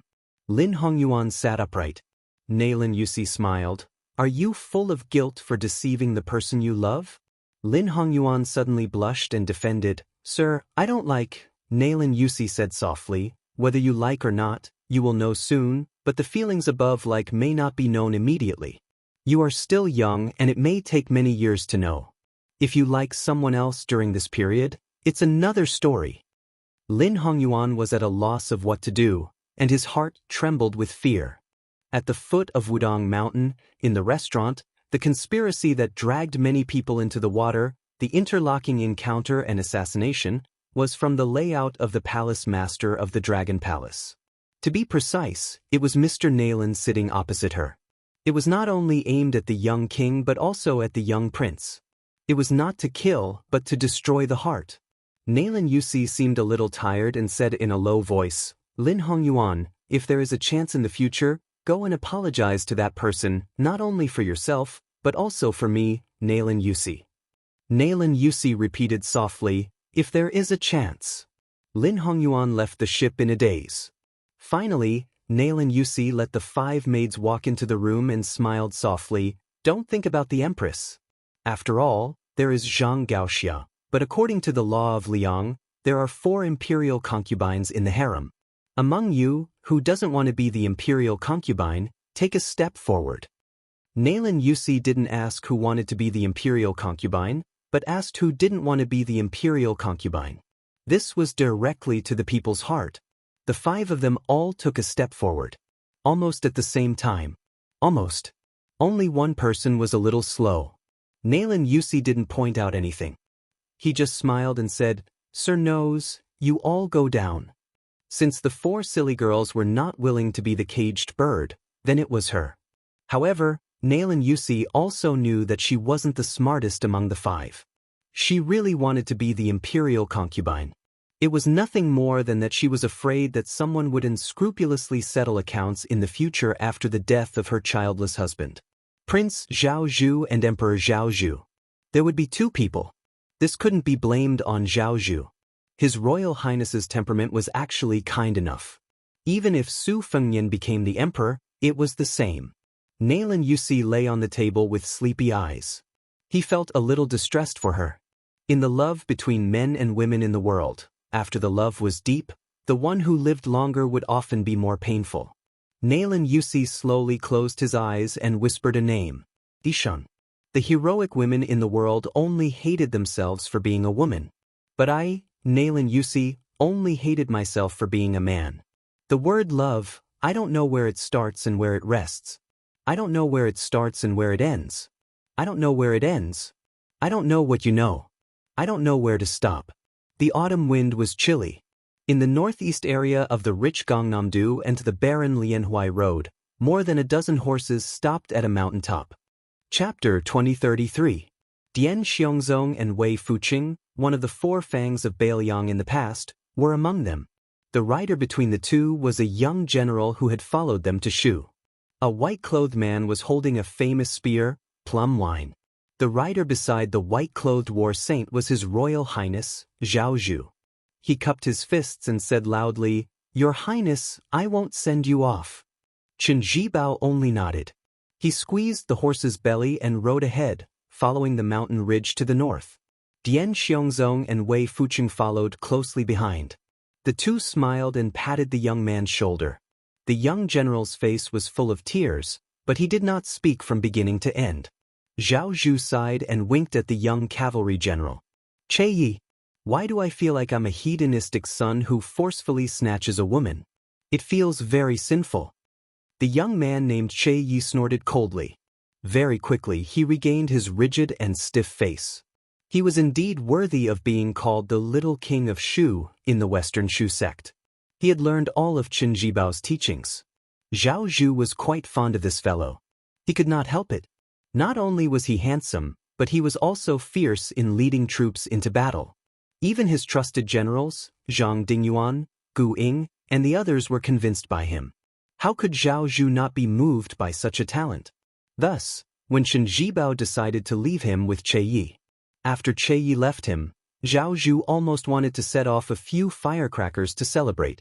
Regardless of whether it was at Laziku on the border between western Shudao's Wushou and northern Liang's Lingzhou, or following Chen Zhibao in charging and breaking through enemy lines in Guangling Dao, or attacking Lu Xingxiang's army earlier, Che Yi had displayed astonishing talent in troop movement. He was ruthless and accurate. He had a talent that could only be explained by intuition. Thus, Zhao Zhu often joked, "Che Yi, if you are willing to betray the Prince of Shu, I will let you be the #1 general under my command for 100 years. Che Yi stayed behind. Following His Royal Highness, Crane Province's General Yang Yu and Yuanzhou's General Yi Xiufeng, both of whom felt very gratified. Zhao Zhu turned his head to look at the tall and handsome young woman. He chuckled and said, "Gao Xia, I told you I will definitely take you into Great Peace City. When the time comes, don't forget that vow." Zhang Gaoxia, whose ears were red, said expressionlessly, "Wait until you enter Great Peace City." Zhang Gaoxia was the daughter of Grand Secretary Zhang Julu, who had fled after his death. The two martial Dao grandmasters who had stayed by Zhao Zhu's side after leaving Martial Emperor City, Gong Bonk and the female fist grandmaster Linya, smiled at each other. After interacting for a long time, the two of them were very satisfied with this king of Yanqi, His Royal Highness. He was both a hero and an ambitious person. To put it simply, he was a wise ruler. If a scholar does not tire of learning, he can become a saint. If a wise ruler does not tire of people, he can become powerful. Zhao Zhu glanced at the silent rider out of the corner of his eye. Compared to Liang Yu, Linya, and the others who were approaching in 2s and 3s, this person seemed very out of place. His surname was Jiang. However, Mr. Nalin's words revealed the truth. This person of the Jianghu called Jiang Fuding was actually the illegitimate son of Liang Di Shiyuan Benshi. Zhao Zhu only knew that the fist grandmaster Linya and he were old acquaintances. Even a blind person could see that the proud female grandmaster had a strange feeling when compared to Jiang Fuding, who was 10 years younger than her.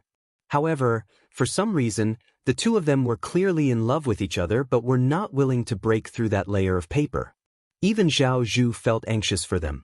Several times he spoke up for them but did not have a good ending. Once, he was gently punched in the face by Linya, who flew into a rage out of humiliation.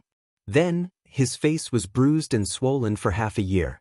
At that time, as long as he, Zhao Zhu, appeared in the military, there would be a military general who knew him well. Who would have thought that the situation would be so tragic? His Royal Highness is fighting so hard on the front lines. I only hate that I can't share His Royal Highness' burdens. I can't make a name for myself on the battlefield. I can't escape the death penalty. Every time he was teased by those boorish men, the young His Royal Highness would laugh and pull him along. Among them, the handsome general, Gu Ying, only had a young son and no daughter. Logically speaking, he should be able to escape this calamity. Unexpectedly, His Highness the Crown Prince earnestly said, "With father-in-law Gu's appearance and bearing, I, Zhao Zhu, will bear with it for a while." Wait for a while. It's not impossible for that child to be 4 or 5 years old. His Royal Highness, whose bruises were almost healed, was punched again. Gu Ying, Zhang Dingyuan, and Liang Yu Yixiufeng, who followed Zhao Zhu here, and even Tang He, Li Chunyu, who used to be Wu Zhongshuan's subordinates, as long as they were generals of Nanjiang, they all admired His Royal Highness Zhao Zhu very much. Naylan Yusi once had a conclusion about this young man. The winter is warm but not scorching. Who wouldn't like it? Therefore, although Zhao Zhu was the legitimate son of King Yanqi, Zhao Bing, he was not the eldest son. However, when Nanjiang was conferred the title of Crown Prince, Zhao Bing did not choose his elder brother, nor was he the youngest son who was most doted on by the princess. Zhao Zhu sighed softly in his heart. He actually had a grudge against Jiang Fuding. Because no matter if it was in the Jianghu or the court, this person had a deep grudge against that person. But after Jiang Fuding had arrived, Mr. Naylan had jokingly said to Zhao Zhu in private how high His Royal Highness' position can be in the future, and how high Jiang Fuding's position is under your command can be determined by a single leaf. Why don't you consider it yourself? In the end, Naylan Yusi asked straightforwardly, in the future, if you face the south in Great Pea City, can you tolerate Yuan Tingshan, Jean Lanting and the like to rise under your eyes? At the time, Zhao Zhu did not give an answer. It was unknown whether he was unwilling or unable. Maybe he was afraid he would disappoint Mr. Naylan. But maybe he was more afraid he would disappoint himself. Zhao Zhu sat silently on the back of the horse and looked towards the northwest. It was not just because the three grandmasters of Nanjiang, Cheng Baishuang, Mao Shulang and Ji Lu, had all stood in the same place that year. There had once been a person of the same age who would call him a little beggar. On the top of the mountain, Linya and Gong Bonk also looked into the distance. Their sect brothers, Yu Groom and Lu Huang, were there. While eldest Shixiang Groom was still alive, Lu Huang had died in the great battle at North Jiebei City. Jiang Fuding was the same. His best friend, the late Emperor Zhao Dun's illegitimate son, Zhao Kai, had died at the hands of that young vassal king. His father, on the other hand, had spent most of his life opposing that vassal king's father. The grudges between the two generations had yet to be resolved cleanly. Che Yi was not an exception. He was born in Beimang, but he had once fought alongside that white-clothed war saint as one of the 300,000 Bailiang cavalry outside the pass. Liang Yu and Yi Xiufeng also looked in that direction. As generals, how could they not yearn for that kind of soul-stirring battlefield? For thousands of years, the cavalry battle outside the Northwest Pass was unique. Zhao Zhu slowly retracted his gaze and turned to ask in a loud voice, Mr. Jiang, the letter from Gumusu Shi has almost reached Su Gong's hands, right? Jiang Fuding nodded. Zhao Zhu suddenly flipped off his horse. Under everyone's gaze, he squatted down and pulled out a nameless grass that was half yellow and half green. As he chewed, he laughed. If the emperor wants the subject to die, the subject is disloyal. If the father wants the son dead, the son is unfilial. Now it's up to this Jadushi to see if loyalty comes first or filial piety comes first. Then Zhao Zhu bared his teeth and said, Yang Huchen and Han Fong, these two generals of Jizhou, are too shameless. They directly put Ma Zhongxian and Wen Taiyi, who treated them with respect, under house arrest. They seized the military power of Jingan Road and occupied the Central Plains in one go. This is a bit of a headache. If there's a chance, I must find them for a drink. Arm in arm, Yan Huan. Zhao Zhu liked to make friends with people he was familiar with. Those he was more familiar with, he would even put his arm around their shoulders. He never cared about their status. Zhao Zhu raised his head and smiled at everyone. Wait for me at the foot of the mountain. It'll take at most an hour. In the end, only Zhang Gaoxia stayed. The others rode down the mountain. Zhang Gaoxia stood beside the squatting young crown prince and said gently, Are you afraid that you'll fall out with his brother in the future? Zhao Zhu curled his lips. That guy is such a magnanimous person. He won't haggle over every little thing with me, right? Perhaps he was asking himself, or perhaps he was asking Zhang Gaoxia, whom he had a crush on, or perhaps he was asking that person across thousands of mountains and rivers. Zhao Zhu simply sat cross-legged and raised his head. He said softly, If you're really angry, just hit me twice. I promise I won't fight back. But I'm a little beggar. When the time comes, I'll be an emperor. Us brothers can just fight in private. Zhang Gaoxia lowered her head and looked. It was hard to imagine that such a tenacious young man would reveal such a weak attitude. At this moment, she seemed to truly understand this man called Zhao Zhu. She squatted down and gently wiped away his tears. She had never known how to comfort others, so she could only say, "I'll always be by your side in the future." The young man grunted in agreement. The world was not peaceful. Chapter 2034. Fortunately, Huxang City was an important town in the northern part of the state of Aquarius. Since it had not been affected by the raging war and the influx of nobles from the south to the north, Huxang City showed a morbidly prosperous scene. The collapse of the southern dynasty was imminent. Most of the people in Norland were nomads from the grasslands. Beimang dynasty's household registration system had also collapsed by more than half. It did not matter whether one had a travel permit or not. In troubled times, having real money was more useful than anything else. If one wanted to enter a city to seek protection, regardless of one's identity, one had to pay a huge toll. The toll was often directly related to the height of the city walls. At this time, a man who looked like a scholar from the southern dynasty was walking slowly in the crowd. He did not have any servants to escort him. His ivory white satin robe had long been covered in dust. The passers-by on the street were not surprised. Countless descendants of noble families in the southern dynasty looked like a phoenix that had lost its feathers. On the way to escape, many beautiful concubines and maids had been personally handed over to the powerful nobles in Norland with both hands. This unkempt man had neither a sword nor a saber. However, if one had the leisure to look at him carefully, a woman of a certain age who was more familiar with the affairs of men and women might be able to see that this man had shaved off his beard and had an extremely handsome face that had experienced the vicissitudes of life. Today, Beimang was full of a culture of taking pleasure in the face of disaster. Taking advantage of the fall of the noble families in the southern dynasty, many rich women in Norland who liked to keep male companions had reaped a lot of benefits. No one knew how many young men in the southern dynasty had become their playthings. For example, at this time, a carriage pulled by two majestic horses opened the curtain, revealing the face of a woman who was not even a middle-aged woman. Her eyes wandered around like an eagle hunting its prey. After a round, she chose two weak scholars who were walking together. As she pointed at them, the burly maid in the carriage quickly went to solve the problem for her master. She called the leader of the 8 squires and whispered a few words in a low voice. The knight nodded and galloped wildly. He broke through the crowd without any scruples and arrived in front of the 2 panicking young men. The burly knight sat high on the horse and gently twirled his saber. The 2 men were so scared that their faces turned white. When the knight bluntly stated the identity and intentions of his master, he pointed the tip of his saber at the carriage. The 2 young men hesitated for a moment.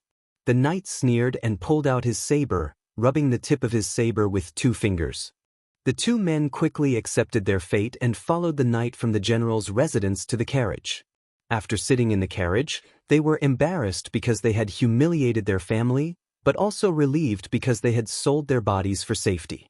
The woman who was still holding the curtain glanced at them and the corners of her mouth curled up. Thin arms and thin legs. Although their arms were not necessarily as thick as hers, this was the taste of a scholar after all. She withdrew her gaze and looked at the slender figure that she could not let go of after catching a glimpse of him. She hesitated whether she should take in another male pet. However, the slightly crowded carriage made her dispel the idea. When the carriage passed by the man again, she thought for a moment. Since she did not have such thoughts for the time being, she felt that she should not let the jealous women in the city take advantage of her. What if this man accidentally became a guest in their house? How awkward would that be?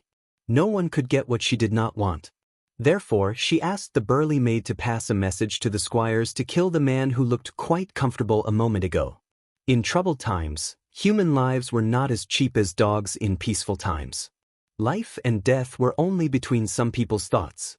As the wife of a general with real power, she put down the curtain and pricked up her ears, waiting for the pleasant sound of a sword piercing the chest or simply chopping off the head. If it was only because her husband was one of the generals of the Aquarius state, She naturally would not dare to be so unreasonable. However, since her husband was sitting in this position because of her family's noble surname, there were not many people in Huksang City who dared to make irresponsible remarks about her kidnapping a few refugees on the street and accidentally killing a few untouchables. However, after waiting for a moment, she did not hear the pleasant sound she expected. She lifted the curtain in confusion. The centurion of the personal guard returned to the window and bowed with a shocked expression. "Madam, that guy suddenly disappeared." The woman said angrily, "He actually escaped? How can that guy's 2 legs be faster than the 4 legs of a warhorse?" The centurion's fear was not because of the woman's anger, but because of his own strange encounter.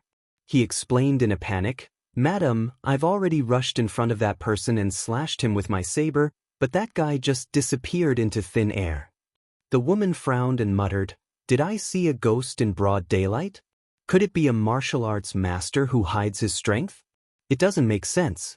Our Baimang Jianghu masters are almost completely wiped out in Bailiang.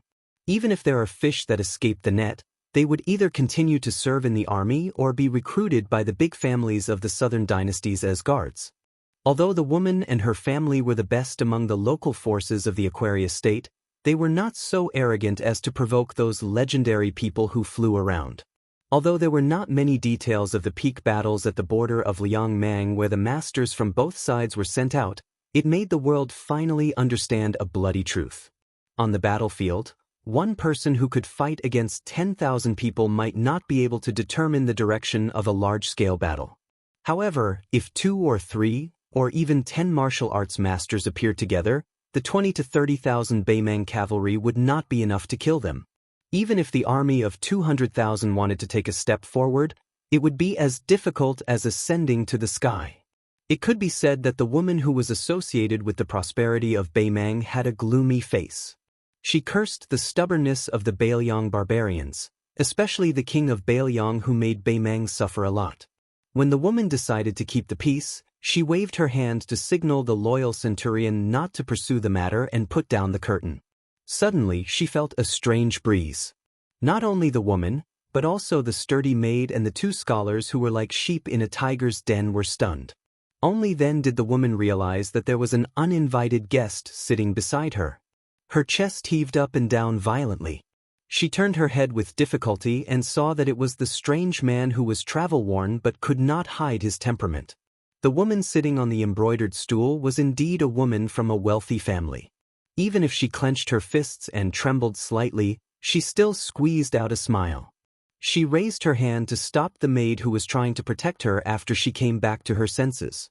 She smiled and said, "Sir, are you robbing me of my wealth or my body?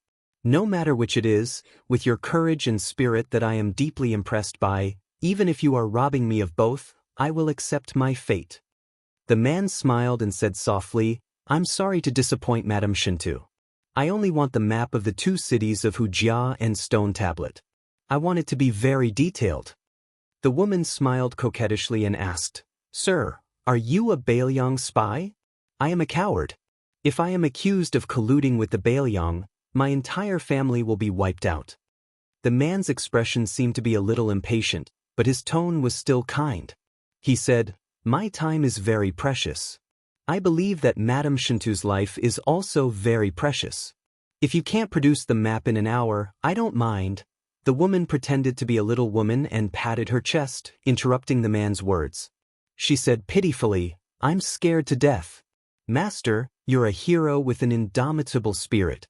Why do you have to make things difficult for a weak woman? Of course, these 2 maps aren't that important to this servant. As long as you go to this servant's residence." The next moment, the woman who was trying to avoid the topic could not say another word. Her head and body were stuck to the back wall of the carriage like a thin piece of paper that was nailed into the wall. Her face quickly turned from red to pale and then to ashen. She was like a fish that had been pulled ashore, her life hanging by a thread. The female servant had already fainted and was lying limply on the ground like mud. It was unknown whether she was dead or alive. The remaining 2 young men who had escaped from Dragon Waste Province to Hujia City were as silent as cicadas in winter. They tried their best to keep their mouths shut, afraid that they would anger this demon of unknown origin with a single breath. They saw that the man was absent-minded and in a daze, as if he was feeling something. He was then slightly disappointed. When he came back to his senses, he said calmly to the woman, "Perhaps I didn't make it clear earlier. My time is actually much more precious than Madame Shintu's life. If you blink, I will take it that you agree to hand over the 2 maps. I will count to 3. If I don't get an answer, then you will be carried into the general's residence today." The woman who was about to suffocate to death used the last of her energy to blink. Only today did she know that it was so difficult for a person to blink. The truth that made her feel the most despair was another matter. Her true life-saving talisman was not the arrogant 8 horsemen retainers on the surface, but the old coachman who did not show his strength. He was a true second-grade master. However, the coachman did not notice the change in the carriage. During this time, she intentionally or unintentionally raised her voice and flirted with the man beside her. Logically speaking, with the old man's second-grade realm, he should have known what was happening behind him. However, the carriage was still moving forward steadily. Could it be that this man who looked less than 30 years old was a first-grade master? Was there such a person in the Beimang Jianghu? The Beimang Jianghu was not like the Liang Jianghu that was far away from the imperial court. There were no secrets to speak of. The man who was sitting cross-legged did not move. The woman, who was the first daughter of the Shinto family, was able to breathe again. The man calmly said, "Madame Shinto, your coachman was once a second-grade complete martial artist. He used a knife with his left hand. Unfortunately, his organs were severely injured when he was about 40 years old.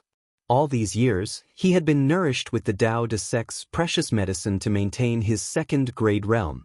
Am I wrong?"